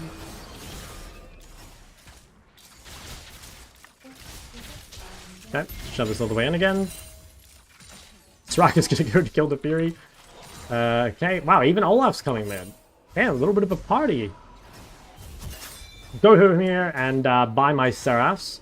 So there might be a small window here where Neferi is stronger than us if she completes item here. But it should be fine. Like, if she has item completed, then we just... Yeah, okay. So, like, on this spike where she is Eclipsed and I don't have my Seraphs upgraded, we should be a little careful. But once we have Seraphs completed, like, she'll never be able to beat us. Should Neferi go D-Shield? Yes. Is Orianna better than Ahri? Why you play her more? I think I play Ahri more than Ori. Okay, so what now? We'll set up vision on top side. We want to play for these grubs soon, so holding this vision is super key. We want to make sure it's as difficult as possible for them to play towards top side. So if we can just like hold this vision, get prior to the lane. Be very careful here. If we lose phase rush, obviously you've got to really respect the Olaf. Oh, he's actually ghosting on me, which is kind of crazy. I think this will be fine though. Like, this guy seems like he's kind of trolling. Nice. So again, playing around phase rush, super important, right? Like, we're able to live there against the Olaf because we have phase rush. If you don't have phase rush, like, you have no business walking up there. You'll probably just die. But yeah, I think we're very, very happy currently. We're going to shove this wave all the way in. Neferi was top, I think. Damn of it. I actually don't know where Neferi is. I lost track of her, but I'm assuming she's top. Okay, no, she's mid. That's fine. So yeah, let's be very careful. So right now we're very strong, but like we have this like weak time here where like we have no flash, we have a lot of gold, we don't have a lot of mana, and our Seraphs is not completed. So if we can just chill for the next like couple minutes, we'll be in a really good spot. But we just need to make sure that we don't do too much and like fall behind here. That being said, I mean, this guy is level 9, so we can probably just fight him as long as we don't run I think as long as we use Qs, it should just be fine. Q obviously like the most mana efficient. There we go. So that was, like I said, I didn't really want to look for that, but she engaged at kind of a bad time. I was also up levels, so I was okay to just like auto her to death, basically. That's really good though. Like, we'll be able to shove this wave and then just like get back. Ooh. Yeah, that's quite annoying. I want to shove this if I can, but I don't think Karma will let me. Although? Oh, she's leaving. Karma should definitely hold the wave in this situation. It'd be super frustrating for me. That should be fine. Alright, so we're extremely fed. We're going to go home. We'll probably buy tier 2 boots and start building towards Liandry. The combination of Liandry HP as well as Seraphs is going to make us like virtually invincible. So let's go maybe this. Okay, so we're super set up for side lane. Like, we probably beat... Well, we definitely beat Neferi. We might beat Olaf if we play around phase rush. We've got to be careful, though. Olaf, obviously, is, like, mega strong on the side lane. But, like, if you look at me compared to Neferi right now, like, my Seraph's completed. I'm level 11 in a second here against level 9. So there really just isn't a whole lot she can do. We're going to try and take her turret here. Even though I have no flash, I think I'll be safe as long as I play the topside vision. Although, I don't see Olaf currently, so I need to be a little careful. Okay. Just get lane ganked, which is kind of annoying. Yeah, that is really frustrating. Wasn't really expecting, like, the random Karma gank. So that is really annoying, because I lose my Seraphs basically for free. And I also, like, placed my pinks. I thought it was my health pot. Yeah, that's very annoying, though. Wasn't really thinking about a lane gank at all, so... Probably just into base TP, unfortunately. That is a pretty big misplay by me, though. Like, I lose a shit ton of pressure by getting chunked here. Like, a lot of the time in League, getting chunked is as bad as dying. Now, I should be able to bait this. I'm going to see if I can... Okay, I think this guy should be dead. Just phase rush away. Nice. So again, really always make sure that you're hugging to your jungler, right? Like, you can oftentimes run to your jungler or bait people into your jungler. And again, if your jungler gets into a fight, right, like, you can be with them. So, at all times, like, you want to be hugging to either, like, a ward or your jungler, and ideally both. Like, you want your vision and your jungler to be on the same side of the map. Yeah, I can just kite this out. Nice. Pretty good. Managed to hold my flash there as well, which is nice. Just playing around the phase rush. Super important. That's, like, I think the third flash this guy's used in my lane, which is really annoying. Okay, so we kind of moved to the next stage of our game, which is playing side lane. I think I'm actually going to buy a pink over an Amtome here, which is... You guys might think it's kind of weird, but having a pink for side lane is pretty key. Actually, I want to go side lane, but I might have to cover mid first. I do want to go side lane, though. It's really good for me. Like, no one can really match me right now. But yeah, I guess I gotta come clear one wave. Just to stop her. Ideally, Caitlyn walks mid right now, but it doesn't look like she's going to. Yeah, okay, so I guess we won't side lane yet. We'll just keep clearing mid. It's just important in the mid game. Like, make sure you're getting farmed somewhere. Best spot, obviously, is the side lane, but if you can't go to the side lane, then you just stay mid. That is quite annoying for me, though. Because I really don't want to share XP with Soraka. Like, it puts me quite far behind. And I also think Caitlyn's going to die in the Fury. And I really don't want to lane against Ezreal, so Caitlyn's lane assignment is kind of fucking me. Now, I could probably... Okay, low-key, Caitlyn dying would actually be very good for me because it would fix the lane assignment. Yeah, her getting chunked is actually just as good, so very, very happy with this. Yeah, okay, that's basically perfect. Oh my god, she has so much fucking move speed. Okay, I mean, it's fine. I want her to go mid. No, no, no, no, no. Ah, fuck yourself, man. It's so annoying. It's actually so annoying. Alright, well, I'll go mid then. Again, it sucks. Oh, it's so annoying. Oh, he's just trolling. It sucks. I'll just go mid and, like, try my best to get farm. It really sucks to share gold with other people. You know, like, in this case, sharing gold with all these people mid is really bad. Please tell me you kill the Fury. Okay.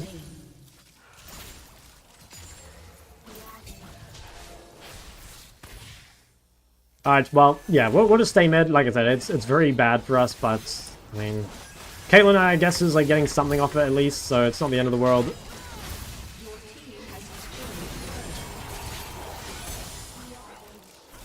Okay.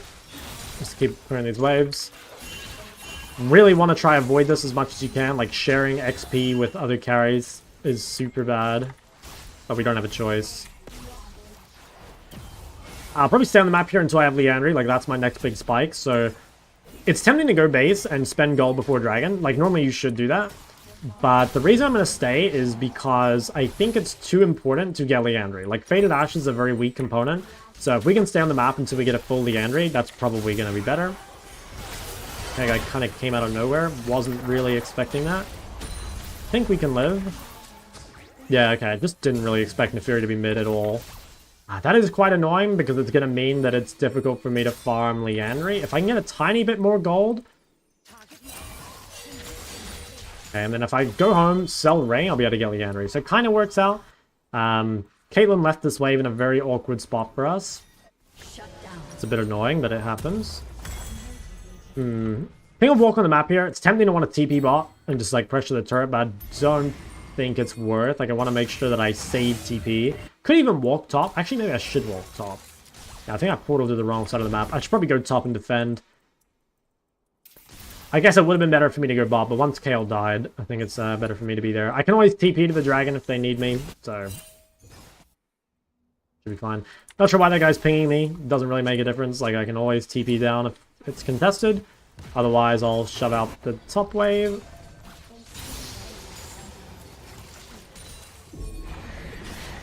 Okay, they're heralding top. Now, I think only Sedge is here. I believe Olaf is recalled, so... Yeah, like I said, I think it's just Sedge. I think we can kill her as well. Okay. Have Seraph very soon. Nice. Pretty good. Ori's actually very, very strong on side lane, so like abusing your side lane advantage is quite nice. Okay, I don't know why Kale's here. So again, like Kale should be bot if I'm top, but because Kale's here, we're just resetting her bot. This is a good example of like, you know, sometimes your teammates are just like turbo wrong with like lane assignments, like the Caitlyn, the Kale, and so you just have to keep going where you can get farm, basically, right? In this situation, I can be bot, and I'm actually happy with being bot. It's just like, I don't want to have to reset and go bot. I want to like shove and then do stuff. But whatever. We'll come shove bot. I have everything up except ult. I think I'll beat Neferi anyway. I'm up 3 levels on her now. Just from like, you know, better side laning and from like not roaming at bad times basically. And there's just no universe she ever beats me. I just want to shove, set up my vision. Dude, Kale, how the fuck are you here, bro?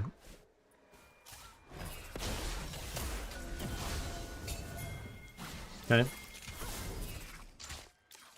Yeah, I want to make sure I hold this vision. I'll probably play around. Oh my god, I saw that. Hale, how are you here? Oh, not my bot wave. Okay, nice. Get a shit ton of damage on the back line. Alright. As long as I can get this wave without sharing it, should be fine. Looks like we'll get Atacon off that, so that was pretty good. This was kind of just like, I don't know, opportunistic, I guess. Like, they walked into a choke. Very good spot for Ori to fight. We know they're chunked out, so it should be pretty chill for us to pressure side lane. You have to be a tiny bit careful, because, like, obviously, if my teammates are doing an objective, it means I can't get any help. But I should be fine. Like, I don't think I'm really scared. Probably what I'll do, though, is I'll go home and... Well, I was going to go home and spend money, but if Kindred wants to play aggro, then I will play aggro as well. Okay, maybe we can bait something. I feel like it's kind of obvious, but let's see. Alright, good luck, Kindred. You got that. This guy thinks he wins. He definitely does not. Actually, he might. I didn't proc Phase Rush. Okay, yeah. He did a really good job of dodging my Phase Rush. Okay, yeah, he actually just outplayed the fuck out of me. He should never win this. I'm up 3 levels and I have Flash. But what happened was I used all my abilities into his, like, dodge thing. And I didn't proc Phase Rush. So you gotta be very careful of that. But like I said, it should be Omega winning. Like, I shouldn't even have to play it well. Just the only thing I have to do is not waste my abilities into his W. So I didn't play that very well, obviously. Does the death matter? I would say not really. The Flash matters. Like, losing Flash for free is definitely a mistake. But the death doesn't matter, right? It's not gonna... It doesn't mean they get Baron. It doesn't mean they get Dragon. There's no Atacon. It doesn't mean the Fury now beats me in the side. So the real problem with that death is losing Flash, which could make the next fight difficult. Team fight, at least. I mean, I'll shit on the Fury. So we'll go bot side again. We'll just, like, reset up our vision. Just gotta make sure we wait out our W, and then it should be very winning.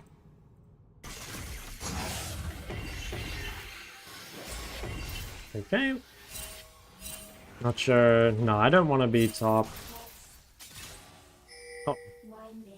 I don't know what this guy's playing at.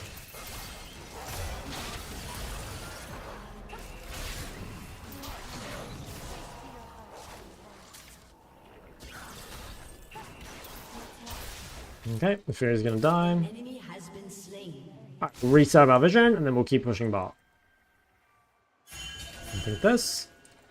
Dragon's in 50 seconds, so if we can have the bot wave shoved before the dragon, that's really key. Yeah, because, like, basically if we shove bot first, it's going to allow us to get deeper vision, and it also means someone has to deal with the bot wave, which is going to make it, like, way easier for us to contest. You have to be a little careful. I'm going to make sure not to proc my Phase Rush. See how I don't Q him there, just to make sure I keep Phase Rush? That is kind of important. I don't like this fight that much, but I think it's going to work. Just gotta really make sure I run away from all left here. Did he take that? I don't think he did. No, he didn't take it. I grab the blue. KO's getting a lot top. So basically what we're thinking right now is because KO is getting stuff top, we actually don't need to do anything. Like, anything we get here is a bonus, but we don't need anything to happen because KO is getting so much top. Now, because these guys are inting, we'll probably just take this fight. But again, our main goal here is just to live because KO is getting so much gold top. KO should never TP here, by the way. Like, there's just no point. She should just end the game top. So, very bad TP. But it's fine. I mean, we secured Dragon. Like, it's... I don't know. It's a waste, but it's not the end of the world. Okay. Grab the Dragon. Wow. Okay, this guy's kind of a psycho. Probably can save ult. Nice. And that should be our Baron. We should be able to just go do it. Like, their jungler is dead. I still have ult. If our team doesn't follow up, then we won't worry about it, but I think we should be able to do it. Should be pretty free. Okay, team doesn't look like they want to do it, so I'll just go top wave instead. I want to take advantage of the time, like, the enemy jungler is dead to, like, push in waves. Yeah, I'm down for that. What I'll quickly do, actually, is I think I'll shove one top wave, make them answer, and then we'll start Baron. So, like, by answering this top wave, it's going to be very difficult for them to contest, although... Maybe I should even push one more. I don't think they can fight. Okay, let's see if the Fury fancies her chances again. Okay, she's gonna try again. Still have Seraphs. Nice. And we get Baron. Pretty good. Yeah, I didn't even proc Seraphs there. I guess the Soraka heal saved me from having to use Seraphs, but Yeah. So the game, I mean, the game was a bit awkward. Definitely wasn't the best played game mechanically. I'd actually say the biggest thing to take away from this game is, like, what not to do. Like, Neferi was in a really good spot a couple of times, but she would just continually throw her lead by roaming at bad times and playing away from her jungler. I think simply if she knew when to roam and, like, played towards her jungler, I think she probably would have won this game. Because, like, we were definitely losing pretty hard, and, like, Caitlyn was, like, pretty unhappy. Even though mid was in a good spot, you know, like, bot was fucked. Top lane was not that good either. But, like I said, she like, mega threw her lead when she did have kills.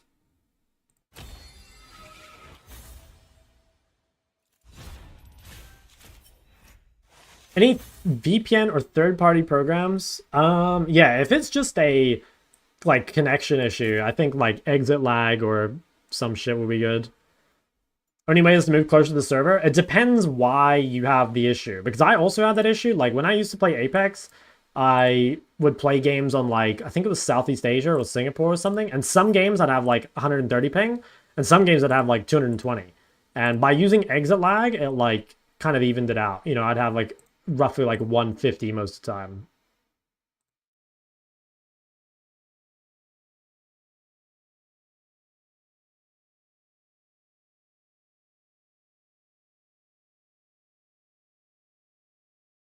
Wasn't Talia this season? I think Talia's really good.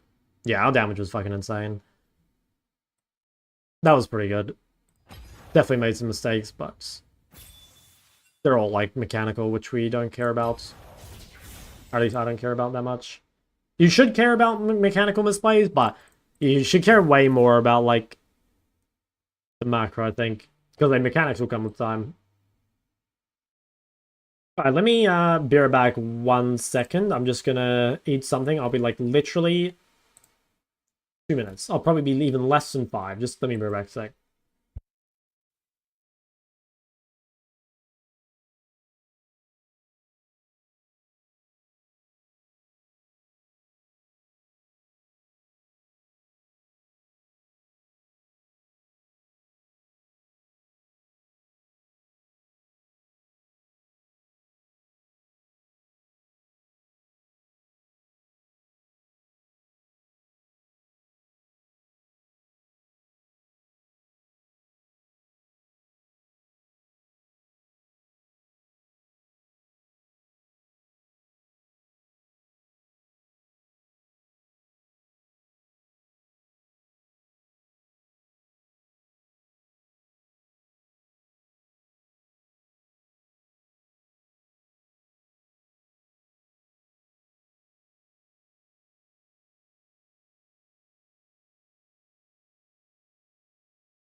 Mike was muted. I'm back.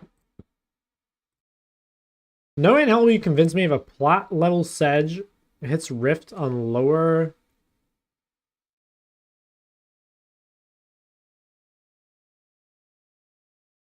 Hits Rift on tower, then just ends? Nah.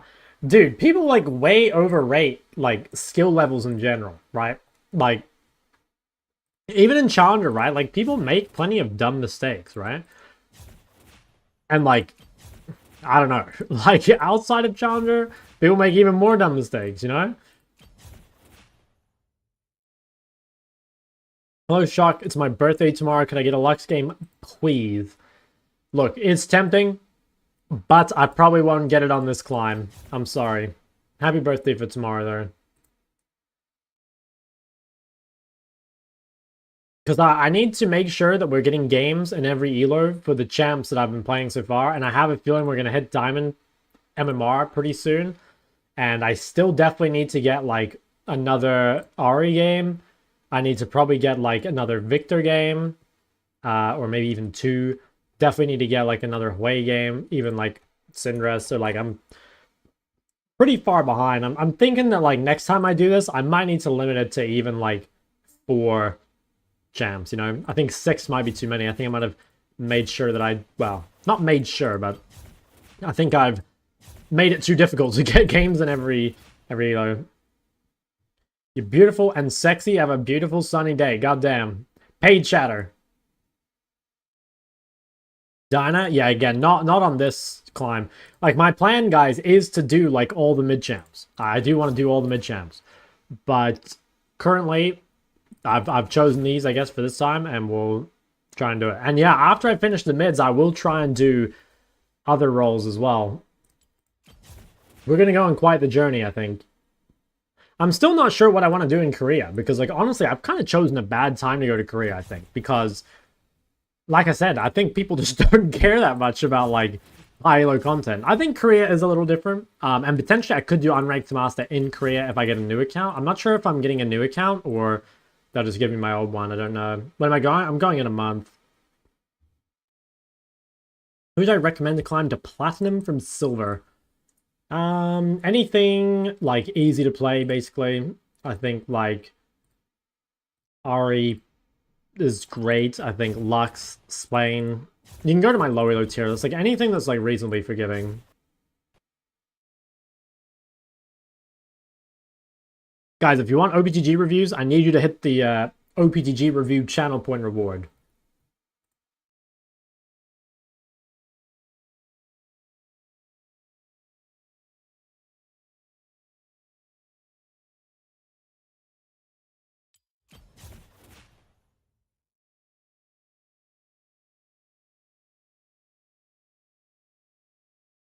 I only play Ori right now, and it's a problem.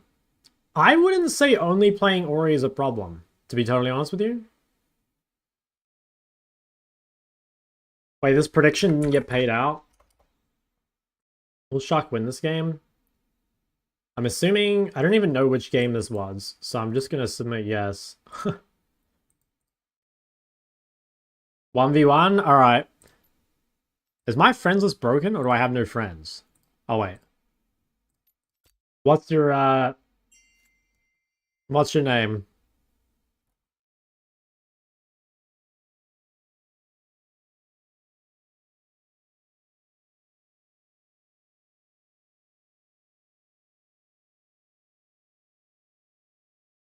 Alright, I'll add Vale.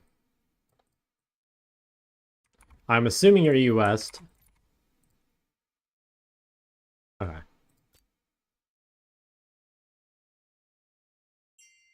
Alright, Vale, let's get to work. I don't have every champ, so, like, normally I'll let you choose my champ, and I mean, you can, but you're gonna have to choose from a smaller list, because I just don't have everything. What do you want me to play? You can choose from what I've got.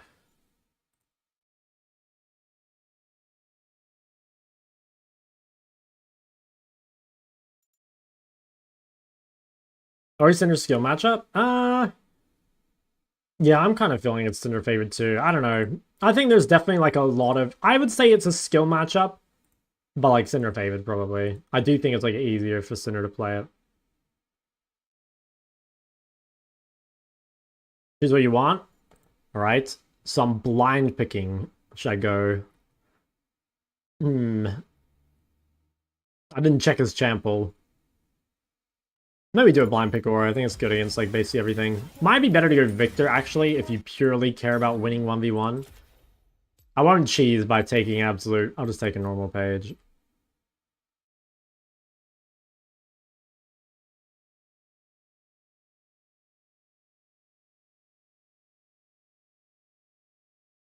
Oh, nice, the classic. Any mages that work well against Zed, Syndra, Aurelia. I mean, I think Ori is fine against Zed. I'd even say, like, probably in low reloads, Ori's fine against Aurelia too. Yeah, like, I would say, honestly, you just need to play your matchups better. I wouldn't worry too much about, like, picking champs.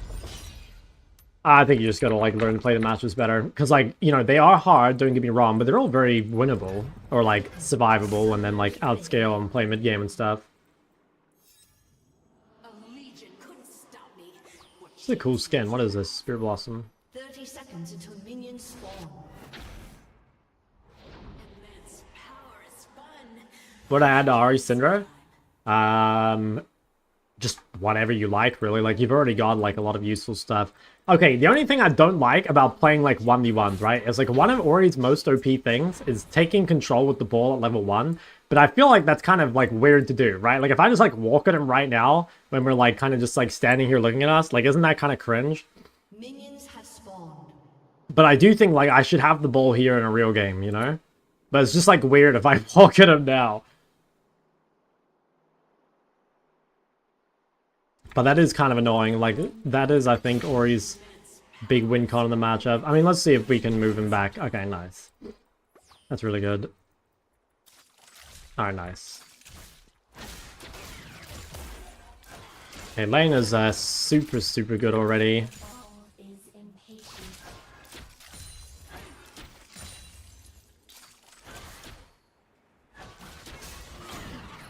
I can walk back into the comment. Monk ass.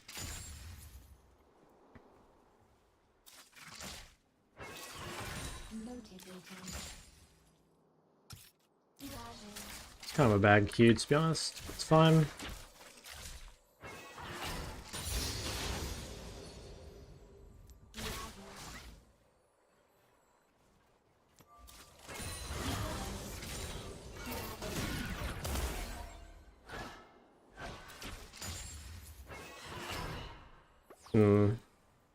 Definitely bad positioning.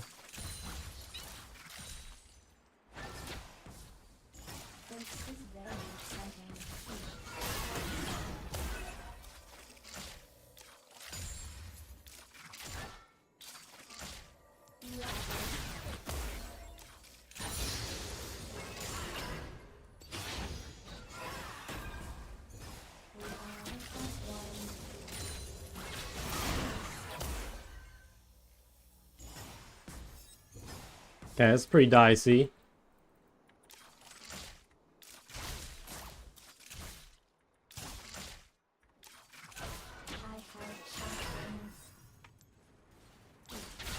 Oof.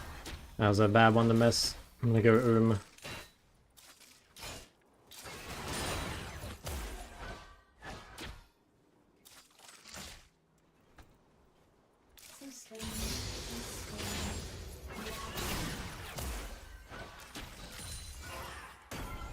Okay.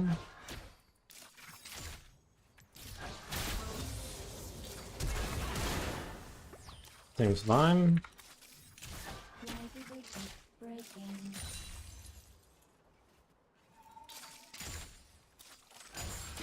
Shouldn't have let him have that one for free, I don't think.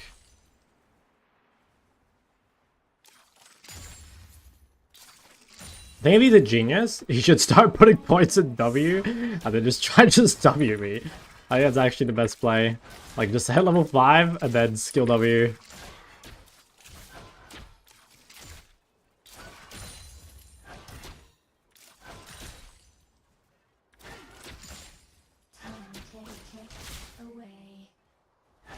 Can just let these die here.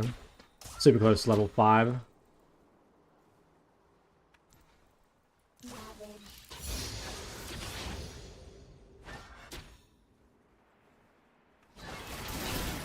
Nice. Very close. GG.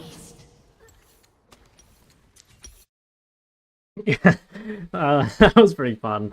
Syndra Ori is a fun matchup. I think it is the most fun matchup in the game. There's like so much skill and like mind games and stuff to it.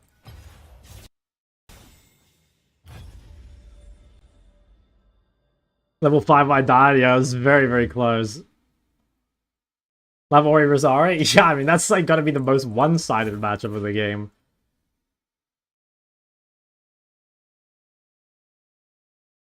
Yeah, Ori Rosari is fun. It's like shooting fish in a barrel.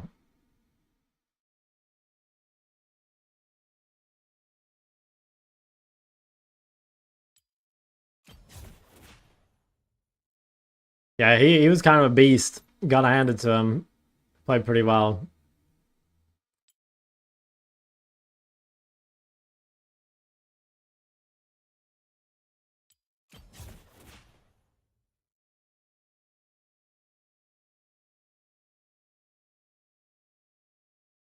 Even get the push prior? Nah, I don't think so. I think it should be even worse for you, because like the problem is like, you know, most of the time Ori will start with the ball like in the middle, you know?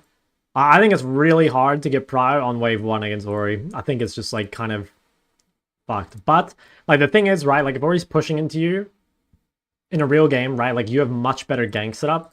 And like I do think if the Ori plays well, she will win the first 3 waves, but like if she makes one mistake and like she dies to the gank or gets chunked, you know, like it's immediately over. Like Syndra outscales Ori really hard, and like by the time you hit level 8, again, I think the wave is like, or the game is over. Yeah. I guess like if you bleed as much CS as you did, maybe you won't win at that point. You know, like if I got a much better buy than you or whatever. Because like I could base right now, 27 to 16, and just spend money, I guess. But like I said, in a real game, like I don't think either of us are allowed to do this anyway. Like the moment a jungler looks at us, we're just dead. Why is my nickname Dinosaur Enjoyer? Because there's these like French dinosaur biscuits that go fucking crazy. Yes, Ori wins against Ari. Do you play Ori in solo queue? I do, yes. Any Vlads in OC that are really good at minimizing?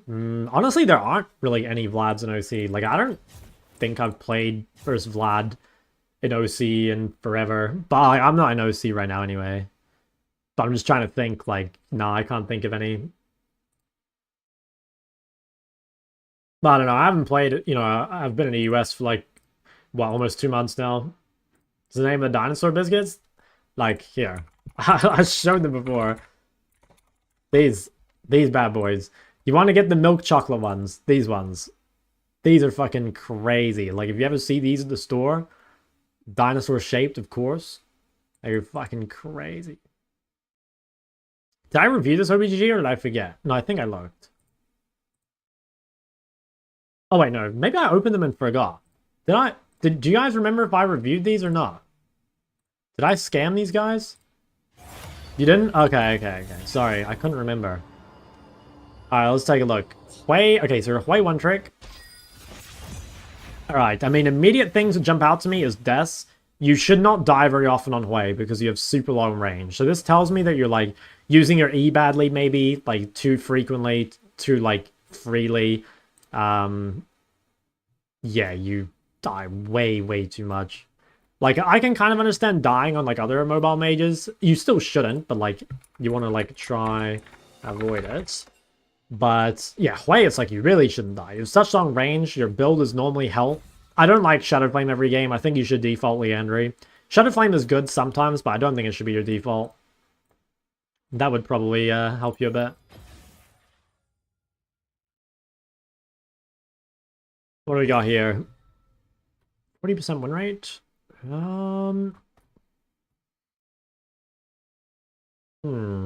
Yeah, I gotta be honest, it is not looking too hot. It is definitely not looking too hot. I don't even know what to say. I mean, what did you play in your previous season? Like, my guess is just that, like, you're out of practice or something, you know? Like, this to me seems like you just haven't played the game in a while, because like you were a master and now you're like 40% win rate.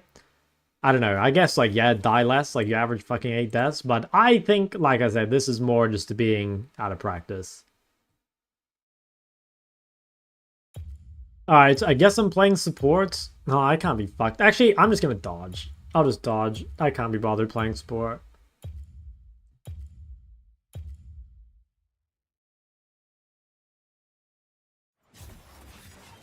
Can't choose prefer roll. Yeah, you Q2, and then like after that it's like free for all.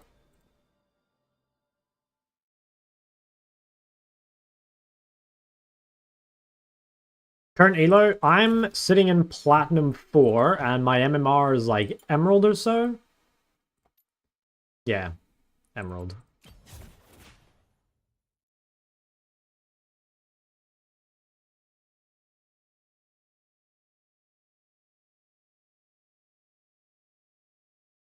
Ever had to deal with ranked anxiety? Not really. Not really. I don't know, but like, I think there's a few things that contribute to rank anxiety. I mean, the first thing is to like figure out why you feel anxious, I guess. Like, are you worried that your teammates will flame you? In which case you can like turn chat off. If you're worried like you won't perform or whatever, then that's harder to solve. I'm not really sure what to do about that.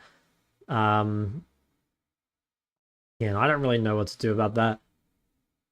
I think playing more games does help. You know, like, if you've only played like 5 ranked games, right? Then like every one of those ranked games matters so much because you've just like barely played. Whereas like if you play more, like each individual game matters less, which is like good and bad because it means you'll like try less hard, but also that like if you lose or whatever, it'll be like less painful. Oh, okay. Little 1v1. All right, what are we playing? Again, I don't have many champs, so we've got to you'll have to choose something for me. Would you say it's a decent amount of games to climb to Masters? If I played 100 games to an Emerald, am I dog shit? You mean like, are you saying like from being a new player? I assume you don't mean from a new player, right? He's playing Aurelia. Do we be mean and play the Cassio? I don't really have any champs that are like skill matchups for him. Okay, you know what we'll do? We'll give him the good matchup. I'll play Syndra into Aurelia, and well, let's see if he can make it happen. So much untapped power.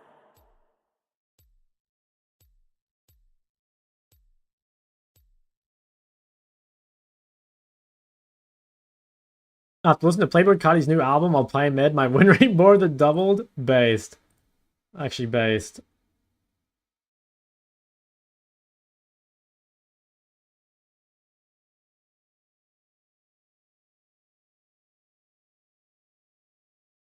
Okay, I actually should have taken Phase Rush because that's what I would have taken in a real game, so I did kind of troll by taking this because like this was kind of cheesing the 1v1.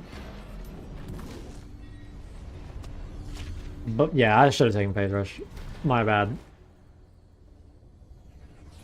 I don't like taking rune setup. Yeah, actually, I kind of trolled. I should have... Like, if I were in a real game, I'd take Phase Rush Gathering, and I don't like cheesing 1v1s, you know? I just, like, instinctively took this, but I am kind of cheesing. But hey, at least I gave him the good matchup, you know?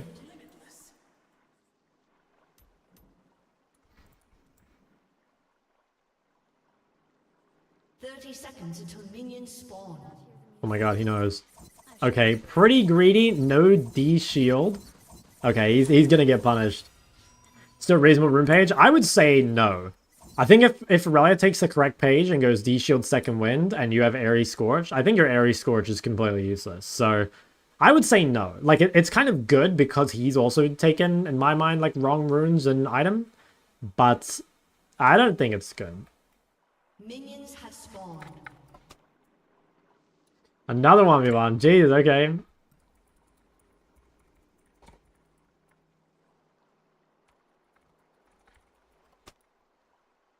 Not going to debate on Aurelia legal?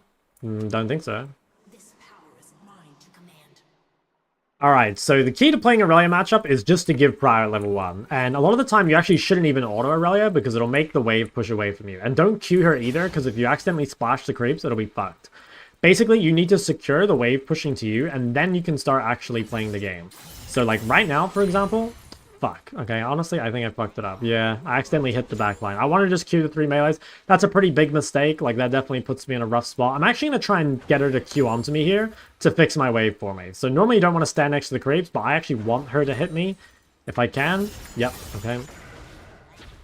Okay, well, I've really fucked up the matchup, to be honest. So at this point, I'll just try and crash 2 waves, I think. Or maybe she'll fix it for me. Yeah, okay, I think she'll fix it for me. Yeah, okay. That seems fine. I really fucked up, though. Okay, so we'll wait. We could probably Q the edge of this. Nice. We can save E defensively here. Totally fine. You don't even have to stun with E. You just have to knock back. Okay, this is pretty good. Wave's in a pretty good spot. Like, even though it's going to push to her, it's like we're in a solid enough spot. Like, it's still on our side of the lane, right? Like, we're not super pushed up. So we can probably start to trade on her. We can even pull the wave further back so that she has to walk up even further. Nice. Yeah, she's kind of fucked.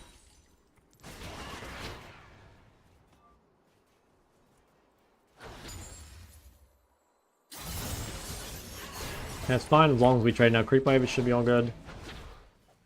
I could have maybe been dicey because my E was on cooldown, but I think I had so many creeps and she's already taken so much damage that I don't think it actually matters. I'm going to make sure here not to use E. I'm just going to harass with Q and W and just like never use my E. I used E before because like she was so far away from the wave, but when she's like up to the wave like this, I shouldn't use it at all.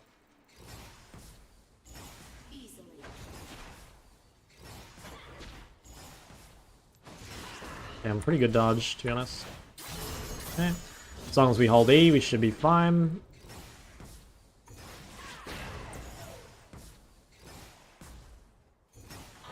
Oh, I fucking ordered the wrong creep. If she's gonna base, then I will try and shove and not let her base. Okay, nice, that's good. I cancelled it. That's fine. I could have frozen that, but the thing is, like, I kind of want to keep her here and just, like, deny even more waves. Might use my E. She could stay now. I don't think she will, though, and I think we can just deny her this whole wave. Yeah, thought so. That's fine. Wave will come back in the middle as well. Someone requested 1v1? Yeah, I've done... This is my second. I gotta do another one after.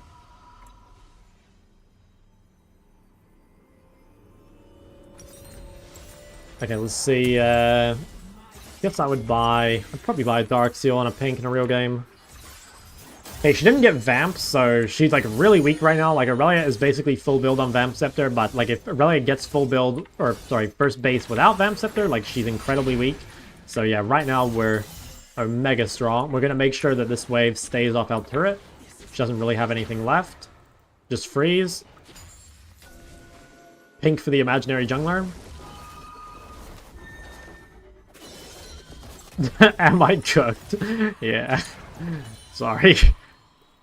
So all we have to do here is just make sure he can't touch the wave. Because like if he can't Q to the wave and he has no stacks, like he can never play, right?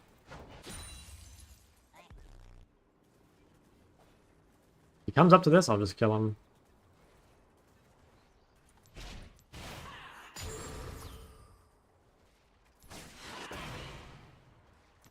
This power is mine to command. Okay, he could hit 6 here and like maybe go...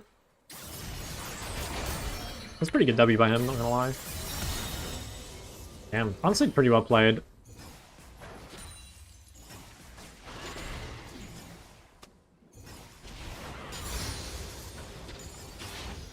Okay, he's gonna base. Now, okay, the only problem is I don't think I can kill him now. Like, you know, I'm obviously like mega outscaling, but like if there's no... Actually, I can't push this, can I?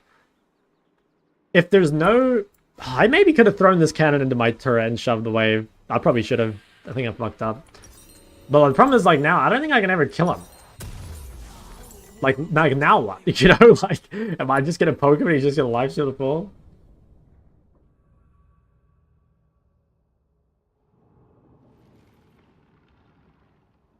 Like, we need a team fight, okay?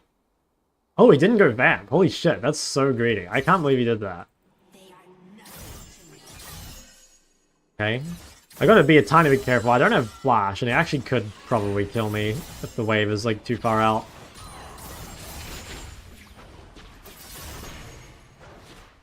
hold this wave. I think I can't hold all of it, but I can like thin it and then hold the rest of it. So what you can do is you can kill half the wave like this, and then you can just keep the rest here. You can even hold one creep in your hand if you want. Like, you'll take damage, which sucks, obviously, but having that good wave state against Aurelia is so key.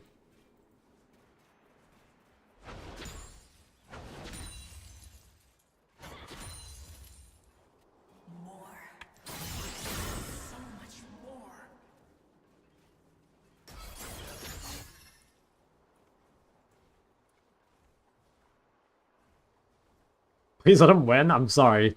This is a no mercy kind of stream. You guys came to the wrong stream if you're expecting to get free wins. Yeah, I have to be really careful here because my E's on cooldown. So let's just kind of chill a little bit. Once E's back up, we can play aggro and probably kill him, but we just need to make sure we don't die for 5 more seconds. I think he's dead.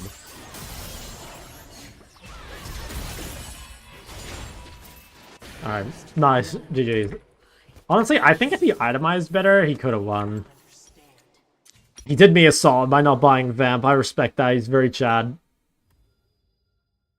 Alright, Word, what's your, add me on this account. Never worth to go Scorch? Not really, unless you can, like, you know, I don't know, kill them super early. Come on, guys, it's a redeem. Is it EU West? It's... Yes, EU1. Will you make it? Okay.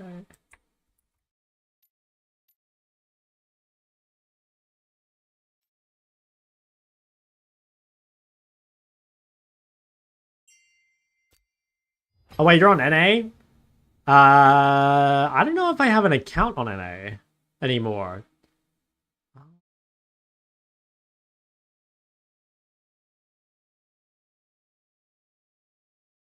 Hey, the ping out. Hold on. I might. Do I have an account? One of my accounts was on NA. I think I've transferred it. Which account is it?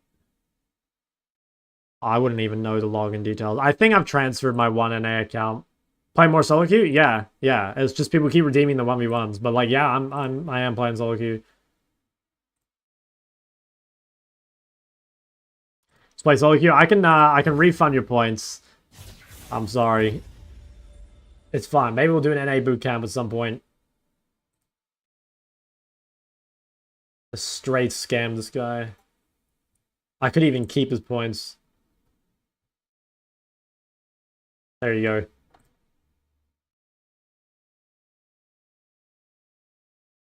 Like a custom? Yeah, Rad James won't let you.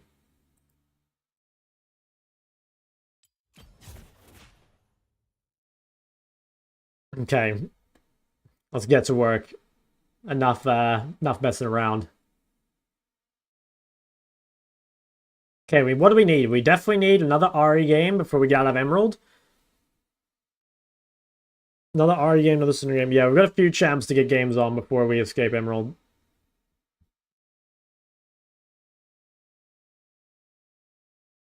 Thanks for your guidance. Okay, let's see this.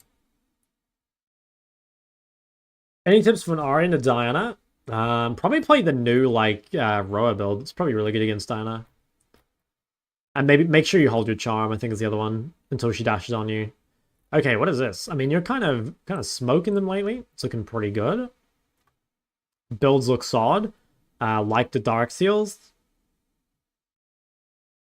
Yeah, I mean, mostly looking pretty good. My guess would be side laning or maybe, like, choosing your roams. You know, like, because your CS looks a little low.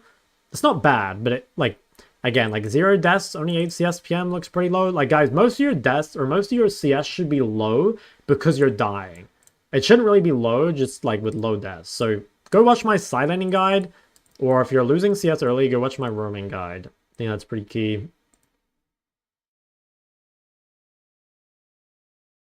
And I think dodging Cinder Stun is very hard as well. I think having MS just makes it a lot easier, but yeah. Press the glowy buttons. Alright. I'll get rid of them for you.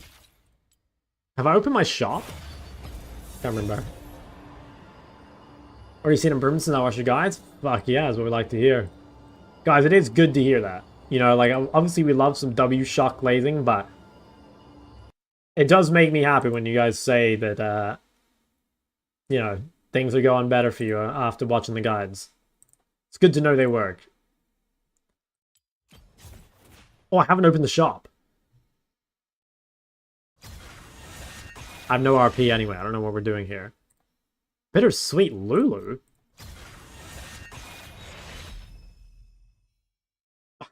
Guys, I'm getting fucking scared. What is that? Hello? Oh, use it for 8? No, they're 2k channel points. Oh my god. Okay, whatever, man. Ain't give me a single useful champ. Riot James. The blue essence and the glowy button that you can redeem and get more champs. Oh. Oh. Okay. Oh my god, wait, there's so much shit. Oh, you're a genius.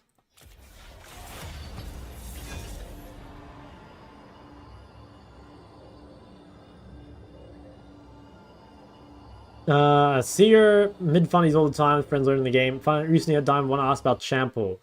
I would look at your OPGG, but if I look at your OPGG, I have to look at everyone's OPGG. And so I can't discriminate like that, you know? I can't play favorites. If you have 2k channel points, I can take a look. But otherwise, you know, Shock, he's a mercenary, okay? He only reviews for the highest bidder.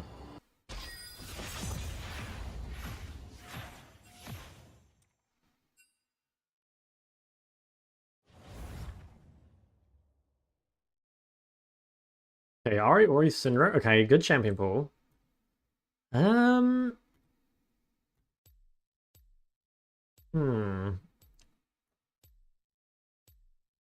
Personally, I don't like Ludens every game, and I also think some of your builds are, like, kind of bad. Like, you can go Ludens some games, but, like, against Akali, you should definitely be playing, like, Seraph's Leandry for all the extra health. I'd probably play Phase Rush in this matchup as well, unless you really think you can shit on her early, so... I think you just take the same runes and build on Ori every game, and I don't think that's good. Not a huge fan of, like, this Ahri build either. I mean, it looks like you're mostly winning lately, so you could probably just keep it up if you keep spamming Ori, but I would change your runes at least a little bit.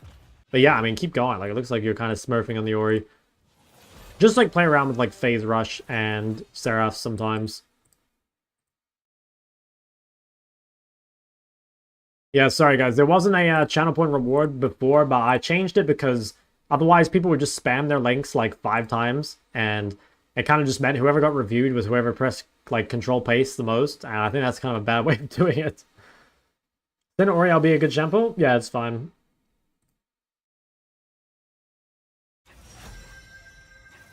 Swain Janna. I think it's... kind of... I don't know. Wow. Decline the swap. Okay, this might be... do I really just... okay, yeah. If you want to pick 4, okay, be my guess. I'm not sure. He bans Silas, but he might just be banning that anyway. Where's the roaming guide? If you just go to...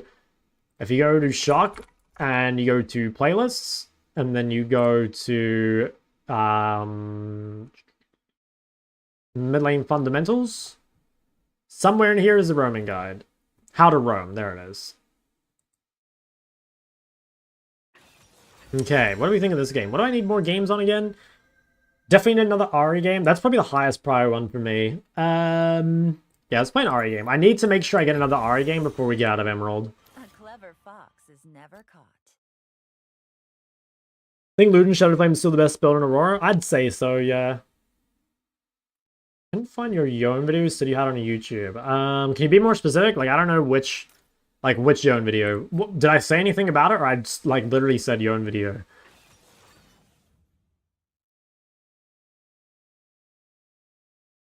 Seemed like a good game for Ahri? It's not bad. I think Ahri's good against TF. It's pretty good with Thresh. It's pretty good with Hecarim. Yeah, I think it's not bad. To do if you're doing good in lane versus roaming champs, and warn early when they leave, a bot does not respect, you just always follow. No, you should just, like, keep pushing. Like, if you go to some of my games here, and if you look against, like, like some of the champs that are like roaming champs, you'll see that most of the time I just like punish the fact that they roamed off tempo. Like just go in here and find some of the games with roaming champs, like the Fizz or even the Fury that I played against before, and just like look how I play. Like for the most part, I just like right click my way down mid and just like ignore them.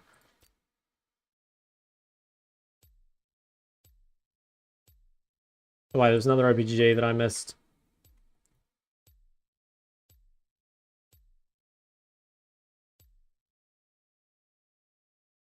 Things with dude tier blind. I think Ari is the best blind, at least in my opinion. Okay, what is this? Ari versus TF. C9 Rose Vibrator. Is that what this is meant to be? Okay, I'll have to get to your RBG after the game. If you're not here, just go check the VOD after this game. I'll make sure to look at it.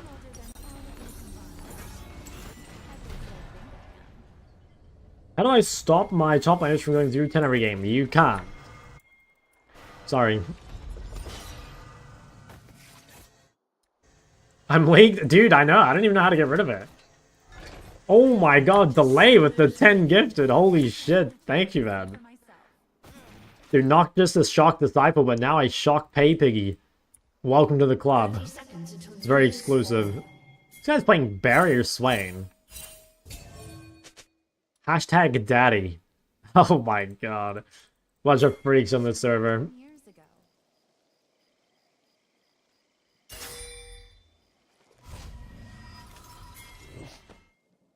Do you think they're here? I mean, they could be. They might have invaded us. Maybe I should stay with my team. Oh, fuck. I hope I don't walk back mid and just walk into 5 people. Like, they have TF, so they probably did invade. Oh, shit. Like, if someone's dying here, it's not me. I really want to walk that way so I get back to mid quicker. Okay, it is kind of annoying being late on the way, but it's fine. Alright, so what are we thinking? Ahri versus TF. Pretty good matchup for Ahri, I'd say. Like, you're hard to get ganked by TF, and you also shove him in. So I'd say this is a pretty good matchup. In team fights, it can be a bit annoying because of his, like, point-and-click lockdown. But overall, I'd say it's a really good matchup. So first thing to do is try and abuse Ahri's level 1. If this guy uses cooldowns to CS, we can potentially zone him off the wave, right? Like, sometimes when your opponent wastes a cooldown, you can't always actually, like, trade onto them, like, if they play defensive enough. But, like, just getting autos on the wave is valuable, right? Like, that means that you get level 2 first. Means, again, you can go for more trades later on. See here, I'm also being very careful not to trade too long, because I know that he has Electrocute. So, like, I want the quick airy trades, and not to, like, trade into his Electrocute. But we're already in a really good spot. Like, we have Prior over the wave.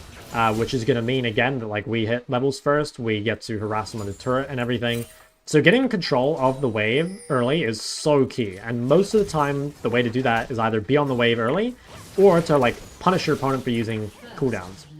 And then here, we can just lock him outside the turret, right? Like, see how here, by the time he gets to hit this wave, I have already killed a creep, which means it's super difficult for him to ever leave the turret. And I can just like pressure him the entire time. Now, I want to quickly find a ward. Should be in time. As long as we get this ward down in a reasonable time, it should be good. And again, I could freeze, but I don't have a big enough lead yet to really justify freezing. So what I want is a bigger lead. And then once I have a big enough lead, I'll play to freeze. But until that point, I'm kind of saying that like me having push over the wave is like more valuable, because that's going to give me better trades, and it's going to mean I have prior for like the scuttle and everything. So we will just continue to push. We'll continue to harass this guy whenever he comes up to CS, and continue to abuse our level advantages. Like here I'm level 4. Damn, nice dodge. So yeah, we're just like really hard bullying the lane, which is insane for us. And a lot of this, again, just starts at level 1, right? Like basically, because we got Prior at level 1, I've been able to keep him pinned to the turret, and he hasn't really been able to find a way back into the lane since then. You can't afford to misplay level 1.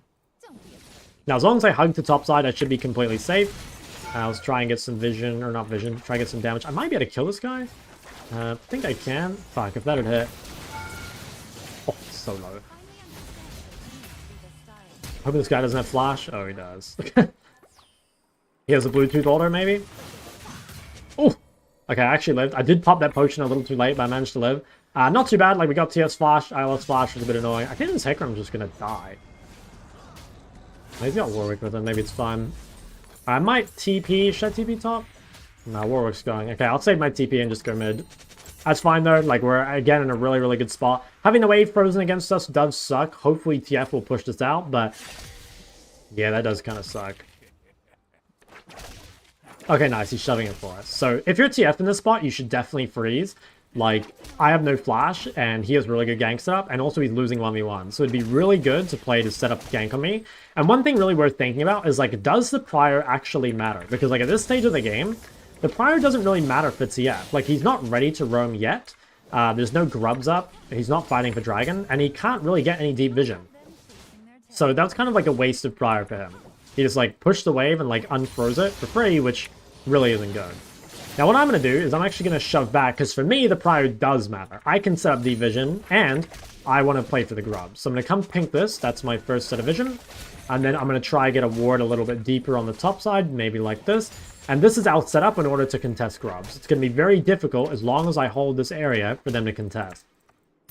We want to make sure we're getting on this wave nice and early again, right? See how, again, by the time this guy touches the wave, I've already killed the creep, which means he's never going to get prior. And so we can continue just to, like, bully. We can, like, force him to use cooldowns to match. Or we can, you know, harass him on CS. We can position really far up in the lane, right? As long as we hug to this vision, even with no flash, we should be safe. It's only when, you know, like, we go too far with no vision that we're in danger. That's pretty good. We got a really good trade onto him. He is level 6, so we have to be kind of careful of that. So the way we're going to punish him roaming is, again, just, like, pinning him under turret. If he roams, we might not be able to stop it, but we can at least trade something, which will be damage on his turret or denying a wave or whatever. So I'm just going to do my best to keep this wave shoved. If my team needs me on grubs, I will go to it. But it looks like it's kind of uncontested. Like, the enemy team, I think, is just giving it. I could maybe just go for this. Okay, nice. Yeah, the guy got a bit too low, so we're able to just grab the kill. Like I said, it didn't look like that was contested, so I could just play for mid, which was really, really nice. Like, he just took a bit too much damage, and then we're able to get the kill. So let's try to do one more wave, and then get a reset off. He might ult me. I think I'll get our way in time, but it's possible. I think I just let that one die, just in case. Just sweet. We're in an amazing position. We can just TP back. We're going to have our chapter. We're going to have our boots. Like, basically, we have everything we need in order to snowball this game. So all we really want to do is just keep spam pushing mid. If TF makes mistakes, we'll trade on him. Otherwise, though, we'll just keep leaning to Hecarim and allowing Hecarim to do whatever he wants, basically. And we want to try and pin the TF to the turret as much as possible, just to make sure that he has very few windows to roam. Now, he does have one window to roam here. We wouldn't really be able to do anything about this, but, like, bot lane's not really gankable, right? So it's very unlikely he roams. He could roam top, maybe, but kind of doubt it. I'll just reward these just in case. That might see him if he goes top. I don't think he will, though. Now, we do have to be a tiny bit careful. So we have no ult and we have no flash. We are actually very vulnerable. So it's really important, again, that we really heavily hug the top side. And we should be pretty careful hitting the turret during this time. Like, right now, with Hecarim showing top, it's pretty greedy for me to hit this turret. I am going to be greedy. I'm going to hit it once so I can get the plate. But be very careful doing that. Like, that's a very scary window where, like, they know, basically, that Hecarim's not there. And I have, like, no ways to survive. This guy wants us to walk in a bot jungle. That's a very bad idea. We're just going to walk in and get TF ulted and die. So you just got to kind of ignore the jungler here and realize that, like, until Hecarim's here, you don't want to do that. Now, after this wave gets shoved in, now we can do it, right? Because Hecarim's here. TF is, like, at least going to be late on this play. And I have ult soon. But that's kind of the punishment for Hecarim dying top. And if he flames out bot side for that, then he's just kind of dumb. Okay, that's fine. We're just going to shove mid. And again, if TF does ult bot, we'll be able to punish him. Now, in this wave, right, this time I have flash. So this time I feel comfortable, or sorry, this time I have ult. I feel comfortable either running to this fight, which I think I will. Now, I can come to this. The thing is, TF's going to ult. So, like, I'm coming to this, but I think I'm getting ready to leave. I think we get the kill. Yeah, like I said, I'm looking at this and I'm kind of getting ready to leave because the fight to me did not look very good. Like, it looked like it was kind of over before I even got there, which is why I didn't really commit very heavily. I just kind of wanted to go and, like, you know, if I can snipe a kill, great, but realistically, I don't want to fight because they just died a bit too soon. But that's fine, right? Like, TF used ult, he didn't get anything, and we actually did manage to get a kill, which is, like, really, really good for us. So we're really, really happy with how the game's going so far. Bro, what is this guy up to? Okay. Is this guy bad or something? I guess. Okay, so we're pretty weak again, but I don't think he's allowed to do this. Yeah, I feel like this is, like, not really allowed. I'm actually going to flash for him, and the reason this is good is because no flash TF is much worse than no flash Ari. Right, like, I have a lot more mobility, and so, like, yeah, he's not really allowed to lose his flash, like, without dying, but for me, it's totally fine. Like, we don't really care. So I think a flash trade there is really, really good for us. Also, there's a chance he just doesn't flash and we get the kill, which would be nice. So, we'll go home, grab our Malignants, we will grab a pink, and now we'll just, like, reset up our vision on top side and continue to play to Hecarim. That's pretty much going to be it.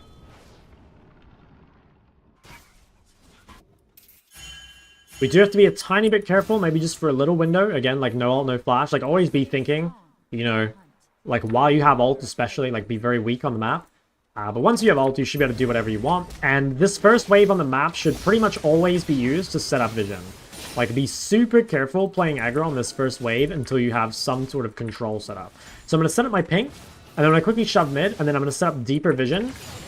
Ooh, okay, so they're deciding to contest. This is fine. I'm going to take the 5 seconds to quickly shove this, and now come. Now, I am slightly late, but TF gets hugely taxed on this wave, which is fine, right? So even though this play went bad, TF loses so much for this. And I'd actually say that, like, this is, like, better, almost, you know? Like, that was not worth it for TF. Even though they got grubs, grubs are not worth what he lost. He lost a play, he lost a wave, and, like, that's really not good for him. Like, people underestimate, I guess, like, how bad it is to lose waves, or maybe overestimate, like, how important grubs are. Like, grubs are nice, don't get me wrong, but TF bled a shit ton for that, and it's really not worth it. Okay, now, could potentially kill this guy. Okay, probably shouldn't have done that. Did kind of lose my ult for free. I thought maybe we could turn it, but Janna was still around. So that was probably my biggest misplay so far. I'll have to be quite safe, obviously, once my ult is gone. But we can use that to get prime on this wave, and then we should probably just recall. So the thing is, like, when you don't have ult, it's, like, a good time to reset, I guess. Like, you obviously have to be careful, because, like, sometimes you want to stay and whatever, but if you have no ult, and you also have a big spike in base, it's a really good time to base, because you want to make the most of this downtime. Like, you can't make plays here anyway, so you might as well spend it in base. Dude, I have a Rageblade Weedwick. What the fuck is this? That's crazy. That is crazy news. Okay, so we're going to try and shove this. I think this guy's just going to run away. I don't think... Well, maybe. I'll try and keep him here, but I don't think it's going to be possible. That doesn't look like it. Oh, he actually did stay. Okay, so he stayed, which is pretty good. Right now we have, like, a big item lead over him, so we can probably abuse this and potentially, like, take some plates or something. Alright, he committed to the base. That's totally fine. Shove this wave all the way in again. And now what we'll do is, like, if Hecarim needs us on this dragon, we'll go. But if we're not needed, then we won't. So we're kind of watching here. If it looks contested, which maybe it is, we can, like, come and hold the vision. Don't DPS the objective. It's not really your job. Your job is more to, like, hold chokes and keep vision and stuff, as opposed to actually just, like, hitting it. I might have to ult here. Okay, this should be winnable. Should be very winnable. Wow, he actually lived a long time. Okay, nice. Better kite away here, I think. Okay. We have 2 more dashes. Okay, that's fine. Cool. Maybe get this Janna kill as well. Fuck, I let my last ult time out. I did try and press R there at the end, but I waited a little too long. Crypting. That was good though. So, like, you can see there, like, again, I would most like my preference is to hit mid. But if it's contested, I will go. But, like, I'll go and, like, hold the chokes as opposed to DPSing. Because, like, holding the chokes is so much better than actually just, like, hitting the objective. Now, I want to take this plate. Don't think I'm going to be allowed. I'm probably going to get TF ulted, so I'll just have to walk away. But if it weren't TF, then I don't know. If I had ult or something, I'd probably do it. But it's a bit too hard. Now, I could be greedy, I think, and buy a rod. I think I will. Normally, you go Horizon if you're, like... Oops. Normally, you go Horizon if you're even or whatever. Or, like, you don't buy the rod. Lich Bane from ahead is really good, but if you can't buy the rod, it's kind of terrible.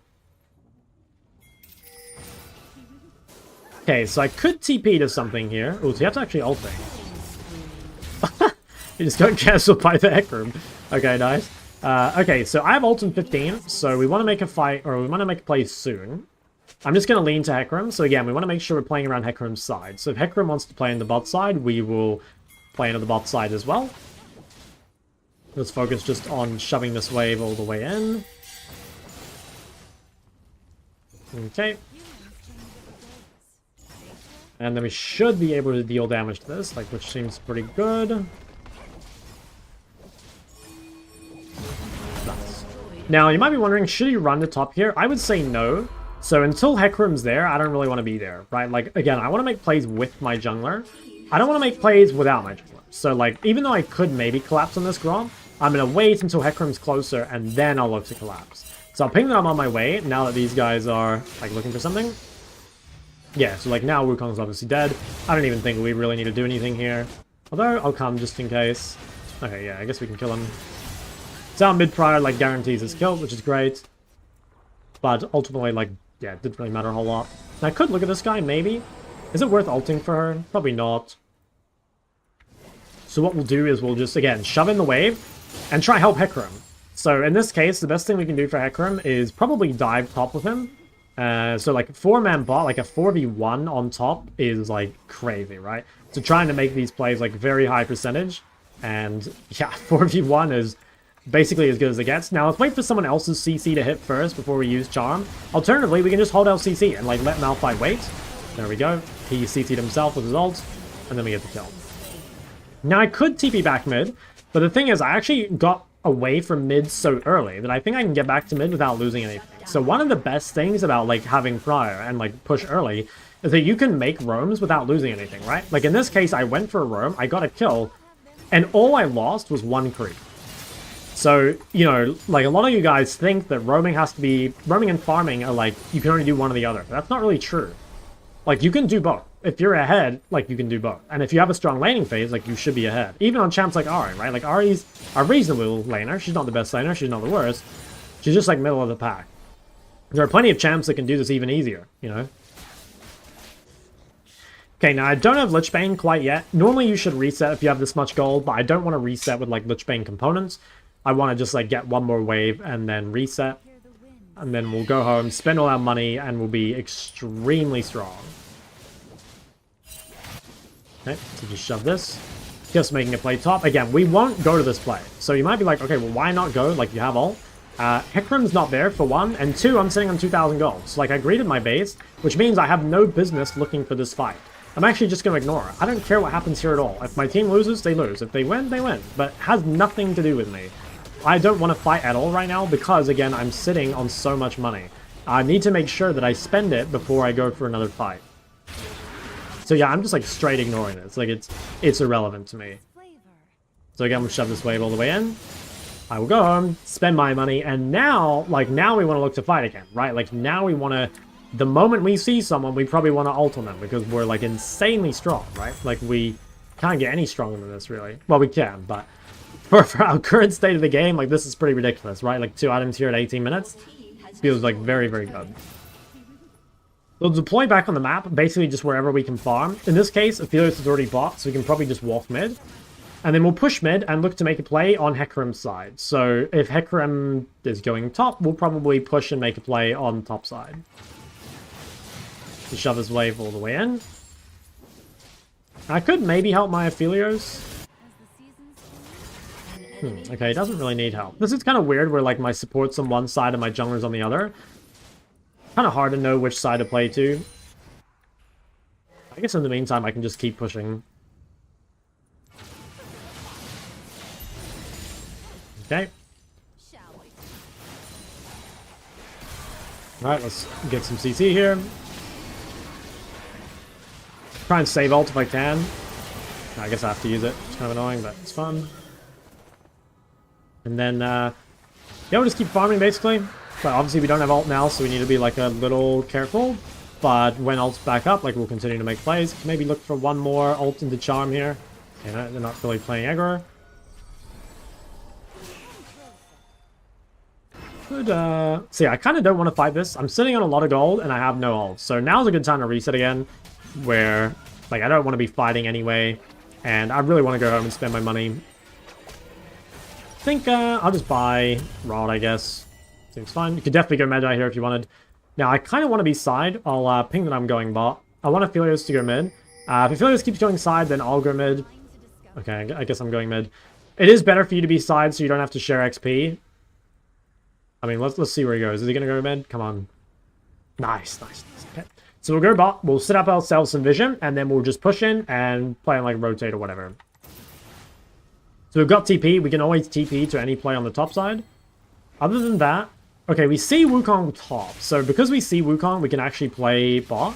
Normally, if your jungler's top, you want to be really careful. But like I said, because Wukong's top, we actually can do something bot. Although, I should probably be careful. Like, they will start coming bot soon. Okay, I'll watch this. If this looks good, I'll TP into it. Not seeing a good ward, though. Yeah, there's no wards, so I would probably TP to this if there were a ward, but it doesn't look like there's anything, so I'll just ignore it.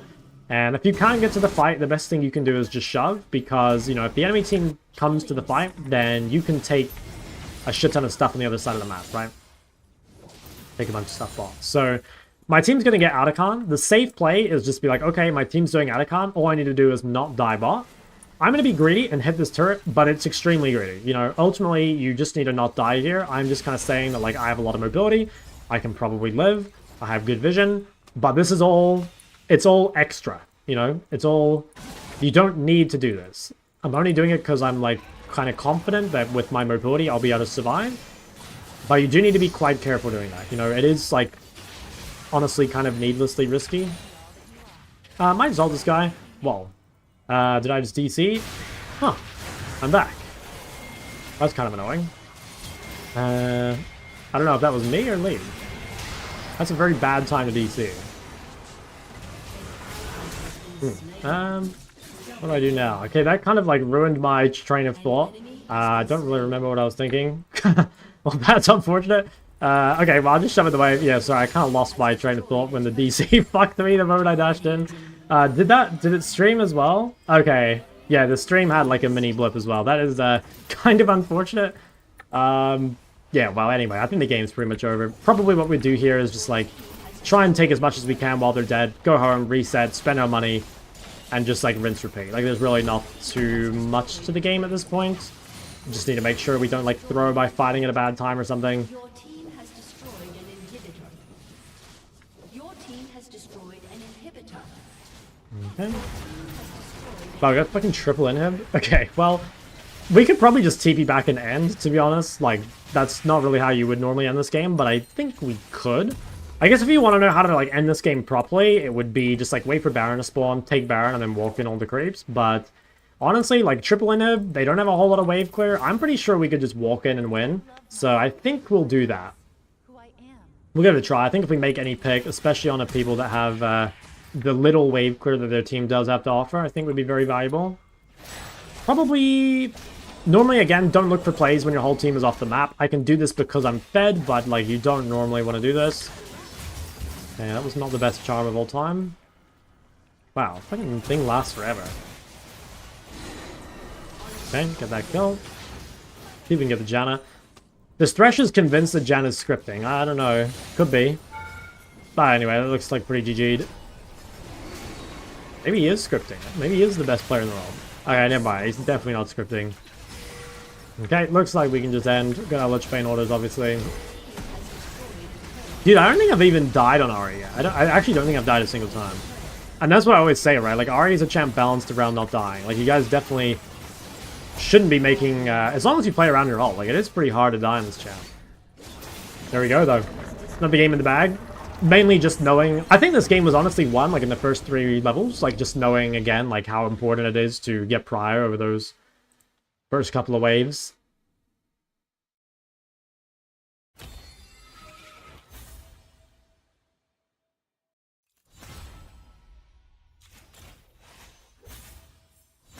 I've been promoted to Platinum 3. This guy in my game. I don't want to add people from my games because I don't want to get flamed for smurfing.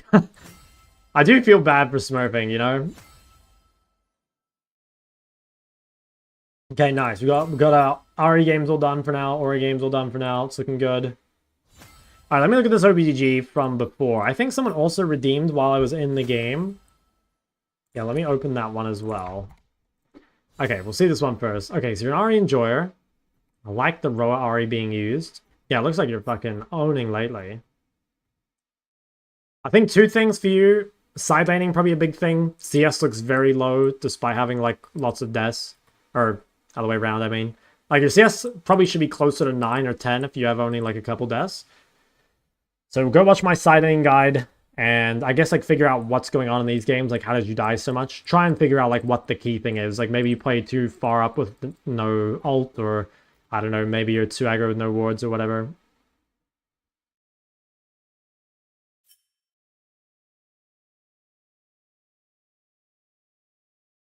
Okay, Lux Syndra.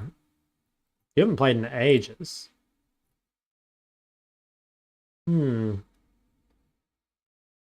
Gut feeling would be like, what would I say actually?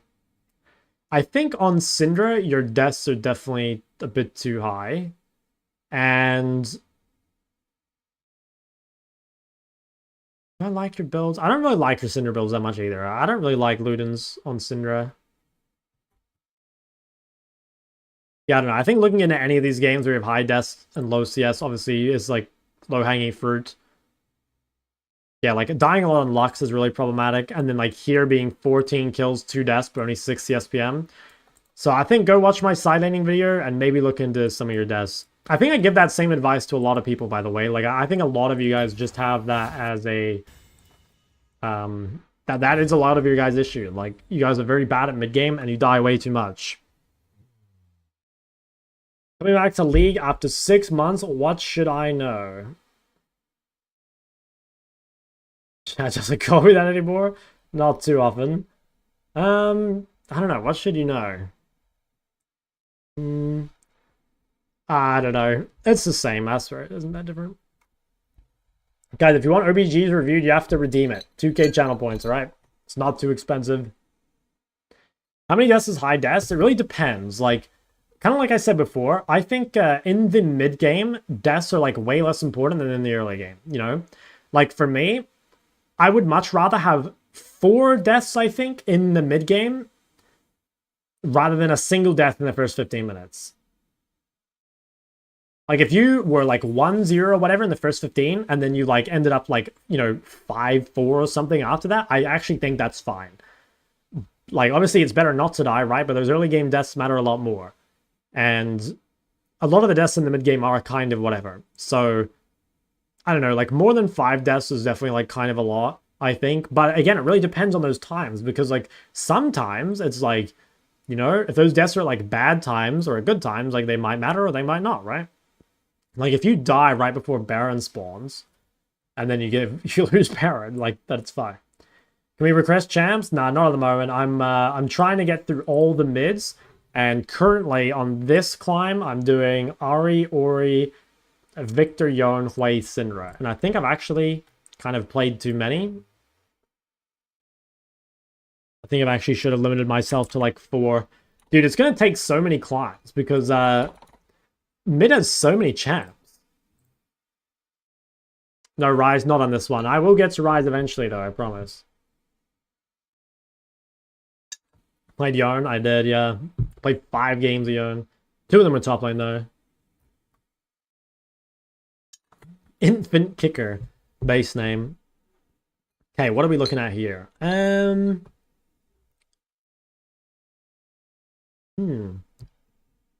Okay.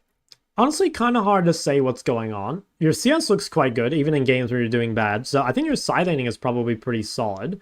My guess is that, like, okay, some of these games, I think you're kind of making your life difficult. Like this game, I would go Phase Rush over First Strike. I think it's way better against Yasuo. I'd probably go Phase Rush this game as well. I think that game your build is, like, fine. I don't really like Luden's Shadow Flame. I think you'd find it a lot easier to play Blackfire. My guess is, like, looking at this is probably you're either bad at laning or you're bad at team fighting. And pretty much everyone I've ever coached on Syndra is bad at team fighting, so you should go watch my Syndra combos. Like, go to my Syndra guide and watch my combos section if you haven't already. I think it would help a lot. Because, yeah, I don't think you should be, like, losing these games, from what I can tell. I mean, Kiana one day, it does. Like, I promise I will get to every champ. Now, there will be some champs that I'll kind of, like, need to learn.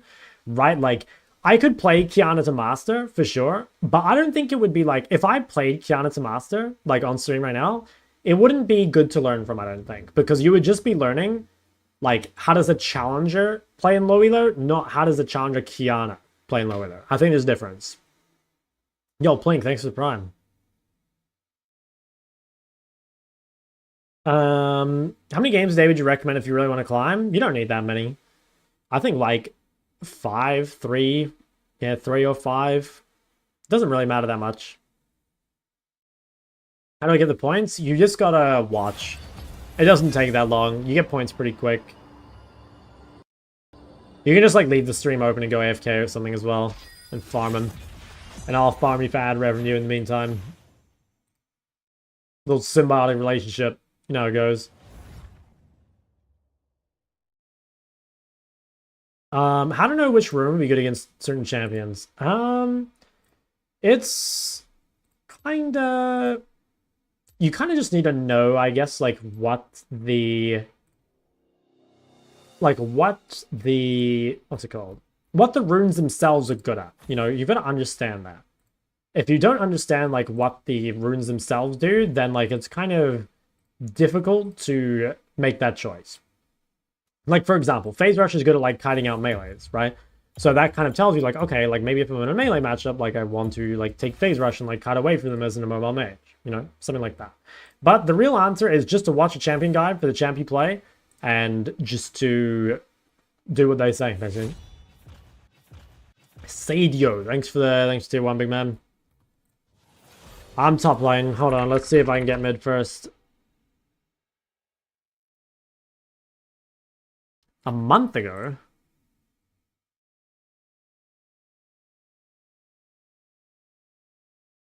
Okay, you haven't played in ages. Mid. 7 game sample size. Okay, yeah, I think just the classic, like, deaths in CS, you know. 12 deaths, 515 CS PM. Even here, only 3 deaths, but still only 6.2 CS. This says that, like, you either roam too much at bad times, or... But yeah, it's probably that. I think you probably roam too much at bad times, and you don't know how to side lane, would be my guess. I guess I'm playing top lane. I've already dodged, so I kind of just have to play... What can we play top lane? We could play a Jace game. Actually, should I just pull out the Cassio top on my Smurf? Should I fucking do it to them? Should I just run these guys over? Maybe they'll give me mid.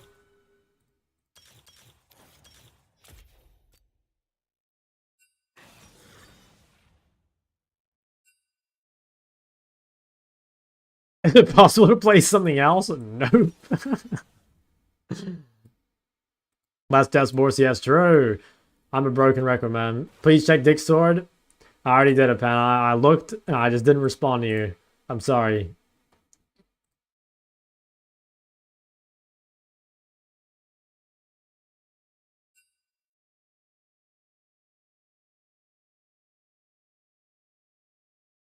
Have I ever done an in-depth rune guide? I did, yes. It's, I can't remember what it's called. If we just look up Shock Rune Guide. It is a little outdated. Yeah, because it's from Season 14. But, yeah, I did do a Rune Guide. Okay. Take a look at this one before our game starts. Oh, I'm against Camille. Okay. Exciting. What do we have here? Champ pool seems a little all over the place to me. Playing a lot of different champs. I think you should just play, like, Jace and, like, one other champ. Like, maybe just Ahri Jace or Ahri Jace Sinner or something. Looks like a bit too many. Definitely the classic. Deaths seem way too high. CS actually seems not bad, from what I can tell. Yeah, CS seems not too bad. I think your CS is lower, though, because you're dying. Although, I mean... Yeah, hard to say. I think biggest thing is the deaths and the champion pool. I mean, the champion pool's bigger. For sure. Get a banner that says more CS, die less. True. Y'all, thanks for donation, big man. Guys, YouTube chat is out here giving me money. What about you guys? Oh my god, I'm in a diamond game. Wait, this isn't good. I didn't get enough games on... I don't have any Hui games in Emerald that are actually good. Oh shit, this is not good. This is not good. I played too many champs this time. At least we got Ari out of the way. We definitely got Ori out of the way. I'll have to limit the champ pool a bit more next time.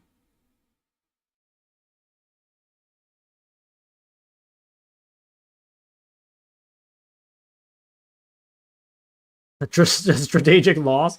Bro. Bro. Oh my god, 2.2 million points on the Lux. We're in that kind of elo. Also, I'm versus the Shy on Camille. Holy shit. It's gonna be spooky.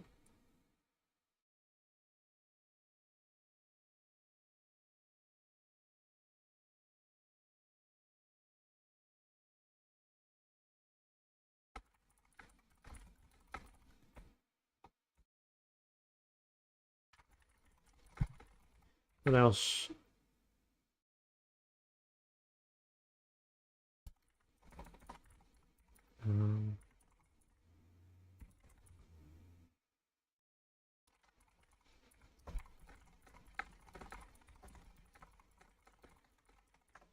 Okay.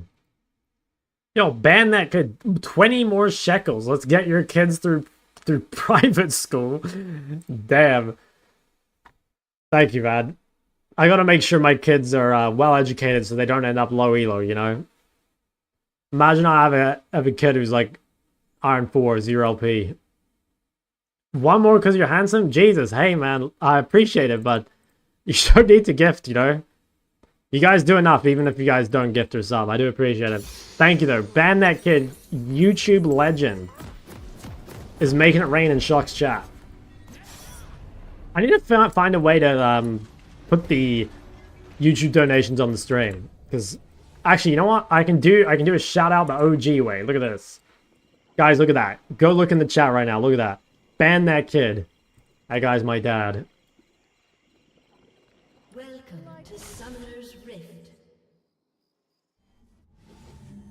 Seems to be correlation between low education and pro players. I mean, I guess. It depends how low education we're talking, you know? Like, they're not out there eating crayons, you know? They're not Mundo mains.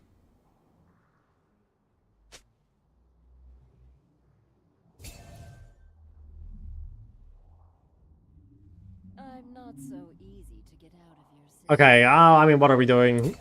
Do you guys care about top lane? Minions have spawned.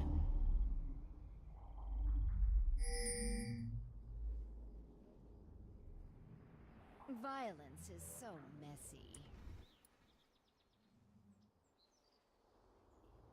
I have a feeling we're gonna get 3 camp ganked. I think people love 3 camp ganks in low elo. I might just crash 2 waves. I need to watch some top lane VODs. I don't know what you're meant to do when you're like blue side against a champ that can 3 camp gank and they have gank set up. Like, you meant to just not push? Or are you meant to like crash 2? Or are you meant to like drop a ward level 1? Like, I don't know what the tech is exactly. But anyway, I mean, we'll see what's going on. That ward that Echo plays actually helps me a lot. That's big news. It's big for the program.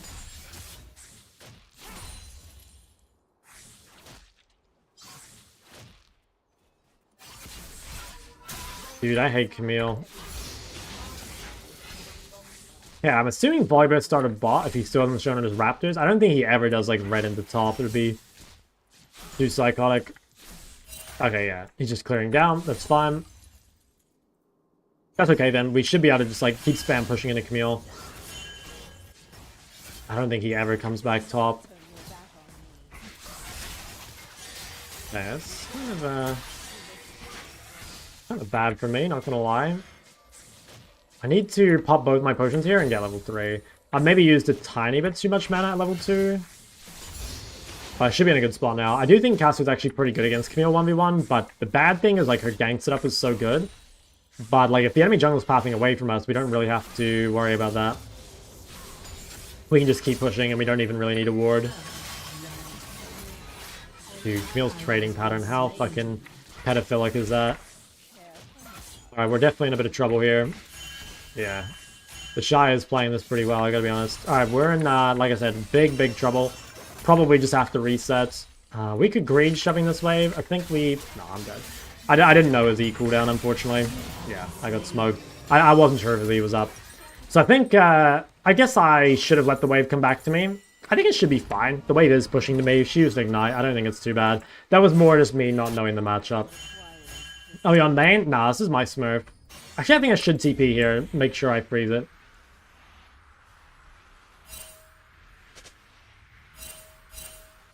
Yeah, it shouldn't be too bad. I think I'll still win the matchup.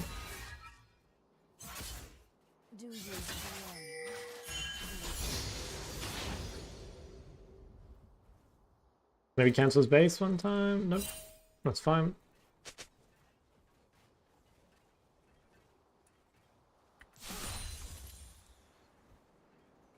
Okay. He's going to be in a pretty rough spot here. Like, the wave is very pushed to me. He has no Ignite. And he also has no Flash. So he's going to be really scared. If we can keep the wave frozen here, it'd be really nice for us. Might just ward this bush just because I have an extra ward. Yeah, there's Camille. There's Shane, but I don't think she wins. Okay, we need to try and like bait this guy onto us. I don't think she's gonna fall for it. Okay, she's dead.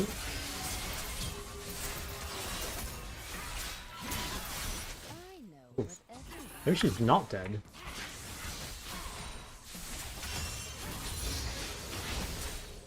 Damn. Only Kayn could be a useless enough champ to not get that kill.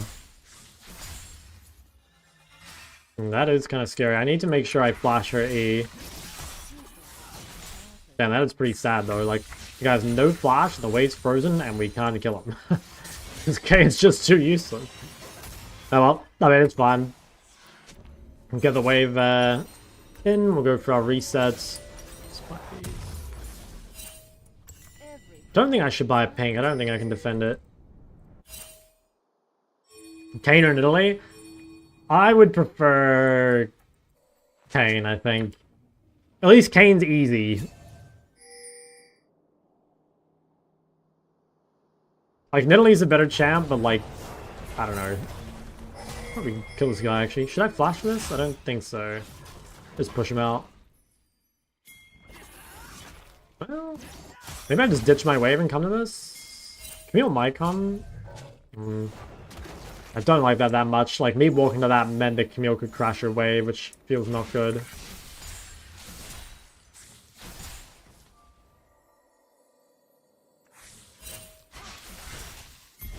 Okay, let's shove this. We'll have Prior for grubs. Ult is obviously a big deal for us. Their jungler will probably be pathing bot, so we don't have to be too scared of, like, the Camille gang setup. Reward. I think this will be fine. Like, I don't think we need to DPS it. We can probably just play for lane because I don't think Volley will be here. Pretty sure he'll just be bot. Ooh. Yeah, I was gonna say if he times it really well, maybe. Oof, that was so close, dude. If he dodged my ult, I think he actually would have won. That's kind of crazy. I mean, I guess it's just the ignite advantage, right? Like, it cuts my healing. It's kind of fucked, though, that a Grasp champ can, like, almost beat a Conqueror champ in a long fight.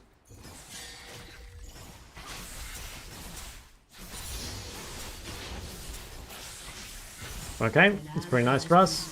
Get his wave all the way in.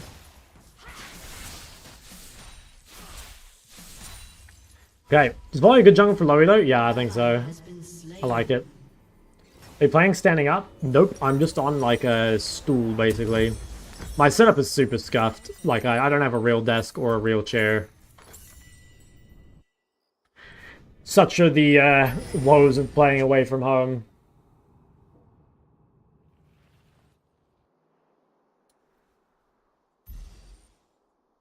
How's my spine doing? It has some issues, but it's fine. I think those are mostly caused by having to carry teammates as opposed to posture. An enemy has been slain. Oh damn, that like turned me around. Is that why I cast that way? Keep your enemies close. Man, I fucking... I hate Camille.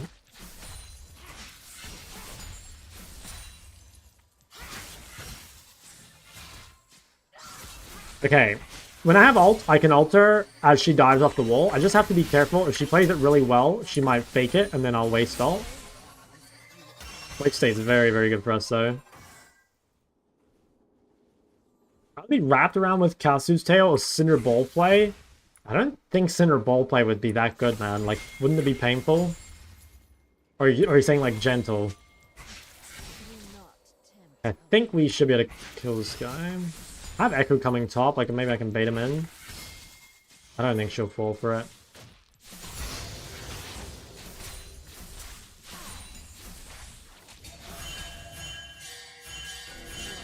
Okay. I mean, we're up 30 CS, like we are really far ahead.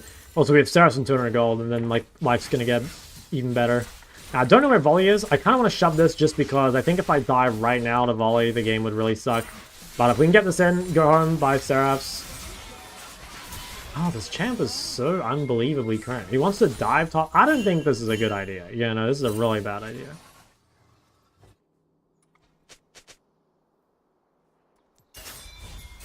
Yeah, you guys are relatively up to date. Honestly, don't think so. I can't remember, but my guess is no. I think the runes and itemization are like way out of date. Maybe the playstyle's similar. I can't remember. Okay, Camille might run to this. If she does, I'm just going to quickly, again, take the couple seconds to shove this in. It's always worth doing this. Like, you get to the fight 2 seconds later, but you deny her, like, 100 gold, basically, right? Which is a shit ton. So it's very, very key to try and spend that, just that little bit of extra time to deny them the wave.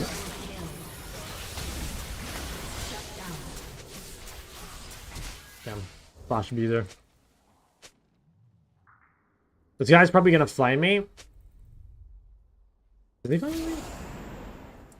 Maybe he's not. I don't know. But like I said, like just that extra 2 seconds basically taxes Camille like 80 gold on the play. Which is extremely worth the tiny little bit of time it takes to do that. Spineless? No. Flexible. Oh, that was a bad W. He can probably punish me here. I need to save Q. Oh my god.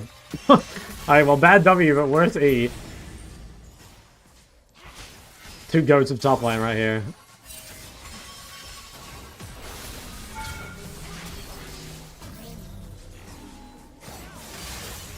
She has no ult. An ally has been slain. Right?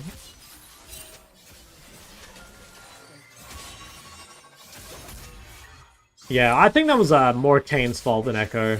Like, Kane should have dived top and then gone for grubs.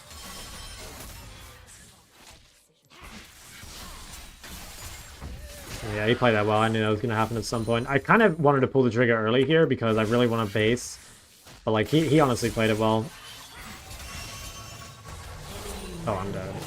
How is this guy even here? I have flashing too. I don't even know how this guy is here, by the way, because, like, he didn't fight grubs. Okay, well, I guess my Kane can carry me. Not often I've, actually, I don't think I've said that sentence my entire life. But nice.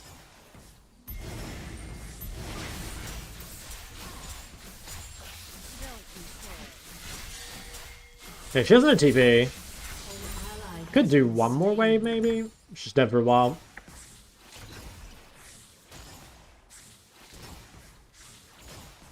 Is that the Rammus? I have no idea. Dude, if I start to recognize people in low elo, it means I've been here way too long, so I have no idea. I choose not to remember. He'll probably play Ryze here. Okay, those are the best items. Oh no, I can just do that. Do you have Alright, huge. would you like one? Feeling pretty good. An enemy has been slain.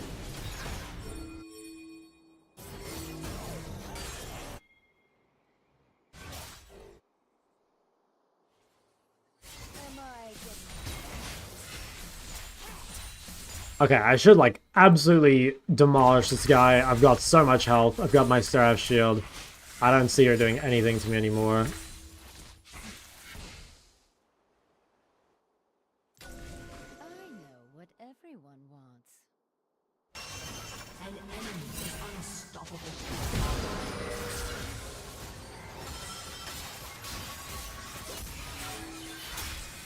Turret plating will Oh fall damn, this soon. champ is toxic. Secrets are sharp. Fine though, we should be able to lifesteal a lot of it back. Your team has destroyed a turret. Your team has destroyed a turret. An enemy We have a cannon wave here. I don't know how much I can do with it though. When I have 6 grubs, like even if I get a couple orders on the turret, it does add up.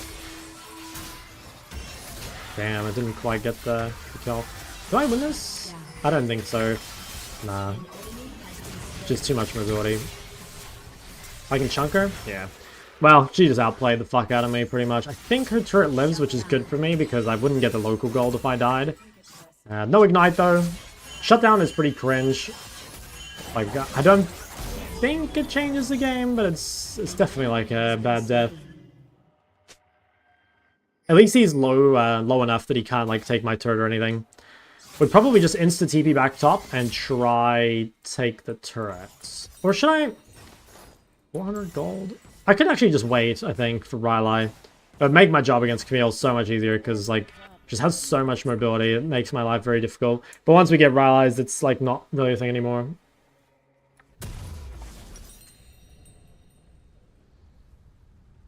This. Yeah, I don't think I will TP. I think I'll save it to make sure I can side lane properly. Should be fine though. With no ignite, we'll take her turret. And I don't think she can beat me. I mean, I didn't think she could beat me before though. I mean, I guess she just outplayed me. It wasn't really a stat check.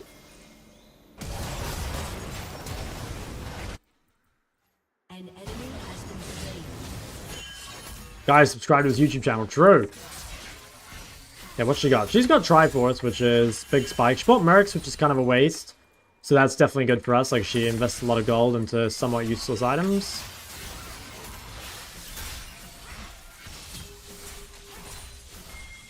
Okay, should be able to dive top.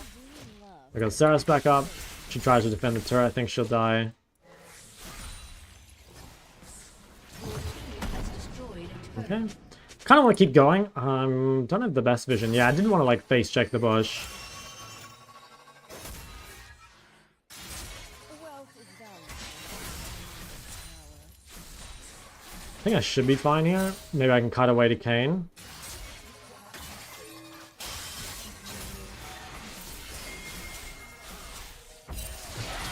Okay, I just need to play this slow. Just keep slowing her. I lost my Saras, but Kane should be able to kill her. There we go. Nice. Starting to look handsome like mid-B's? You mean mid-B's starting to look like Shock, right? Rampage.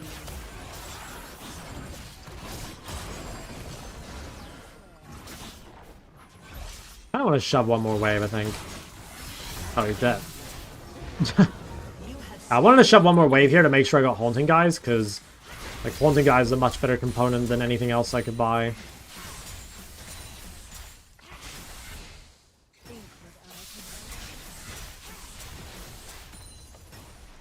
Could maybe try Greed, but seems hard. Okay. I mean, we're so ahead. We're like 50 CS up. It's crazy though. I'm actually 60 CS up, and like he can still beat me. Like, it's so fucked. This champ is so unbelievably cringe. I fucking hate this champ. That's right. Like a good Camille is impossible to play against.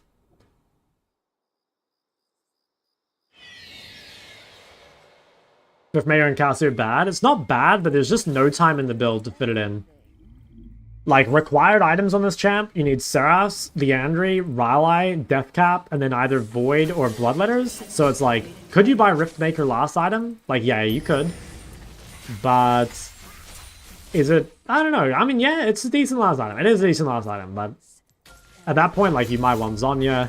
You might want, you know, a million other things.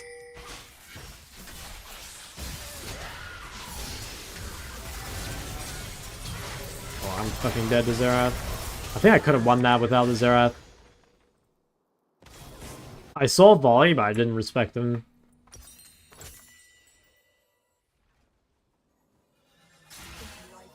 Casu's cancer too? I kind of agree, yeah. When I play against Casu, I kind of hate it. But nothing is Camille level, I'm sorry.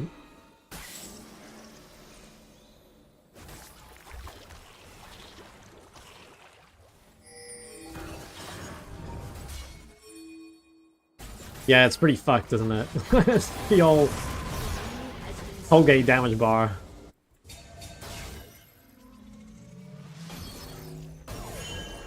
I've kind of trolled this game, like, I don't know. I just don't care enough, I think. Should I TP to this? It is a dragon. I'm thinking about it. I think I'll just walk bot. Yeah, I don't know. If I walk top, I get top tier 2. I mean, I guess I can stop the dragon. Maybe I should come here, yeah. I am really strong. I'm just gonna fucking get in here.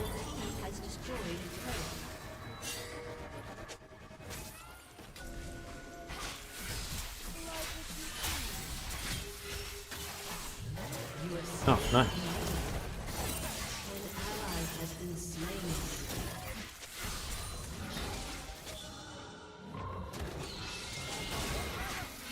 Okay, I don't really like this whole doubling up on the side lane thing, but...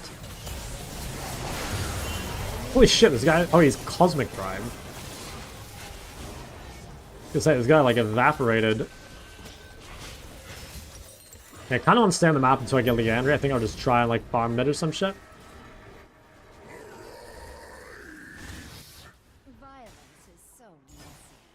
Xerath's good. If Xerath's got a ward, I'm probably dead. Okay, nice.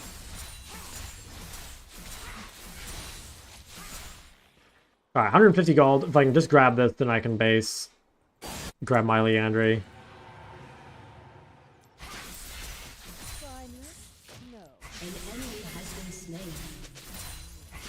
Yeah, I don't really want to stay around here. I don't really want Triss to have to go versus Camille either. Like, I kind of fucked her by taking this mid wave.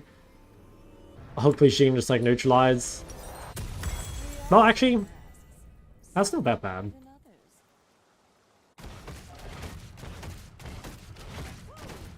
Oh, I'll go bot.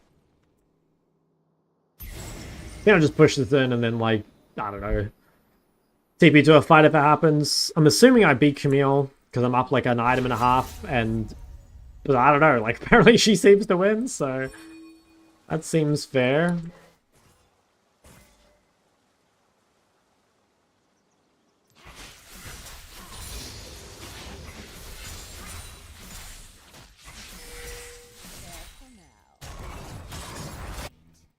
Yeah, I'm assuming no one's bot right now. It doesn't look like they are. Damn. The guys are just in the wrong neighborhood. Okay. Grab the turret. Camille's top. Don't really have anything to be scared of. Oh, apparently we do. Do you have more? I think that's that, right? Camille could be here soon. Yeah, I should run.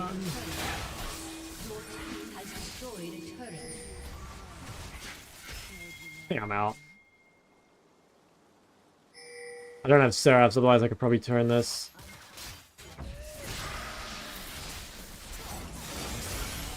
Okay, take the freebie.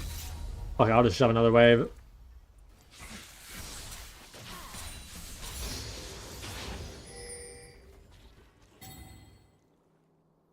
Oh, this Camille's agree. She's just a psycho. She's actually just a psycho. I mean, she played. I think mechanically she played really well. Well, this guy is a fucking. I don't know. He's a Giga Chad basically.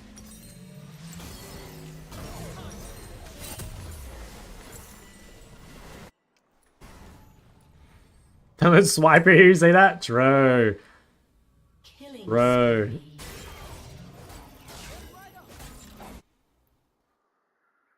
Thoughts on Echo Med? I think it's pretty good as a counter pick, but I don't think it's like that great overall. I don't know, like Echo from ahead is fucking crazy, but like finding that is not that reliable, right? Like if you have a losing side lane or a losing lane, like getting to that point is difficult. But like I said, I think Echo from ahead is like one of the most difficult champs to beat, and he snowballs in crazy hard, and he like scales well. I think it's like, yeah, it's an underrated champ in general. It's kind of like Diana. Like, there's a lot of, like, random mids that are, like, good counter picks, and the reason you don't see them more is because a lot of them are not good against the good blinds. But, like, in lower elos where people are, like, blind picking badly and shit, you know, sometimes you, like, really pop off, you know? Or even in high elo. Like, I will say that, like, in high elo, people don't blind pick well every game. It's, like, more common, right? But not every game. Did that hit him? No, it didn't. Must have been the Luden's proc.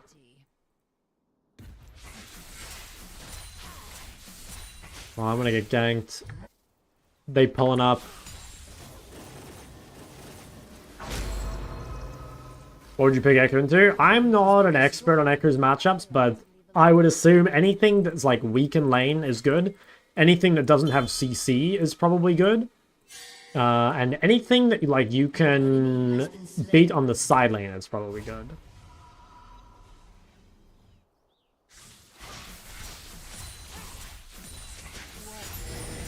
Like, a champion like Katsu would be the exact opposite of, like, what you want to play Echo into, right? Like, she punishes melee, she's really good on side lane, and she has CC. Whereas, like, a champion like, I don't know. Like, people used to play it into Syndra. I don't know if it's that good into Syndra. Well, like, I don't know. It's good into Syndra. I don't think it's as good as people think. But yeah, like, Syndra is a decent option, right? Like, she can't really build health. She is immobile. She has CC, but it's, like, kind of conditional. Like, you can dodge it. Dude, what the fuck? Why is there just a random thing here? Thoughts on Shen mid? I've never seen Shen mid in my entire life. Echoes the classic Syndra counter? Yeah, I don't know. Like, I've never really been sold on that matchup. And, like, the honest reason is probably that, like, OC didn't really have any good Echo players. And I don't even think I've ever played Syndra vs. Echo outside of OC. So I don't know, like, because the thing is, like, when you're playing a small region, your matchup knowledge and shit can be limited by just, like, who you're playing against, right? Like, if I'm a better Syndra than all the Echoes, then I probably think the matchup is just, like, not that bad. When in reality, it might just be that I've never versed a good Echo. And like I said, like, I did play Syndra a lot in Korea, but, like, they didn't really play Echo in Korea. And haven't played much Syndra on this climb. I played it as a counter. I think the 2 times I've versed Echo this climb, I think both of them were blind pick Echoes. I think I played Cassian Echo twice, or maybe I played...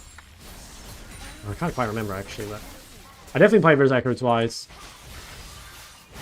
What the fuck? This guy's, like, behind enemy lines. Shut down. I think your build for the Ari guy is superior to the Rob build. I think it's just situational, you know? Like, I made a video on the Roa Ari build, and I think the Roa Ari build's, like, really good into, like, assassin matchups and, like, losing matchups. I think if you can get away with the normal Ari build, you should, though. The one argument for, like, the Roa build being better is just, like, it's, like, all the time, is that it's much easier to play. And, like, for a lot of you, ease of execution is the most important thing. Guys, just let me base. I should probably TP back and we can do this.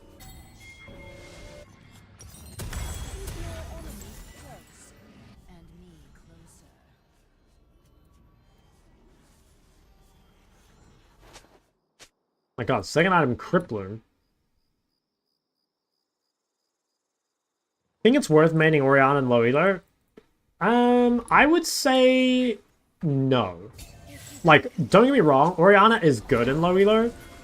Like, every champ's good in low elo. But Ori is not an easy champion, and the easiest champs to climb out of low elo will be stuff that's really forgiving.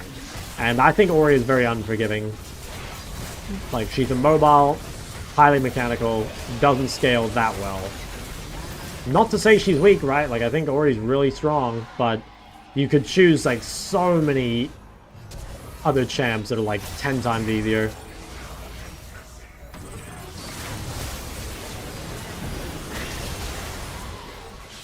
Holy fuck, the shaker box. Oh, dude, I actually got fucking AIDS from this one shaker W. I'm just walking into them. Oh my god, go Triss. She just traded places with Camille. I think she wins this, no? Yeah. Oh yeah, she's got like 100% crit or some shit in 95. Dude, every single game I think I've played, someone is said to report someone.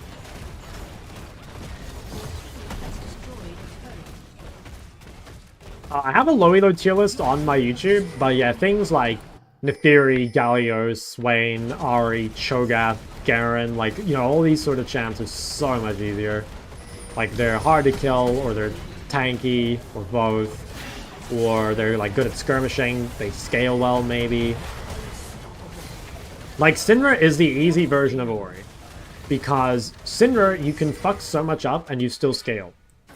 But, like, Ori, you only scale by, like, winning your lane, basically.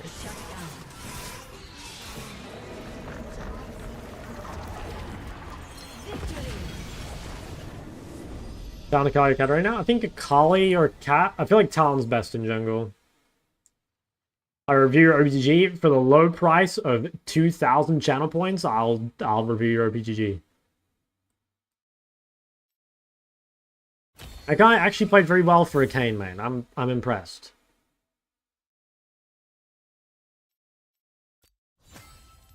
Jesus, okay, Mr. 20k. Alright. I see you.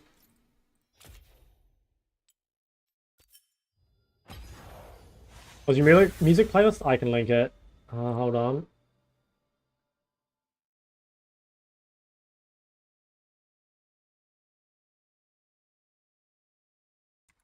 There you go. Okay, what do we have here? Oh my god, lots of OPGGs. Which one didn't I open? That one. Why, was there another one? Oh, there was. Okay. Let's get through these. So we got Emerald 1, ASOL 1 trick. Okay. You don't have a whole lot of games lately. Yeah, I can't really tell a whole lot from like looking at your OPGG, to be honest, but most ASOLs are like really bad at playing early game. Like they play way too passively or they like die at bad times. This is another champ that it's like really bad to die on because like just by existing, ASOL like farms and scales quicker than other champs. So like every time you die, like if you 1-for-1, for example, that's very bad for ASOL because like you would be getting ahead more than them just by being alive. So probably look at your first 15 minutes, any random deaths, any random getting chunked by the jungler. I think all those are pretty key. This one, LeBlanc main. I mean, you're kind of smurfing it lately, so for the most part, I'd just say just keep going. Like, probably drop these, like, random Oris and just, like, yeah, dude, what the fuck, look at this. You're 0% winner in other champs. If you want to learn other champs, play them on your smurf, man. Like, look how good your LeBlanc is lately. Oh, wait, maybe that's Arena? No, it is ranked. Yeah, no, you're a fucking beast. Just keep going. Okay, he throws a sub at me. Thank you, Source God. I appreciate it. Maybe you will get an OBG review. We'll see, okay? Yeah, no, I would say just keep going. I think, like, take TP more. If you don't know how to use TP, I have a video on my YouTube. It's very important to know how to use TP. I don't think you should be taking Ignite every game, but like I said, if it's working, just keep going. And learn some new champs on your Smurf if you don't want to be an actual one-trick. Being an actual one-trick is fine, though. Like, there's nothing wrong with being a one-trick. Okay, I think you overvalue Mercs a little bit. Like, I would not go Mercs this game, personally. I would definitely not go Mercs this game. Yeah, okay, you overvalue Mercs way too much. Like, Mercs are good if you need MR and Tenacity. The and Tenacity thing is very key. If you only want MR, you should just buy a Null Magic and sit on it. Or don't upgrade the Banshee or some shit. But, like, yeah, if you're not getting value out of the Tenacity, like, here's another shit Mercs game. Like, it's just so much money for, like, so little power. You buy it way too often. That's the biggest problem I can see.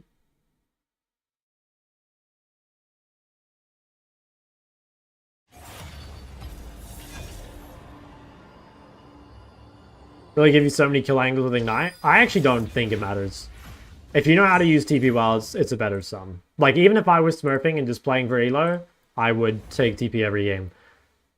I think the only way Ignite is better is because it's easier to use. And that is like a big factor, you know? Like, I do think there's a lot of you that probably should run Ignite just because you don't know how to use TP. Like, TP is a hard sum to use. But, like, you know, you've got to learn. Like, you've got to go to my YouTube. You've got to sub to twitch.tv/shocklol so you don't get ads. And you can hear all this valuable info I'm dropping.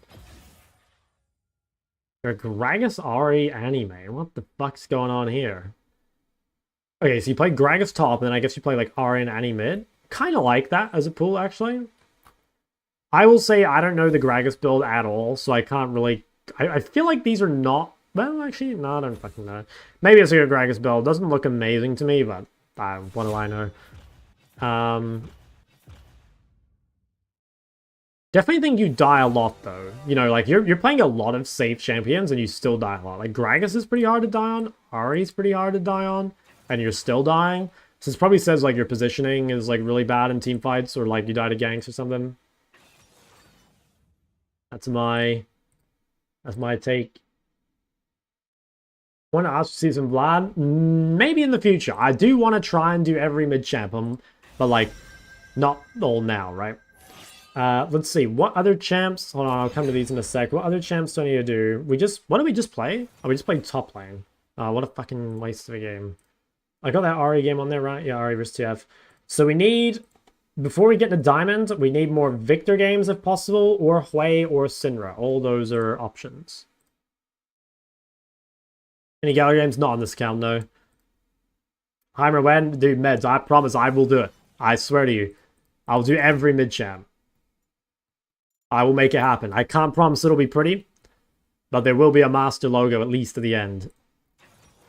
Okay. Do we want Hui or do we want Ori? Or Victor? Maybe we want Victor. Victor into bars a little aids, but it's pretty good into Syndra.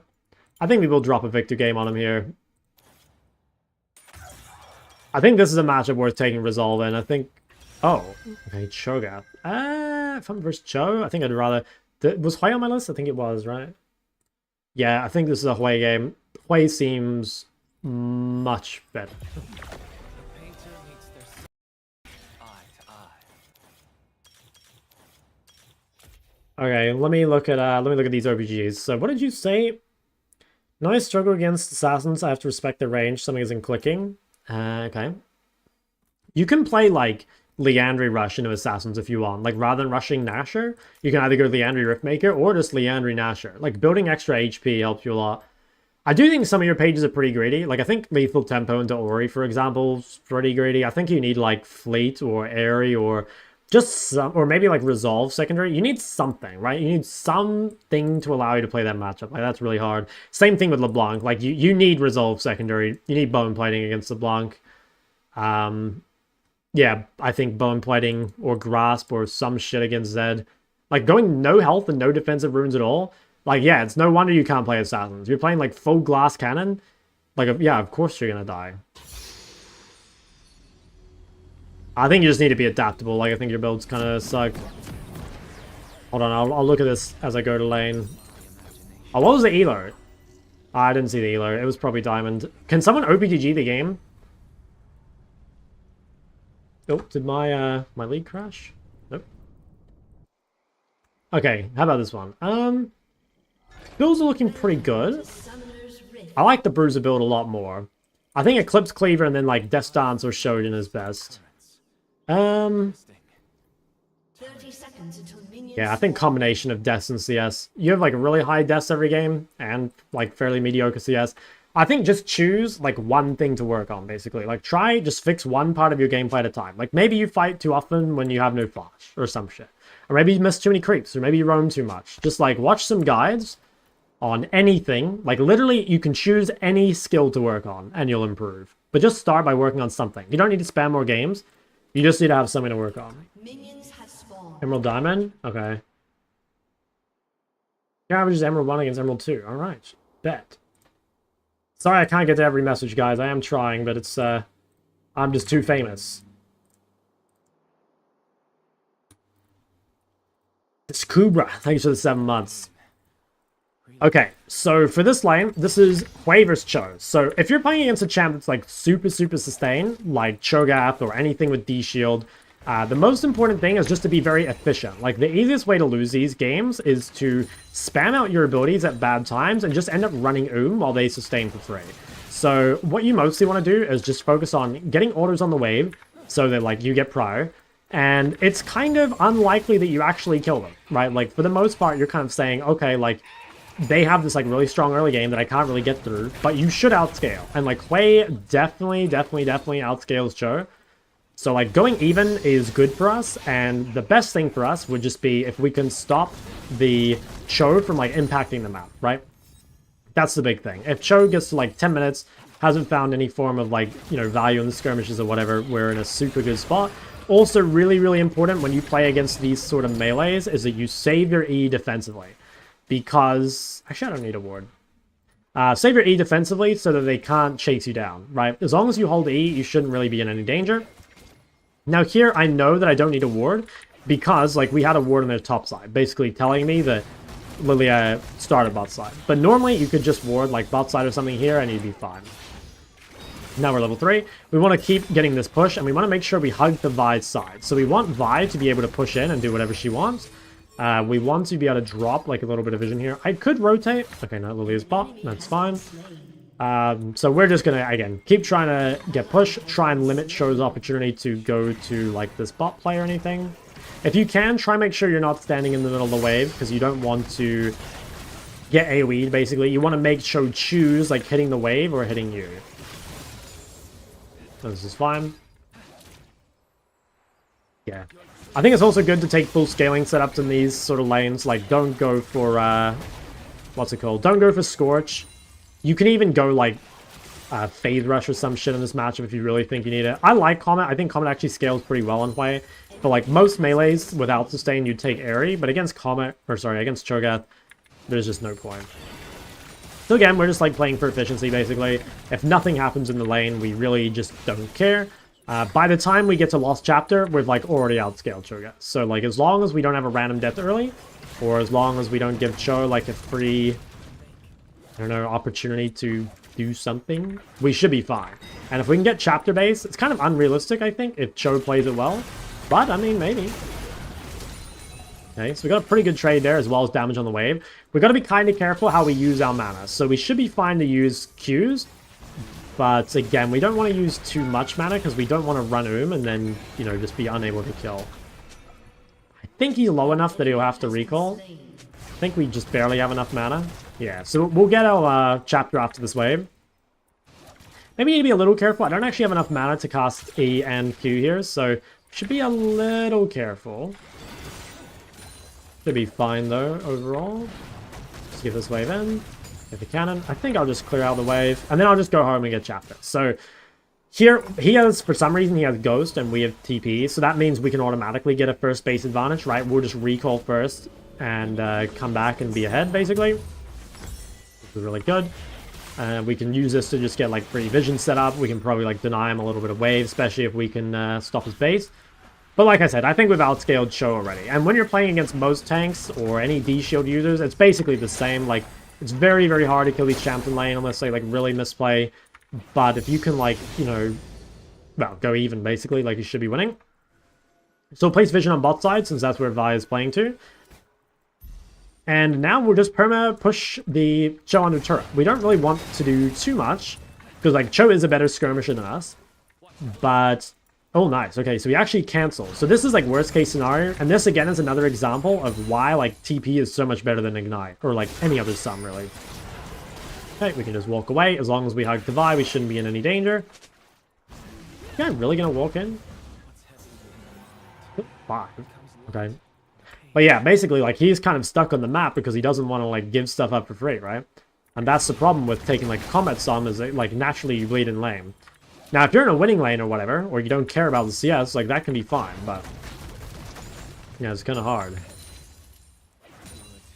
Okay. Now, I don't have great vision here, but I'm assuming that Lily is on grubs. So as long as I hug the bot side, I shouldn't really be in any trouble. And I'm just going to, like, keep hitting this turret. Now, I do have a lot of priors, so if Vi wants to invade, or, sorry, if Vi wants to contest, I definitely could. The wave's not here, so I'm just going to quickly move first. Ooh. Fuck. Okay. That's really bad. This is really bad for us. I'll explain in a bit. Yeah, okay. This is really, really not good. Okay, so the thing that's not good about this is, remember, like, we're weaker than Cho in the fight, right? Like, what gives us winning fights is the ability to get prior and then, like, hold the chokes. The problem is... oh, well, it's an FF. Never mind. Okay. Well, like I said, the problem here... the problem here is that, like, once we enter the river, I was hoping that Lilia would be on it, and then we could kill her quickly, but if Lilia's not there, then, like I said, we walk in, and then now I'm kind of, like, zoned off the wave, and I don't get to abuse what makes me stronger compared to Cho.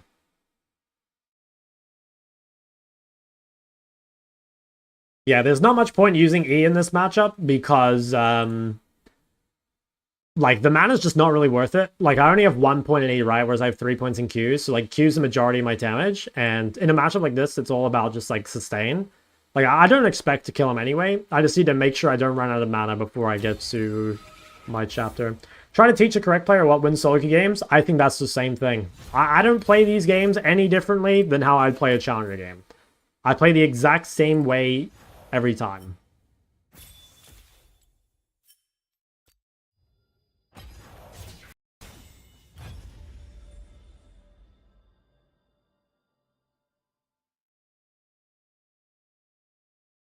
Think about Fiddlesticks mid. I gotta be honest, I don't think about Fiddlesticks mid. I think it's probably okay as a counter pick. If you're into something that doesn't have a CC to counter your ult, but yeah. Review, you gotta pay the 2,000 channel point tax, okay? Want a QQ Cho instead of QE. If you're playing, it kind of depends. Like, if you just want straight damage, probably QQ. QE gives you push over the wave and also, like, slows him, so he can't, like, run after you, right? I'd say default QE against melees, especially in team fights, but, like, QQ is probably, like, more straight up damage. Ranked reset in 30 days? Don't think so. Oh, wow. Wait, oh, no. The split one ends, but your rank does not reset. I think that's what happens, right? I think they said that at the start of the year. Singeman better, even Talon. Singeman, I think, is actually good. The game ended. Yeah, the Yoran rage quit, so we won at 7 minutes.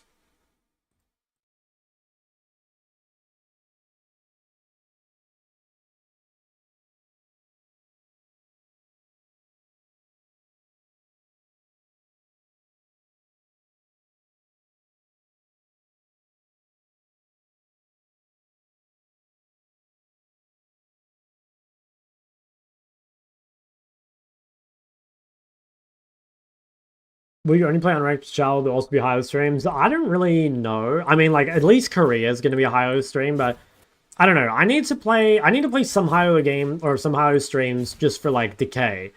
But it just kind of seems pointless, you know? Like, and it's like sad to say, but I mean, like, look at my viewers right now, right? I have, like, literally double the viewers I normally have, probably. Maybe not quite double, but pretty close on both YouTube and Twitch. So it's, like, kind of a no-brainer, you know? Like, what's the point of playing high elo if, like, people don't want to watch it?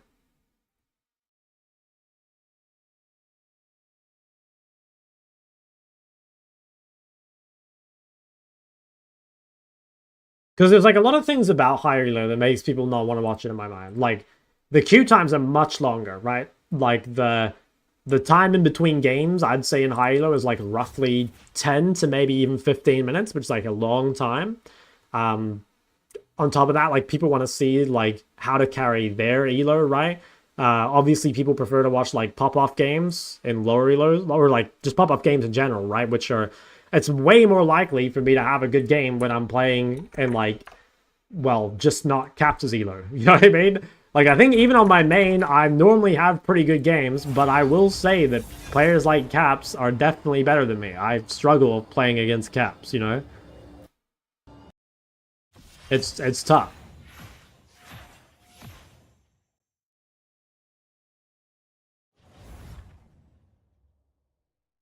Playing highly with educational content explaining things, think people are gonna like. I kind of do that. I feel like I did that before. Like, maybe I didn't do it as much because it's, like, harder to talk when you're playing, like, a super high-elo game, but I feel like I've always, like, explained my thoughts pretty in detail. I don't know, like, for anyone that's been, like, watching a while, like, what do you think?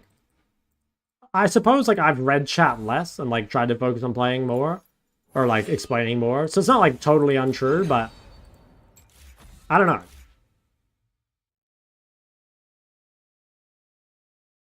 About the elo disparity when you're playing these diamond games? Yeah, it's pretty big difference. Thank you very much for the content. What's your secondary role? I queue mid AD. I queue mid AD, and I normally play mages bot. Although, on my main, I've been queuing mid top. What rank am I in the US? I am... Oh, wait, this account? This account is, like, roughly diamond MMR right now. I think I'm, like, plat 3 or some shit. But yeah, roughly diamond MMR.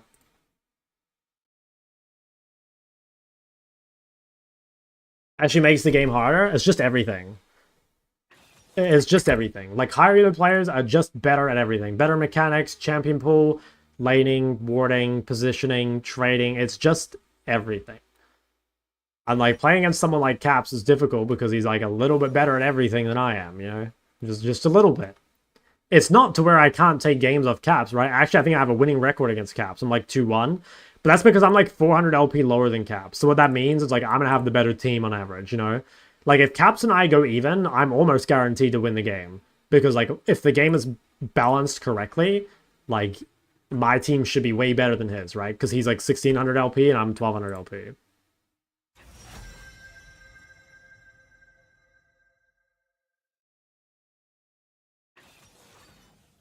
What do we want to play? There's the Victor, the Syndra, the Hui. Not the best Victor game. It's probably another Hui game, to be honest. The painter makes their subject eye to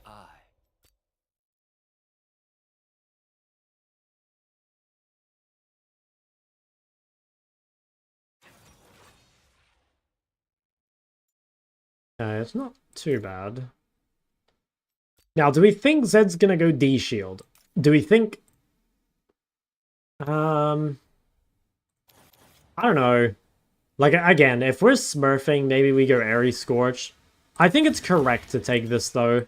Like, if he plays D-Shield second wind, I'm pretty sure I should play this. Show you a Cinder game. It's on the list. I just played too many champs this time around, though. Because, like, I didn't get enough games on each champ and each elo. Like, I've gone through the elos too fast. And it's meant I didn't get as many games in each elo as I wanted to.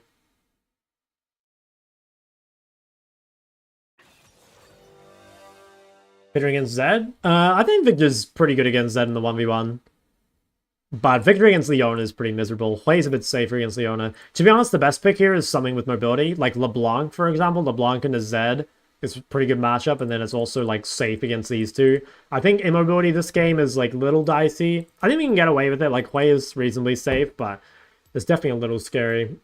Yeah, Lissandra could be good too. The thing is, like, it's just not on my list. Like, I'm trying to do those unranked to master videos, and to do those, I think you need, like, roughly 2 games in each elo. And yeah, like I said, I've played 6 champs on this climb, and I think that's actually too many. I think I should have played, like, 4. How long will I be in EU? I'll be in here for 1 more month. I go to Korea on the 27th.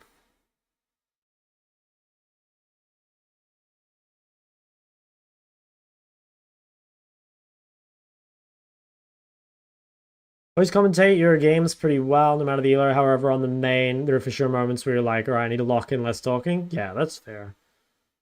How many champs do you have in your champ pool for competing? I mean, realistically, you would play, like, as many as you could to a higher level, but I think most people would probably play, like, the meta, which would be, like, 5 or 6. How do you afford these boot camps? I just pay for them myself. I don't know. coaching, Twitch, YouTube. The thing is, like, okay, this is like, I don't know, maybe this is like weird, but a lot of the time I actually save money on boot camps because living in New Zealand is like more expensive than just about anywhere else I've ever lived. Like, my rent in Korea coming up, because I like sorted the place, right? Obviously, Korea is very, very cheap. But my rent in Korea is going to be something like, see, it must be, how much a month? I think my rent in Korea is going to be about a quarter, maybe, or a third of the rent I would pay in New Zealand, which is like, again, Korea is pretty cheap, but like that's fucked. That is fucked.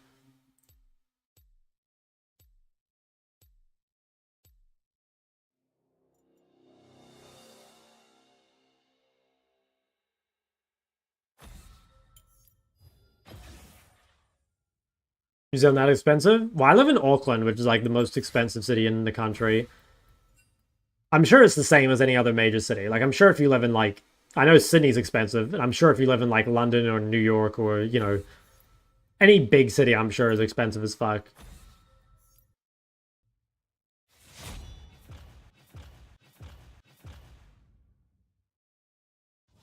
Can you say I'm actually shocked? I don't know. I've always thought that was like a little cringe. Like, dropping the name.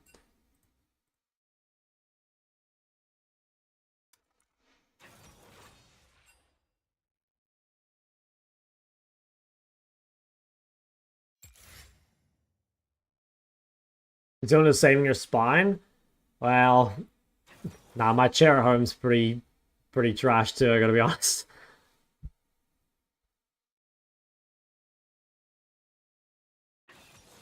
€300? €300 a week or month?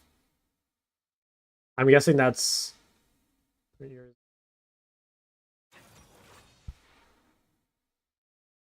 €300 a month. So that's like €300 is like what in New Zealand dollars?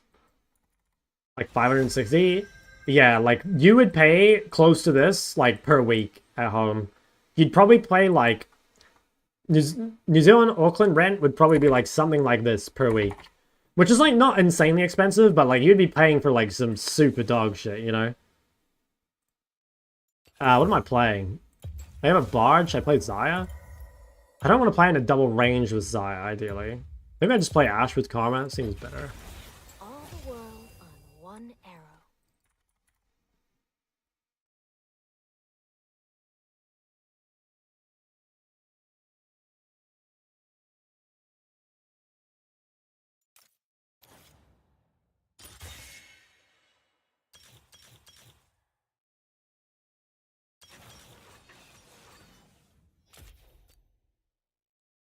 Hey, green secondary and enemies as Cassier. Maybe Fizz, LeBlanc. That might be it. Like, I don't know. There might be a couple others, but no, not very many. Nah, I wouldn't take it versus Yasuo Yon. Isn't it better for me to have lifesteal, by the way? Anyone go lifesteal? Yeah, I think it's better to go lifesteal. I don't know. I'll try it.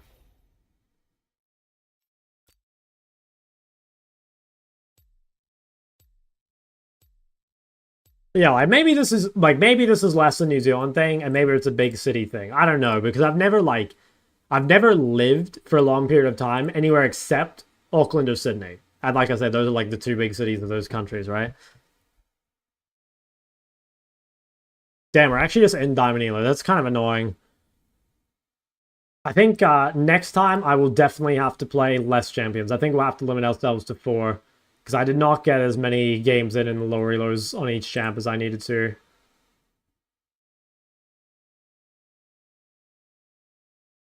The fucking versus any Bard or a Veigar Bard or some shit?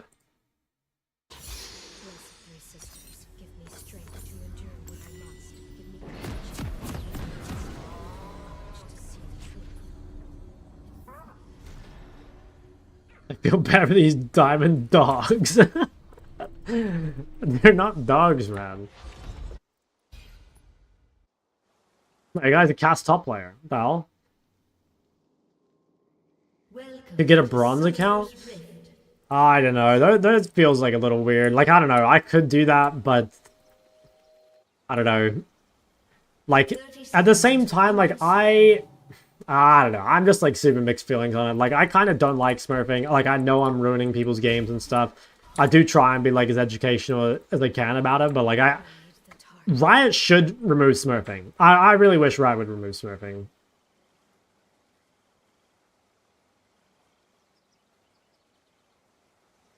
I probably should have taken TP. Reason we don't go longs with 3 pot, you shouldn't trust me for, like, bot lane itemization.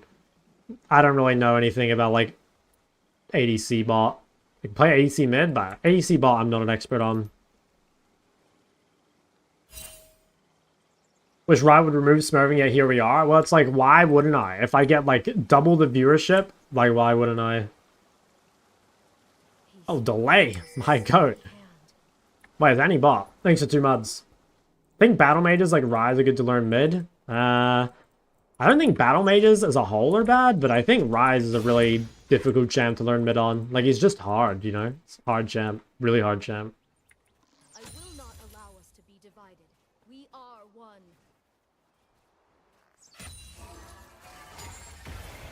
I am Ash, mother of Orianna, war mother of the aberrations. What? Dude, Bardstone is so bullshit. Like, how the fuck did that hit? Did I die?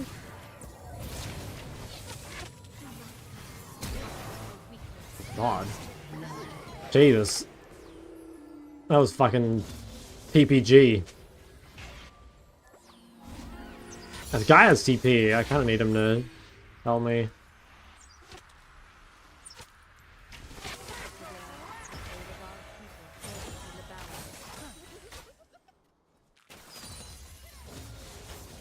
Alright, bet. Fuck yeah. That was so dumb. Oh, dude, the biscuit actually came in clutch. Like, I'm kind of a biscuit hater, but I gotta be honest, I've never wanted a biscuit more than just then. I still just cannot believe that that fucking Bardstone hit. Like, that very first one was so bullshit.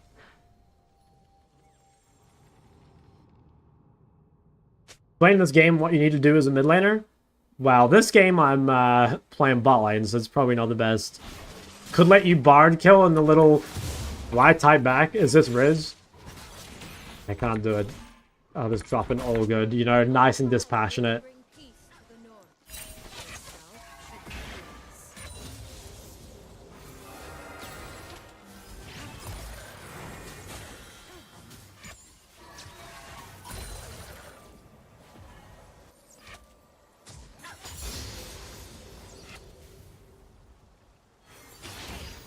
I haven't been paying attention to anything. I think they're jungler's bar, right?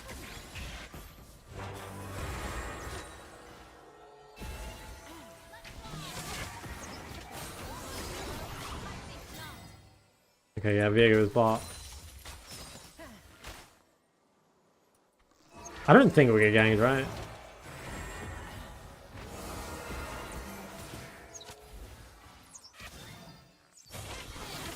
Dude, Ashe is so fucking turbo AIDS. I even got a fucking auto on the turret. Holy shit, huge. That one extra turret auto, man, that could be the difference. Shove one more. Probably should have, yeah. I could have at least tapped the plate. It's fine though. I have a harder time knowing when I should reset bot. That's fine. That's actually pretty good.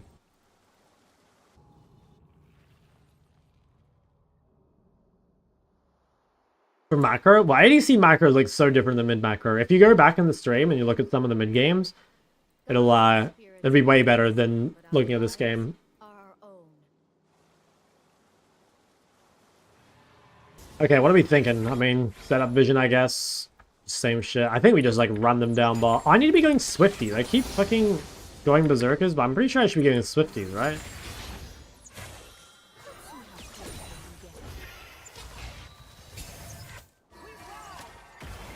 I think I should pink that.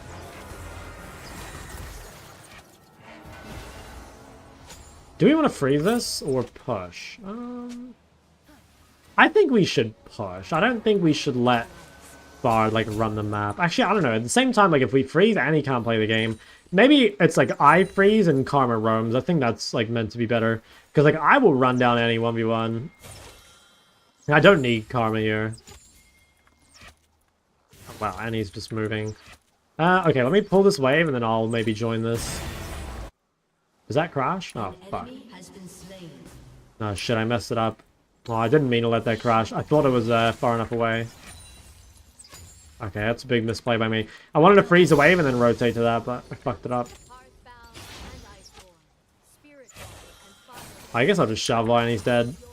I think I fucked this up a lot, though. Now I don't think she loses much. Should have, like, lost the game.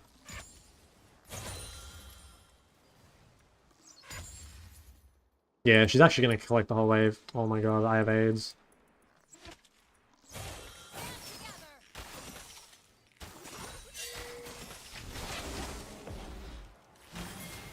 Should be winning.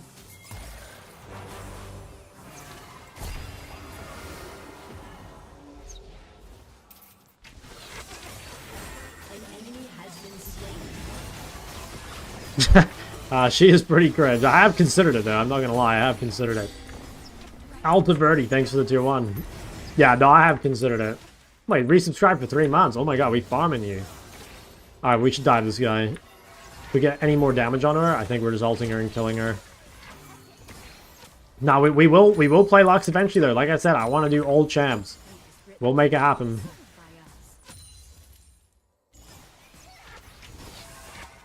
Oof. She has no shield. I think we could probably just kill. She uses stun. Here we go. Maybe not quite yet. I don't know. That might have been killable. I think it was. I didn't know where Bar was top, yeah.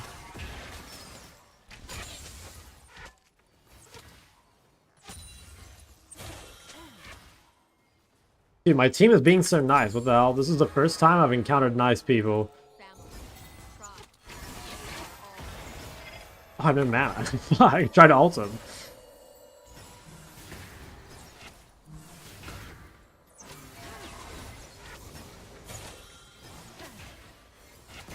I think you're the #1 educational league content. Thank you, man. I appreciate that. I try my best. And we are scaling, you know, we are scaling. But I have to get mid. I keep getting fucking off-rolled. I think I got support and then mid. No, I got support and I dodged. And then I got one game in mid, and then I played top, and now I'm playing bot.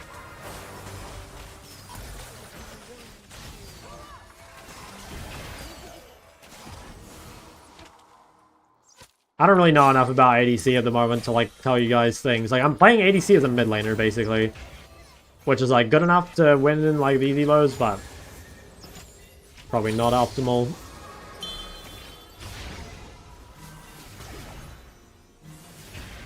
I don't think they see me here, right? They might see me over the wall. Fuck it, who needs a refill, man? How's it going? Not bad. Fell to master? True. Always wait until last sec. Oh, I like insta-dodge before. I mean, I was down to play support. I mean, I don't mind playing support. Like, I can definitely play support. And I can carry, too. It's just more that, like, I kind of just... Well, I'm, like, meant to be playing mid, right? That's why I dodged. But, like, I don't know. I know I could carry on support. I'm not, like, worried about losing. Oh my god, just fucking flash abusing. So shameless. Like, you guys get mad at me for smurfing and lower elo or whatever, but like, dude, these people that fucking abuse flash? Like, how is smurfing any worse than that?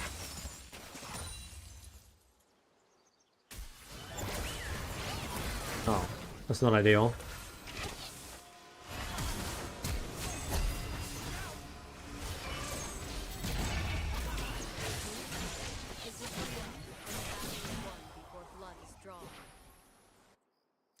I'm actually I'm a fucking beast at Ashe. I won't take any shit talk on my Ashe.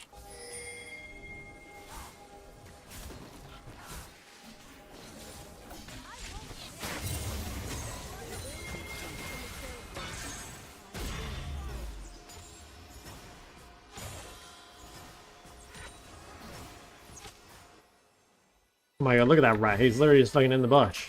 Get him! Get him, boys!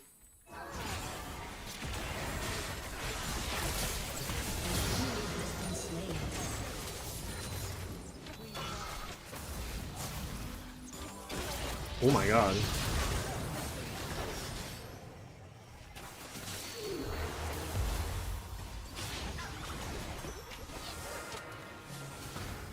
I might be a recall angle. I kind of want my Kraken though.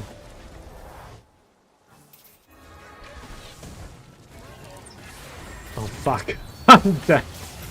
Oh, I knew he had ult. I don't know why I thought I could just like get out of the cage, you know? I was like, oh, you know, like I'll just auto him a couple times and then walk out.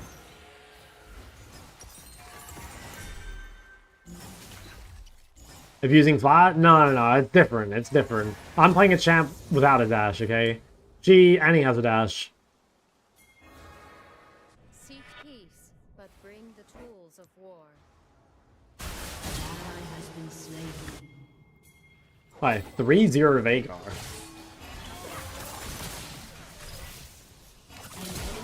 Nice, okay. The boys are popping off. Damn, okay. We will unite the Freljord. Dude, look at these guys. They're all like saying sorry. They're all saying well played. They're saying my bad. Bro, what is going on? Am I playing like Flex Q or some shit? Or am I playing a normal game? Like, this, you cannot convince me this is Diamond Elo.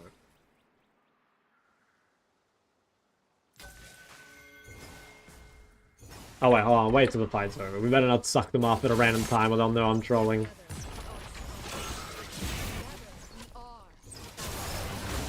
Ally has been slain.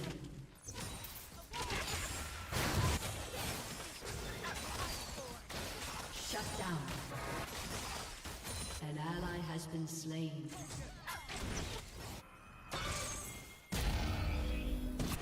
Oh my god, the AoE? I even got the slow natty? Okay, I'll just take the bot turret, I guess. Okay, I can't drop my well played just yet. Oh shit. I should have been hitting the turret. Oh, I'm fucked. Oh, I trolled. Oh, dude, I was like, I'll stack my Q on the wave and then hit the turret quicker. I should have just hit the turret. Oh, FF. These guys are just cheesing me over and over. So shameless. They just know they can't 1v1 me without using the turret.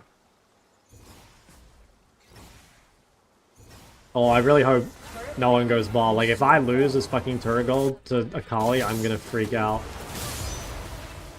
Okay, nice. I hope Akali dies here. No. Don't lead him towards bot.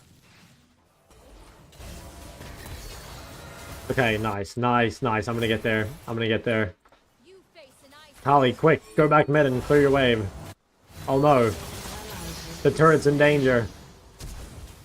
Oh my god, the bar does no damage. Okay. Okay, this guy's low.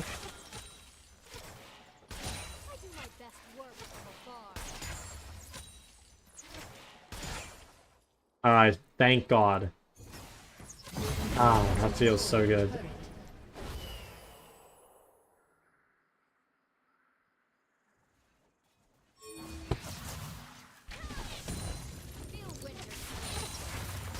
Nice, alright. Little freebie as well. Play some split push Ash, like why not?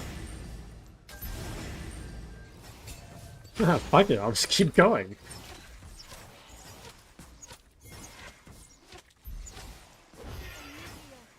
Oh, fuck. Alright, I guess I'm going this way.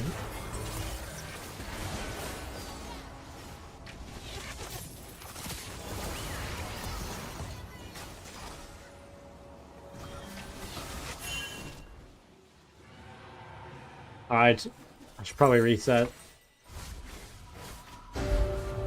Why is the structure a turret and not a tower? I mean, I guess it is a tower. No, people call them tower dives, don't they?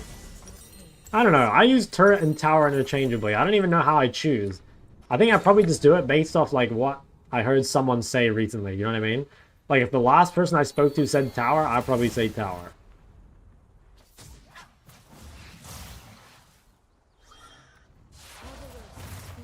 Oh, nice. Okay.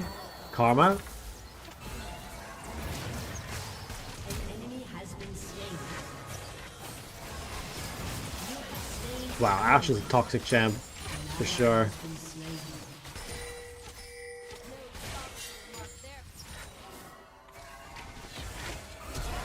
Whoa. Ally has been slain.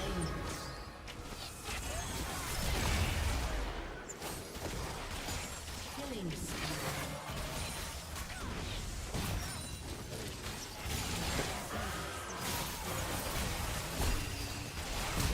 Holy fuck, I had to actually flash.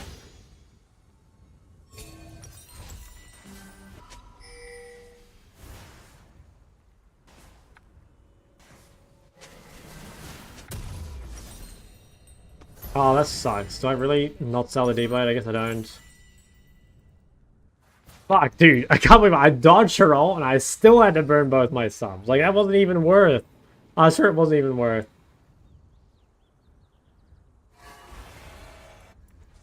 Your team has Guys, no one's gonna hit a Cassie ult on me, okay? Like, I'm the Cassie king. I know these frauds in and out.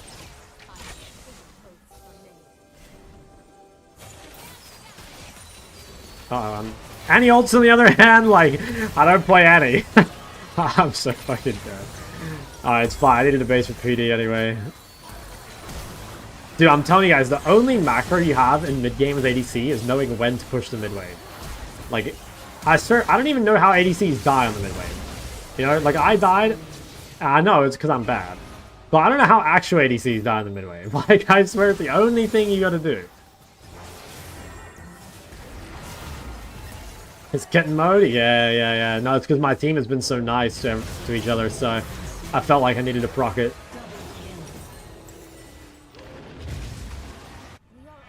It's Kryptonite is Annie? Monka? Dude, everyone is so nice. Should I start flaming? Should I ruin? I better not type in case I actually get banned.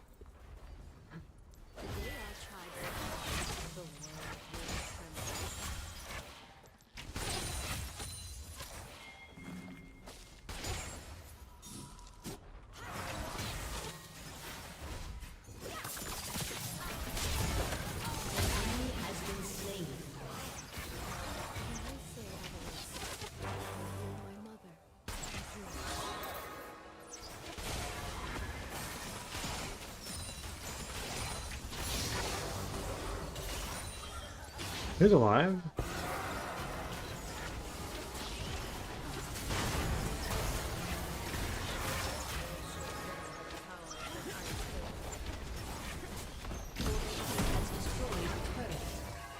Dude, another fucking criminal bard stuff.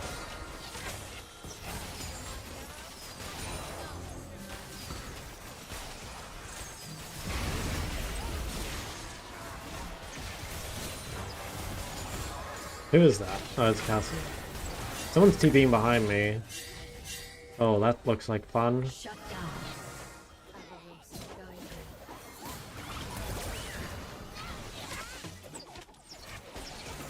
You have slain an enemy.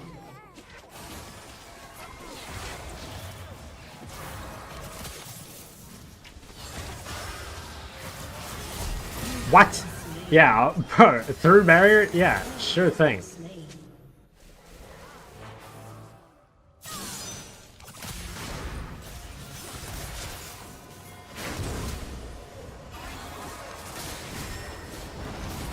Man, Veigar's broken.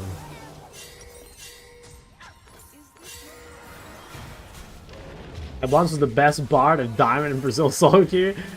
That is pretty terrifying, I gotta be honest.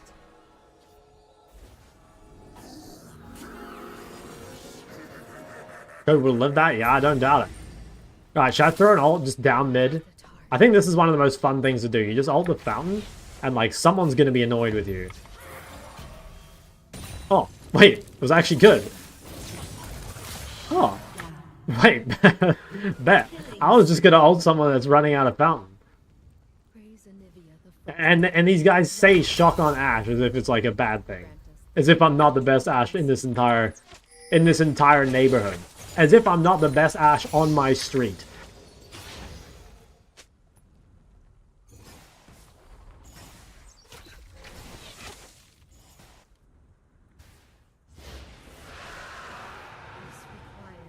When to buy special boots? If you need like immediate power, but they kind of suck. Oh, I'm gonna die on mid-wave to Bard. I'm feeling it. This is a very greedy wave to push.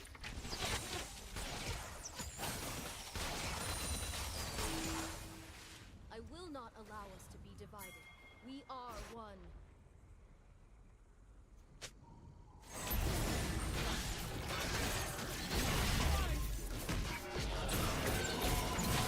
Oh my god, 1,096 damage? Okay, my bad. Holy shit, Atacon just fucking blasted me.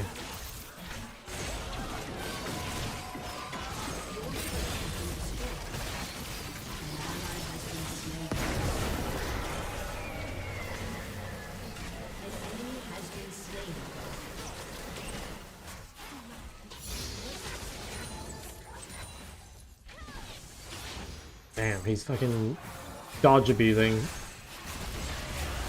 So criminal, man. When will it stop?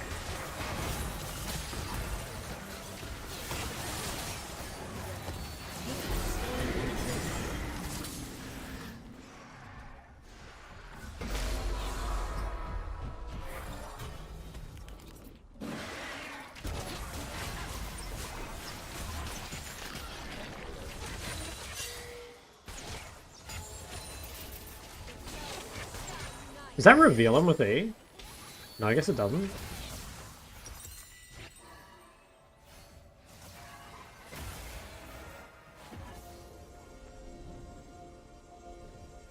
I'm so looking forward to Unranked the Challenger on ADC, by the way. I think it's going to be so fun. I actually love playing ADC. I'm not very good at it, I don't think, because I haven't learned the champs. But I think once I learn the champs, I'll be a beast at ADC. Like, I just have, like, no fucking clue how to build or, like, itemize, or not build in itemize. How to, like, itemize or how to, like, play matchups or anything. But once I actually start learning the champs, like, it won't take long.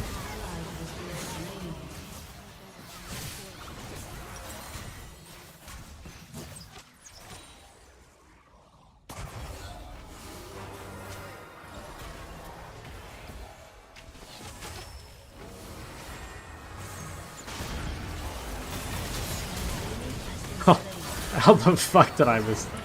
It's fine. Am I dead?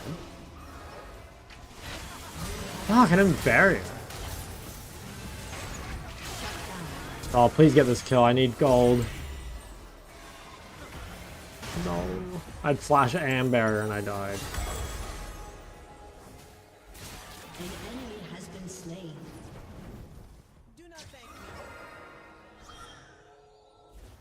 Scripting Ash, true. After 10 games of support, suddenly decided to be a little experimental on picking AP Aurelia. I swear this like doesn't happen as often as you guys think. I don't know, like maybe I will be wrong. I mean, we'll see, we'll see. What is the elo? Like diamond elo.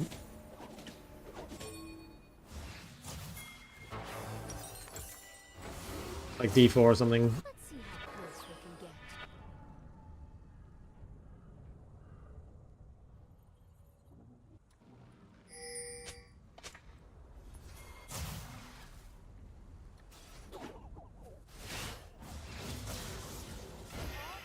Okay, I'll probably do shit tons of damage now I got IE. Reveal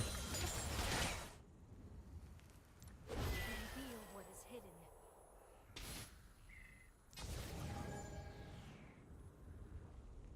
hidden. Should I go get a red? Maybe. Karma, if you take this red, you will be getting flamed. Alright, nice. What a legend.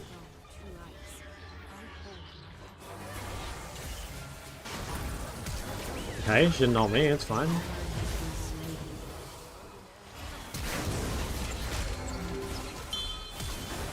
Oh wow, I'm dead. Now the crazy bard stun.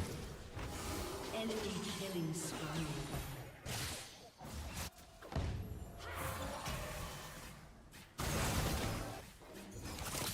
At least silently doing well.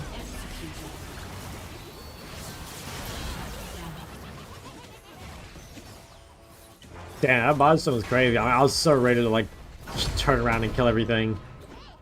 Your turret has been destroyed. I wonder if he was even going for the stun or just the slow. I mean, if he was going for the stun, he's a legend.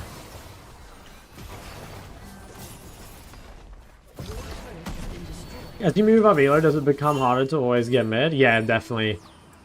I did play a couple games of top pretty early on, but after that, I've been playing, like, pretty much always mid.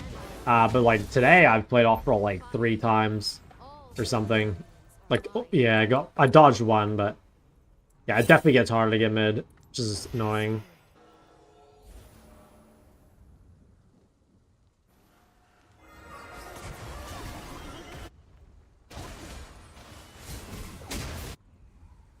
Yeah, I don't have any sums. This is gonna be a pretty fucked fight for me. I think I just gotta wait for, like, everyone else to use their shit before I auto-attack, because without any sums, I'm just gonna get, like, Bard ulted and die. I could ult someone. Nice, I hit Viego. Oh, he died? Oh, cool, they have nothing. Alright, GG's. Then we just fucking run them over. I'm not brave enough to take that. Dude, nah, holy fuck, I can't believe I would never take that.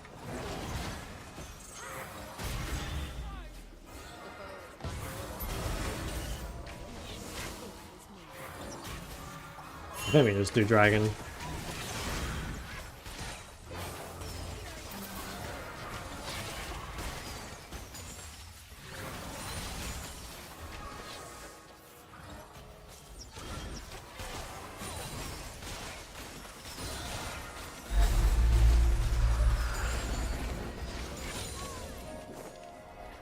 My people Zoe sucked before she changed to get a bubble from a minion.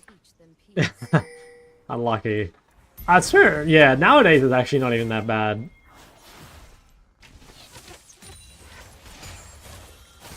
Showmaker played a bunch of Zoe Spawn Talking. Did I just get TP'd on? Is that what that was? Or is that...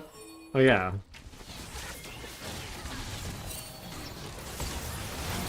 Has been slain.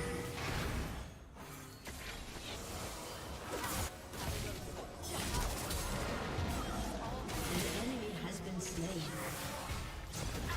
Alright. I hope I get mid. We can get a couple more games in before end stream angle.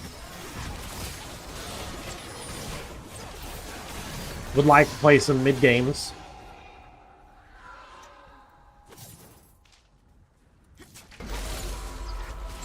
Hey, got ninja my cannon straight from me.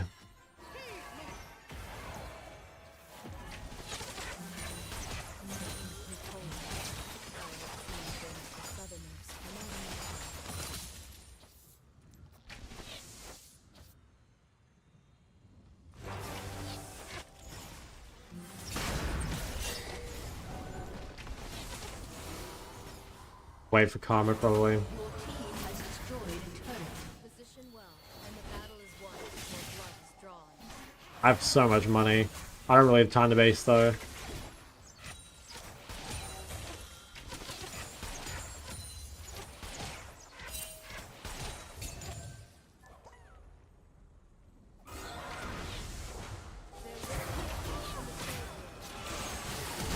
Okay, not bad.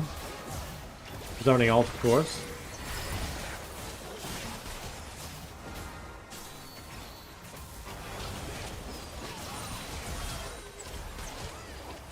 My god, Nara's fucking in there. Is he ulting the ghost or what? Maybe that was Viego, I didn't even see.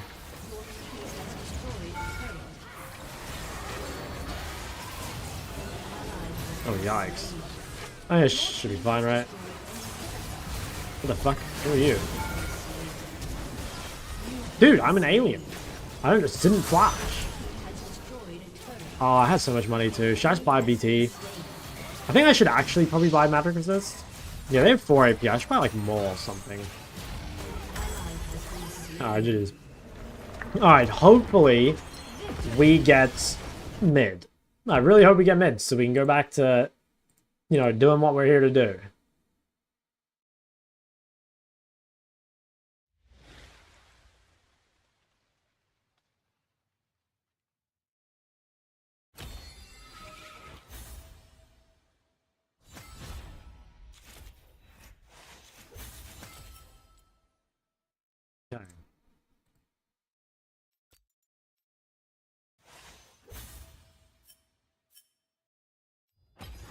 Alright.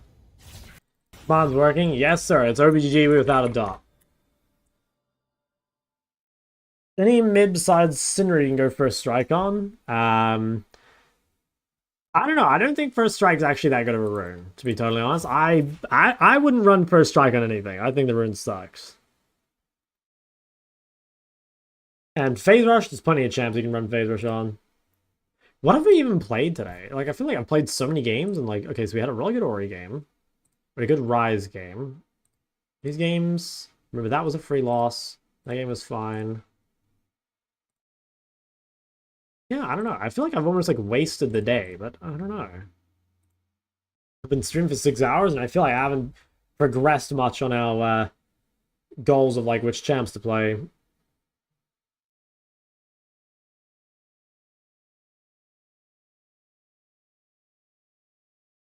I think I definitely underestimated like how infrequently I'd get mid, because I have played quite a few games of up roll, and that definitely made it harder to like get the games in on the champs I wanted to play. Who was this? That was Akali.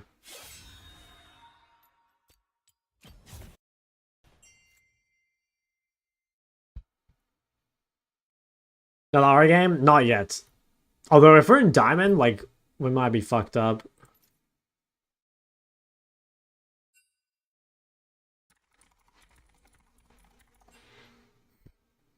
Okay, what do we think of this? Too many champs would be my first thing. I think you could definitely like limit yourself a little more, like choose a blind and then like 2 more picks. You could probably just choose the things you're winning on, to be honest. Like, yeah, I think we could limit it a little bit. Looks like you're doing pretty well lately. Deaths definitely seem high for the champs you're playing. Like, dying on Sylas is fine. I think 10 deaths on Azir is not really fine. Yeah, same with like Victor and stuff. Like, I think on those like bruiser-ish mids, it's not too bad to die, but definitely deaths are a little too high for these. Probably need to look into like why you're dying, especially if you have any deaths in the first 15 minutes. That's definitely the first thing to look at.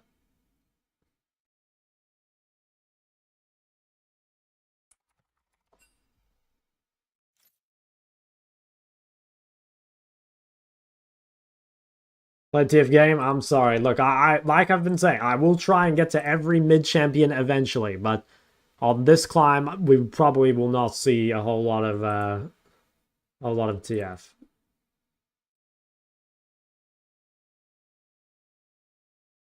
This was a good first experiment though for like unranked Chow. Like, I've never tried to like do unranked Chow with like a specifically small champion pool. I think we'll have to limit it to 4 champions each time rather than 6. Although I ended up playing like Yone because I was playing top. You know, that's why I played it initially, but we should probably play something. Well, I'm not sure. I'll think about it, but I need to make it a little more efficient because I've kind of like wasted games in Elos.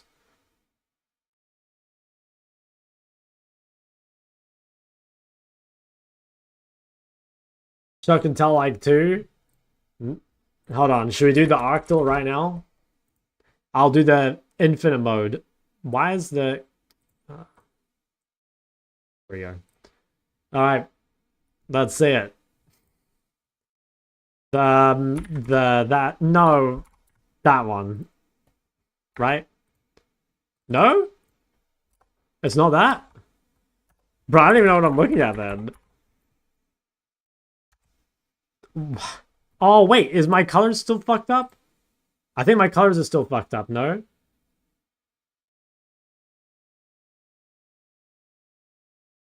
No. Were those actually normal colors? Oh, no. My colors are definitely fried, right?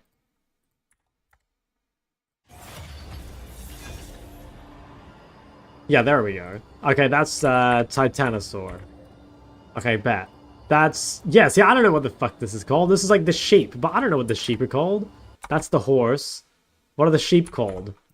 Dude, that's the problem. Like, what are the sheep called? I keep on saying... It's not the sheep. Oh, it's gotta be the sheep, man. It's literally gotta be the sheep. Oh, like FF. Like, it's already over. How is that not the sheep? The deer? Okay, well, I don't know the name of the deer either. It starts with M, I think. That one. I'll bet. The Leech? No, the Lamprey. Okay. The... What even fucking is that? Is this the... No, it's not the Dolphin, right? This is the... Wrestler, maybe? Fuck, it was the Dolphin. FF. I don't know what it's called, man. It starts with I or something. Yeah, see, dinosaurs are so hard.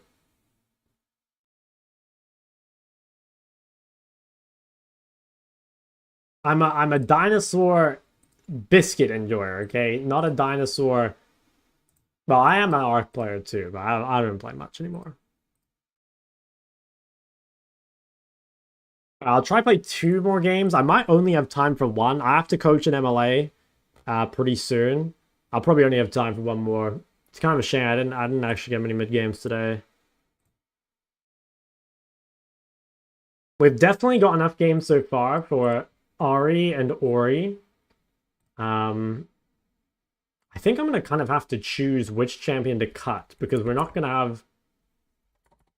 Or I'm just going to have to do another account and, like, fill in the gaps. Actually, I probably can just choose another account that's, like, already, like, in this elo or whatever and just play a couple games on it. Former Arc player anonymous? Yeah, I think...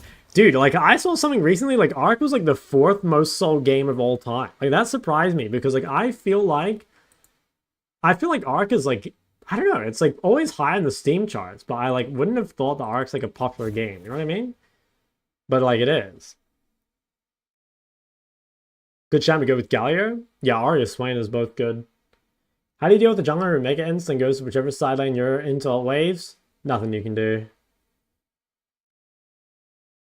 Yeah, I saw the Aquatica things. That's kind of a shame, because, like, I think that's such a sick concept.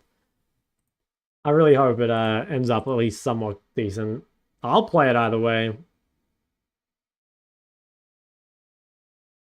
How do you deal with team doing stupid shit and throwing free wins away? I don't know, just take a break. It's not really the thing you should be worried about. You should be worried about what you can do. And in those games, there probably won't be anything you can do. Go next situation? Yeah, pretty much. Like, it's very rare that you'll, like, encounter trolls, like, many games in a row. Ooh, let's look at delay. Are there champs that are good if you like a skirmish team fight a lot? Yeah, like Galio, Ari, Swain. Yeah, definitely like good chance skirmishing. Returning gangs? Not sure returning gangs. Most champs that like turn gangs are just like 1v2 champs. Yeah, I don't know. I think it's a bit different. Okay, what are we looking at? I mean, you're a Darksteel enjoyer. CS is looking pretty good.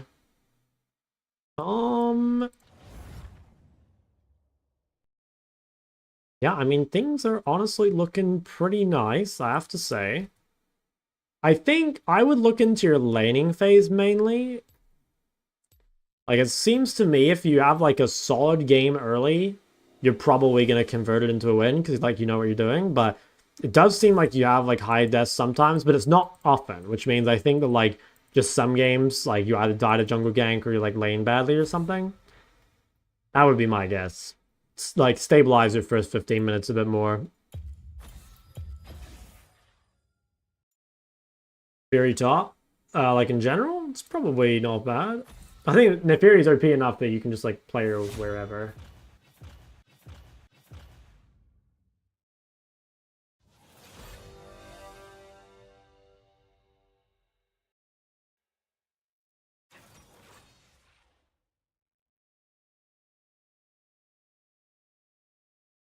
Reverse pick. For my OBG, if you've got 2,000 channel points, I can make it happen. But like I said, Shock's a mercenary. He only reviews OBGG to the highest bidder.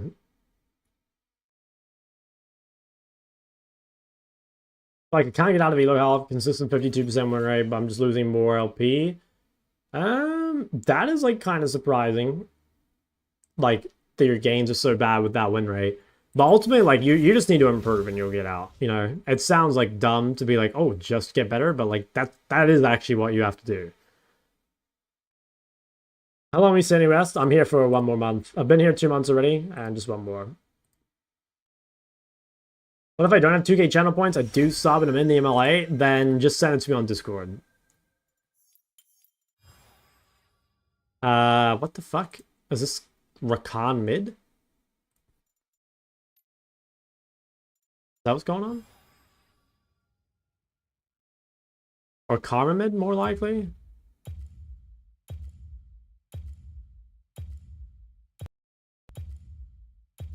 It should be fine. The painter meets their subject, eye to eye.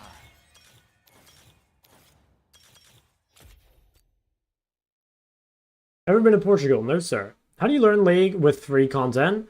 You just go to YouTube and you watch educational content. There's so much free content. Like you don't need to pay for anything to climb, you know? It might speed it up, it might make it like simpler or whatever, but like I don't know. There's so many resources out there. Not Gathering Stormager, it depends on the matchup. I don't actually know what I'm against, so I'm just taking Gathering because I don't know, but if I'm against Karma, I think I do want Scourge. If I'm against Rakan, I think I want Gathering. If I'm against Garen, I want Gathering.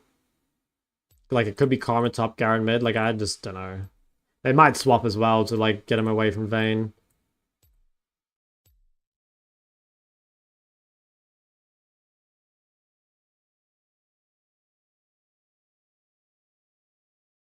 Her booby. Base name. You want to leave if you don't have awareness, no matter how much you watch, pay for coaching?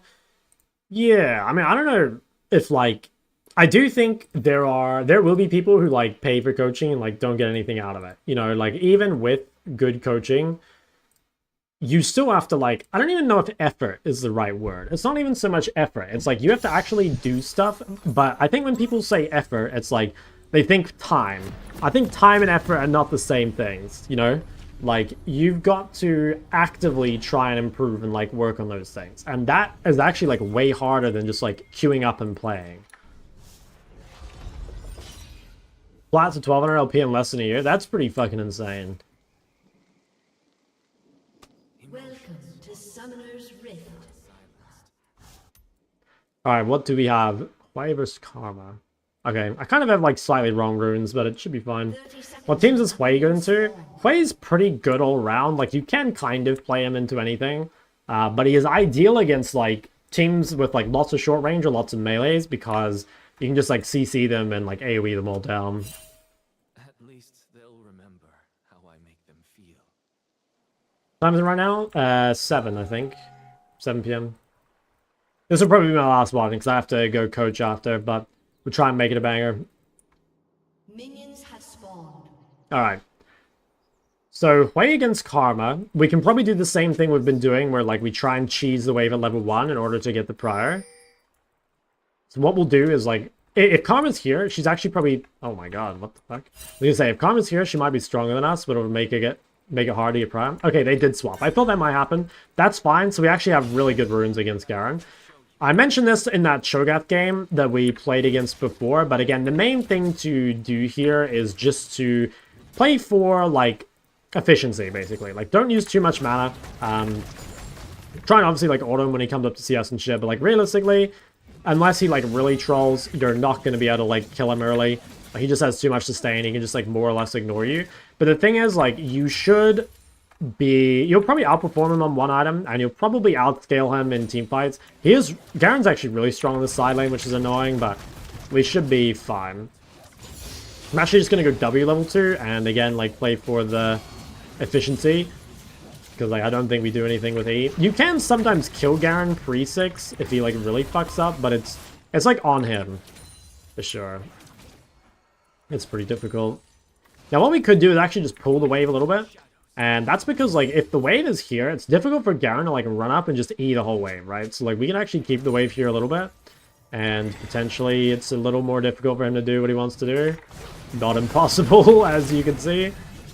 This is why I always recommend champs like Garen or Cho'Gath or whatever to climbing out of low reload, because it's so much easier to do this than to play something like Hwei, right? Like, you literally just can't get chunked out of lane. You can't really get ganked. You know, you can't get punished. Like, you can just do what you're doing, basically. It's so much easier. Now, I don't have a ward. I need to try and drop one. I'm going to drop a really shallow ward. I don't really have time to get a better one. So we'll just leave it at that. And we will... I mean, he's actually, like, taking a little bit of damage here. I think we can get some sort of harass. We have TP and he doesn't, so it's not too bad to use mana and then just, like, TP back kind of early. Should be fine. Mainly, though, we're not really expecting to have a lead, right? At least a tangible one. Like, we're not really looking for, like, a big CS lead or whatever. We're literally just looking for, like, even on CS and then, like, outscaling. If we can keep the wave push the whole time, it, like, makes it difficult for Garen to pressure the map. And I think he actually has taken, like, more damage than he should. We can just hold E defensively as well to make sure he can't ever run us down. Fuck, I think I'm gonna miss all those. Yeah. Garen did make a couple mistakes, which is that he pushed for Prio at times that didn't really matter. Like, that Prio in the first couple waves is, like, basically worthless. So, that didn't matter a whole lot for him, and he just took a bunch of damage for free, which is not great. Okay, I think he's recalling, which is... Okay, he decided to stay. That's fine. As long as we keep hugging to our bot ward, we're not really scared of anything. And as long as we hold E, like, he can't really run us down. So we can just look for some harass on the turret. Again, I'm going to hold E here, just because I don't want to, like, get ganked or anything. I could probably use it. Yeah, I think I'll use it now. Oh my god, how the fuck did I miss that? That could have been a kill, I think, if I hit that. But it's fine. Again, we'll keep shoving. Let's just be a tiny bit careful. We don't want to go completely here and then have him stay on low health. Like, this is what Garen wants, is for you to, like, run out of mana and then be, like, stuck in lane. So we're going to be very efficient. We're going to go replace our ward real quick, probably on top side. And then I think we'll shove one more and go for a reset. Okay, that's fine. Yeah, let's shove one more, go for a reset. If he decides to stay here, that's fine. We'll reset and have our chapter. So let's just do that. We could even maybe save TP here, which would be nice. Yeah, so I kind of don't care about him staying. We're just going to finish one-shotting the wave. And let's go for a base. Wait, what? Did I... Wait, where's my skill point? Wait, what? I have 3 points. An enemy has been slain. How do I have no ult here? Am I trolling? An ally has been slain. Where's my fucking R? Bro, I'm missing a skill point. Oh, there... What? Okay, that's some new spaghetti. That's some, like, crazy new spaghetti. Alright, well, that's not relevant to play, but... Dude, what the hell? What a weird bug. I didn't get it until I, like, swapped forms again. Okay, what are we doing now? Okay, let's, yeah, put that to the side. I think we just set up vision on our top side, like, so that we can play around grubs. And then we pretty much just keep mid pushed in, and we just try and play for skirmishes. Like, I don't think we can kill Garen. I mean, maybe if he trolls. We should probably not use our QE until he's in the wave. I think we could. Dude, that's the second EQ I've missed in point-blank range. Not ideal. We want to try and make sure that he doesn't get my pink for free here. We should be able to keep it, I think. We can maybe even kill him. Yeah, I think he's dead. Nice. That's super, super good. Managed to get that kill. Looks like we can keep shoving him. That was pretty nice. I mean, he just tried to contest on the wrong side of the map for him. Like, I think Rengar just made a play bot, so he shouldn't really ever be entering the top time. But yeah, it's nice. Oh, wow. Rengar actually is top. Okay. He might go on me. Yeah, I was thinking he might do that, but... Nice. Okay, we just grabbed the freebie. So just from having mid-prior, we managed to secure that. I was going to say, I kind of want to recall here, but I might need to just, like, protect my jungler. This should be fine because the enemy mid's not here. Oh, wow. The enemy support's here, though. This is a little awkward. I mean, this is going to be... We probably want to kite away from this, I think. Like, I have not spent my money. Garen's just going to flash and volley, I think. IV in a sec. Yeah, wasn't quite up. Anyway, let's just kite away. Nothing we can really do for Vayne. Well, maybe. If I can speed her out, I think. I have E in a sec. Okay, I actually did manage to get Vayne out there, which is nice. I think I better flash this just to make sure I don't die. I'm not sure if I would have died, but I think it's really key that I, like, live. So that was pretty good. We can just go back mid now. I do have to play a little bit safer around not having flash. Yeah, I can't really... I don't have a good way of spending all my gold. I think that's the best way of doing it. I don't really like buying Faded Ashes, but I don't want to sit on a ton of gold, so I think it's better.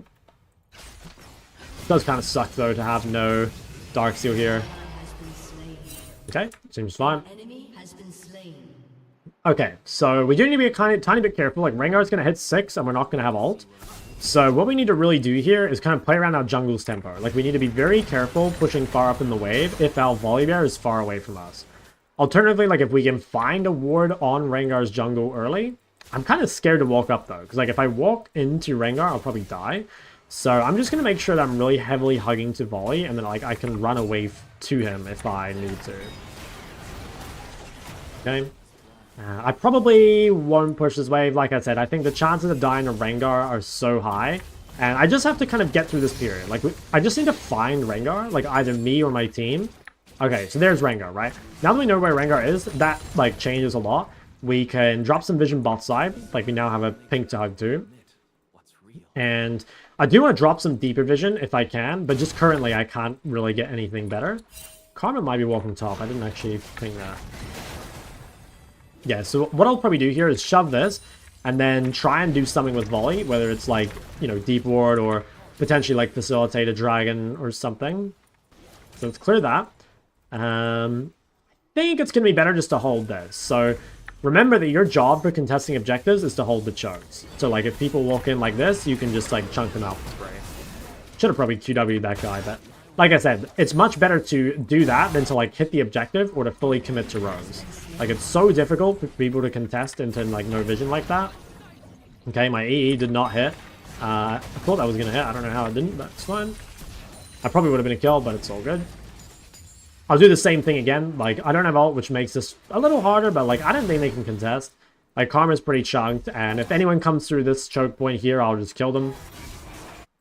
Might just tag this once for the haste stack. And then now that we know it's confirmed secured, we'll just go mid, shove one more, and then we'll go home and reset for Blackfire. It's really important that we like get off these components because Faded Ashes is so weak. We want to make sure that we get our Blackfire as quickly as we can. I could maybe stay one more. Okay, I'm actually going to stay one more, and the reason is because I really want Darkseal. Like, Darkseal's the best AP item in the game. If I base right now, I'll have another recoil without Blackfire, so I think I should shove one more, and then I will base TP. Okay, I have to be kind of careful. Yeah, this guy kind of knows I want to reset, I think. I have Volley behind me, though. Okay.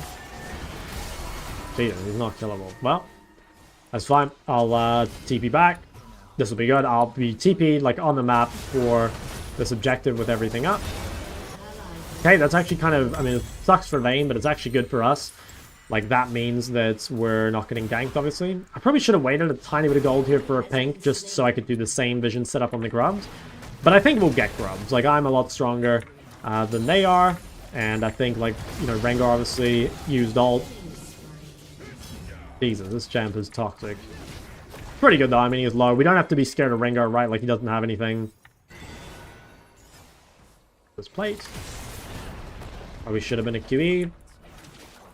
So we'll do the same thing, just set up our vision, make sure that we are as strong as possible for grubs. So I've shoved the wave in. I'll quickly try and take some vision topside. Let's just ward like maybe right here.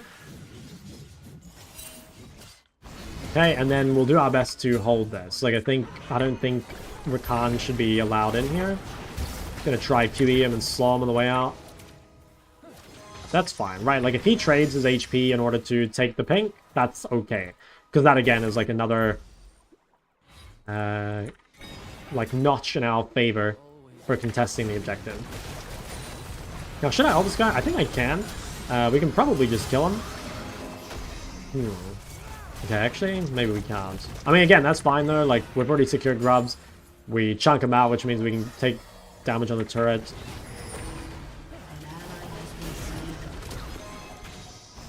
Okay, no flash. Pretty good. He doesn't have TP. We can maybe snipe him. Oh, I think he moved.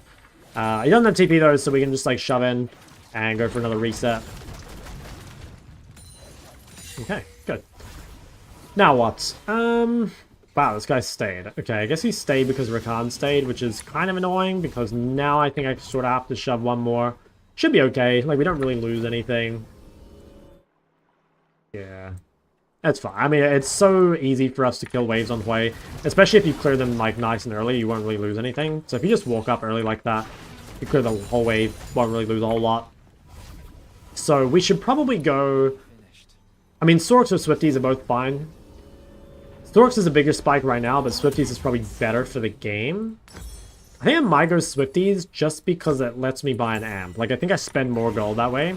So I think that seems fine. Just walk back on the map. Again, just like sync up with Volibear. That's all we're thinking about. Make sure we get our vision set up, although we should be pretty safe now that we have Flash. Okay. Oh, we love Garen. We do love Garen. Alright. We should heavily outperform Garen in teamfight, right? Like, his thing is that, like, he's strong 1v1, he has strong side, but when it comes to actually, like, taking a fight, we should be much stronger. Now, Garen's roaming bot off tempo. Best thing we can do is try and shove mid to punish. We would never follow here. We'll just make sure that Garen loses the wave. And if we feel confident hitting the turret, we can. Against Rengar, I think it's quite hard. And also against Garen, it can be a little spooky as well. Okay, so these guys come mid. This should be fine. I think we can just get kills here. Yeah, nice. That's an actual Huaygasm. Rengar's gonna go. As long as I play with my team, I think it should be fine. So yeah, I think it was really important there to realize that it wasn't safe to hit turret. Like, I didn't feel safe doing it mainly against Rengar. To be honest, I didn't even consider that the support was missing, but that's like another thing you should consider if you can think about it. But for me, the main thing was like, oh, like, I don't really want to do this into Rengar. If I walk up the turret and die, especially with Garen flanking, it's really bad. But if Garen roams, like I've been saying it the whole climb, if Garen or whoever roams off tempo like that, you just get so far ahead for free. Like, roaming off tempo is one of the worst things you can do. Let's roll to do it with jungle to climb over there. Probably mid. That doesn't really matter. Alright, Rengar's top. He didn't ult though. Oh wait, no, he ulted in the last fight. Okay, so we don't actually really have to be careful of Rengar at all. Let's just AoE the wave and the Garen at the same time. Let's set up our vision once again on the top side, or on the bot side. I mean, we could maybe greed our vision just because we know where Rengar is. Like, we don't really need vision right now because, like, we have the knowledge of where Rengar is, and he doesn't have ult. So we can probably just shove. Yeah, I think I'm just gonna, like, be super greedy and just hit the turret. If you wanted to be ultra safe, you could place your vision first. But like I said, I don't think I can actually die. So I think we can just go for max damage on the turret. It's possible Rengar's ult comes up and he just comes mid and one-shots me. Maybe I should save W just in case he does. Looks like we get it. Can we greed one more wave? I think we can. Let's just try and clear this from far back, just in case Rengar decides to come. Right. Rengar might just be on Herald. I think it's most likely. Okay, I'll quickly, like I said, I don't really want to DPS Dragons, but what I can do is come here and, like, you know, potentially chunk out or whatever. Okay, there's Karma. Alright, Rengar's top, which is good news for us. Okay, so because Rengar's top, we're going to take the opportunity to shove bot. We have TP, obviously, if we need to join a fight. And knowing that Rengar's not here, it's really easy for us to push in the side lane. I might TP mid here. We'll have to watch. Actually, I think I'll just kill Kaelin. Okay. See if we can just chase her down. Okay, where are you going? Nice to take out the Kaelin. I mean, that guy's just, like, super, super weak. We'll just set up a self-vision just in case we need it. I don't think we do, though. Like, again, Rengar was topside. We don't really have anything to worry about, so we'll just finish shoving in the wave. And we can probably stay hitting here. Normally, you would want to reset, but we know the enemy team is dead. Or, like, have already used, like, their abilities and shit. So we can probably just greed and play for the whole turret, especially because we have our teammates with us. It's important to realize that, like, you can only do this because, like, they're dead and because, like, well, I'm assuming Rengar used ult top, and I have my team with me. But this is great. Like, this is basically game over, I'd say. Could probably kill this dude. I don't know. I kind of want to base. I don't really want this fight. Have a million gold. I'm just going to ping. I want to go home, buy my Liandry, and then I'll come back on the map being extremely strong. Yeah, Volley had a shit ton of gold too. You've got to be really, really careful looking for fights when you have a lot of gold. That's like one of the most common things I see when I'm coaching people is just like always fighting when they've got like 1,500 gold in your inventory. And that's like such a big mistake. It's just so much power, right? Like that'd be like 5 kills worth of gold. Oof, very close. Okay, so same thing, rinse, repeat, just shove in the side wave as far as we can without dying. Because Rengar is dead, we don't really have anything to worry about. We can maybe even play for the Garen. Although I need to be careful. I think if I face check him, I could probably die. But also I don't need to face check him. I can just hold E and just, I think I can just ignore him. Actually, I can't ignore him too much because I don't want him to pull the wave, yeah. Oh my god, I fucking hate this jab. Maybe I cut it out though. That is kind of bad, like losing all randomly like that. That's fine. Like, again, we don't really need to win side lane against Garen, right? Like, he is built for side lane, whereas we're built for team fighting. If we can push out the side wave without dying, we'd like to, but obviously I don't want to int into Garen. Okay. Be fine. Now, I could TP to this, and I might. The only reason I might not is because I don't have ults. I think my team's going to win this without me. I think I would have TP'd to that if it were close. The thing is, though, I don't have ults, so I don't really want to fight. And also, I don't want to give Garen this bot turret for free. And I don't want to then have TP on cooldown for a while, right? Because, like, when your TP's on cooldown, it's much, much harder to side lane, and you'll just bleed CS. So I kind of try and hold my TP as, like, long as I can. And I think in this situation here, like, honestly, the best thing I can do is just chill bot. Oh, dude, what is this fucking rat of a champ? I mean, there's nothing I can do about this. But at the same time, like, he's not doing anything. What we'll do is we'll just, like, save TP for an actually important fight, right? Like, if we can TP to a Baron or an Atacon or a 4th Dragon or something that kind of is worth it, I guess. Won't bother TPing mid here. Again, this is, like, Garen roaming off tempo. It doesn't really matter, even if he succeeds. We'll just punish bot. Especially when Rengar's dead. We can just shove all the way in. And then once we get this wave all the way in, we'll go home, spend all our money again, and then look to... Yeah, I think we can just base here. We should be fine. Could maybe take these. Probably not worth it. Okay, we'll go get our rod. And I kind of have time to path top if I want. Like, the bot wave is really far away. So I think I'm actually just going to quickly path top. It's, like, weird to go top when you have TP up. Oh, she doesn't even need me. I was going to say, weird to go top when you have TP up, but my bot wave is so far away that I can't really pressure. And this spot here, the best thing you can do is just kind of, like, chill in Fog of War. Now, if Bane resets, then I can actually kind of just go top. Yeah, that kind of works itself out. I've just got to be a tiny bit careful of Rengar, like, potentially ulting me. So I'm going to probably just hit this and then walk away. Like, I'll wait for Vayne to be pressuring. I'll wait for my team to, like, take vision topside. Just be very careful. Like, try not to die off tempo here.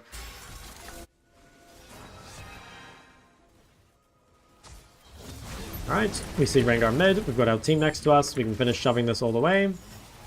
Can probably start hitting this, to be honest. If Rengar comes top, I think we'll be fine. It looks like we're giving 3rd Dragon, which is actually okay, because we can take so much gold everywhere else. Alright, the guys should be dead. Okay. Yeah, so we're giving 3rd Dragon. Like, we know that Rengar is bot, but in the meantime, we're getting top tier 2 and Atacon, which is super worth it for us. Like, obviously, it gets rid of our Dragon win condition, but we get so much gold and just, like, so many stats that it's super worth. So we'll take advantage of the fact that we know Rengar's bot to just keep shoving top, because there's just really nothing to be scared of. If Rengar is not doing Dragon, then I guess he's AFK. Okay, no, he isn't Dragon. So now we're just going to reset, right? Rengar is coming to us. Volibear's basing, so we don't really have our protection anymore. And we also have a lot of gold. So it's a really, really good time to go home and base and just make sure we don't die.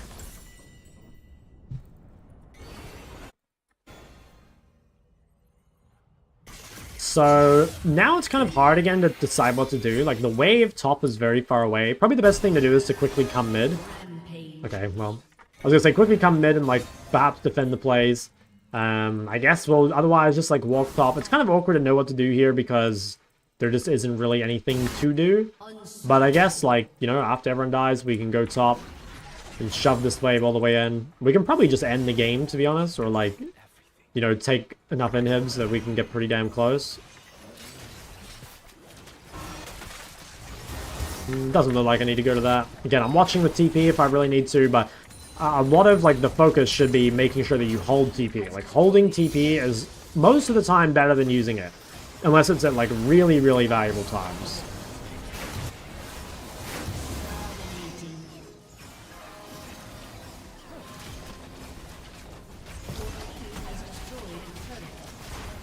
Alright, I think that's GG. So this was a good example, I think, mainly of how to play into the champs that you just can't kill. Like, mainly you're playing outscale. And I think it's also, like, pretty important to, like, know those windows where you can die. You know, a lot of people ask me, like, how often do you look at the minimap? And I think it's, like, less, like, a timing thing and more just, like, knowing when you need to look. You know, like, for example, when my volley bear resets, like, that's the timing I can die. Or when I have no flash in the vision, like, that's the timing I can die. Being aware of those windows you have to play safe is super key, because like these champions like Quay that are balanced around like not dying because they're so long range and so safe, and like them, you know, not dying allows you to just like farm 10 CSPM and deal shit tons of damage in team fights and everything. Like that's what makes the champ strong. Yeah, nice. That was pretty good. What was the elo of this game? This was the one people said was like Emerald 1 or D4 or whatever, right?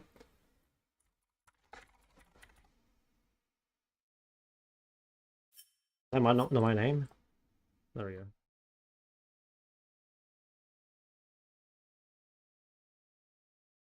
Where's the stream schedule? At the moment, it'll be mostly Monday to Friday, and from like roughly like 1 p.m. or 1:30 or 2 p.m. somewhere in there. Probably 1:30. Let's say 1:30. Like European time, Paris time. Oh yeah, that was just a straight diamond game. Okay.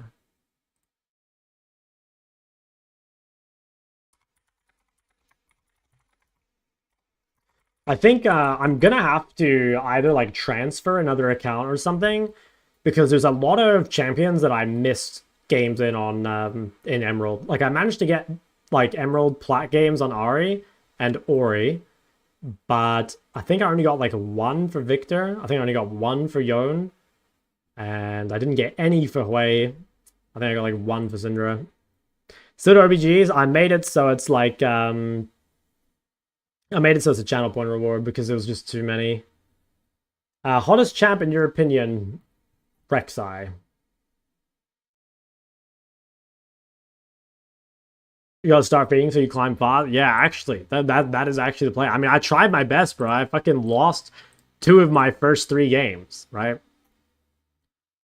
Oh, let's not look at the normals. I definitely lost some games here, but since then I've kind of been on a bit of a tear.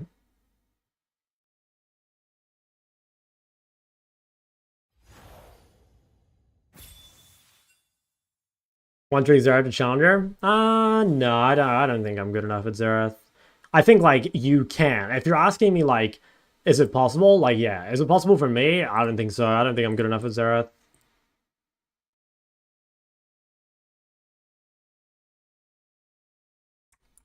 Okay, let's see this.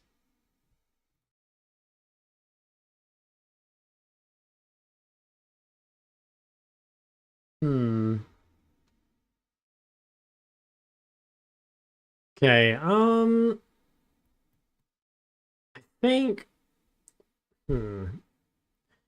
I would say, actually, biggest thing for you is inconsistency. So trying to figure out, like, where that comes from. Like, it looks like you have some super good games, like, very solid CS, 0 deaths, like, super good.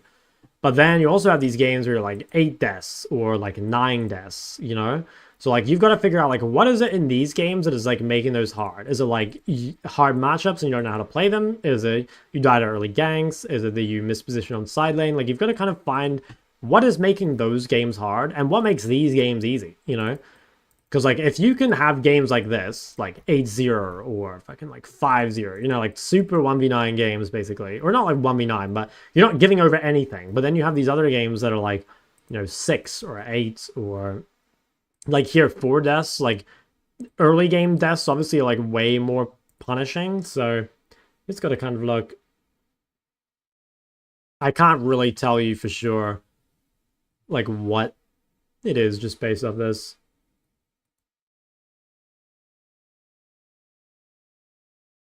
Vlad one trick.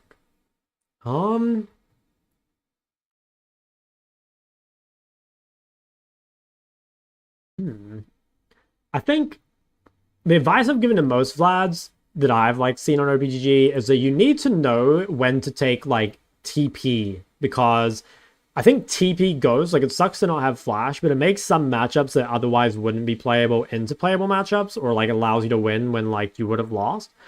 you know, like I think Syndra's a good example. I would say like Syndra, like potentially Lux, obviously Aurora's the big one, maybe even Ahri, like Quay again, another one. I think you need to be playing like TP Ghost D Shield in these matchups. It's just too hard to get 10 CSPM if you don't have that. Like, your extra scaling is not worth it if you give up CS for it. You know what I mean? Like, is it better to have, like, say 7 CSPM and Flash goes, or 10 CSPM and TP goes? Like, obviously TP goes, right? It's not even close. What you get from, like, that extra gold is so much more valuable. And also the pressure that you get on the map.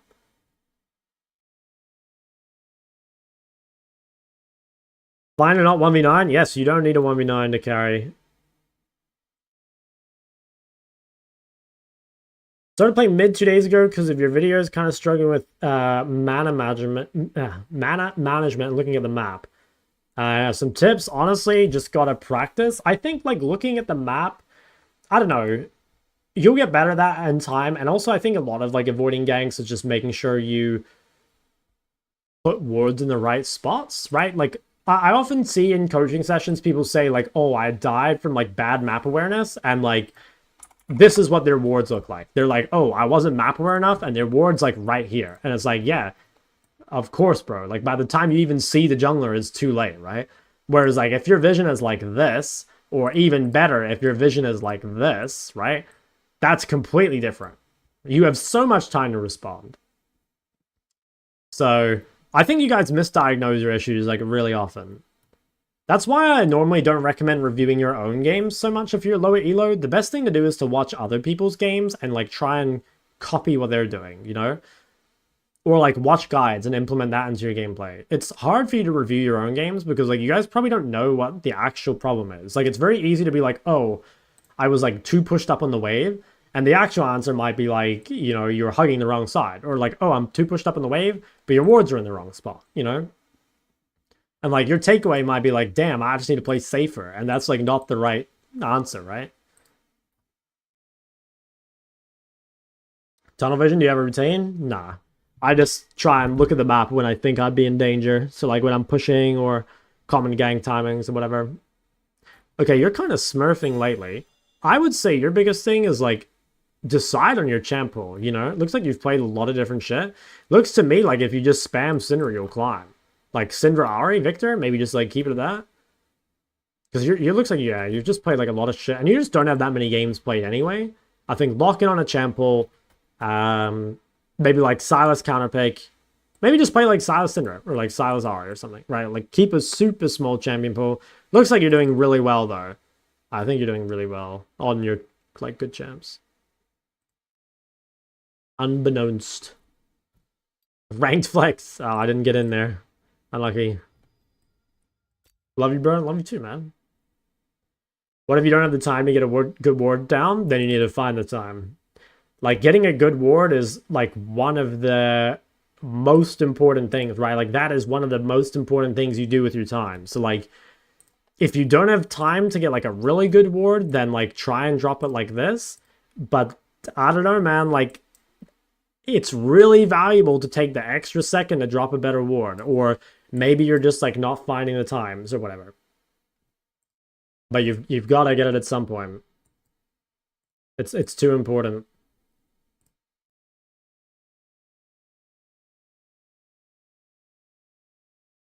Alright, anyway, fellas, I do have to end. Let's see if there's someone we can raid. It's kind of a shame. We definitely did not get in as many games on mids as I wanted to today. We played a lot of off-roll. Who can we raid? Is there any, a raid K-Draw on Minecraft? I don't think so. Dude, everyone's too famous. Give Chen Chen a raid. Is he in game? Raiding an Action player does seem a little suspicious, but we can make it happen. Mr. Master Wong. Does this guy, does he play... Is he a Heimerdinger? This guy's playing Fortnite. No, I can't raid someone who's playing a different game. We gotta keep it in the league community. Otherwise it's betrayal. Alright, Chen Chen, that might be the play.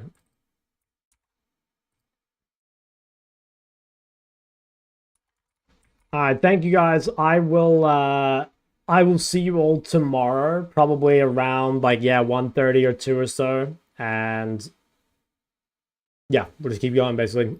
Thank you guys for watching. Have a good night, homies.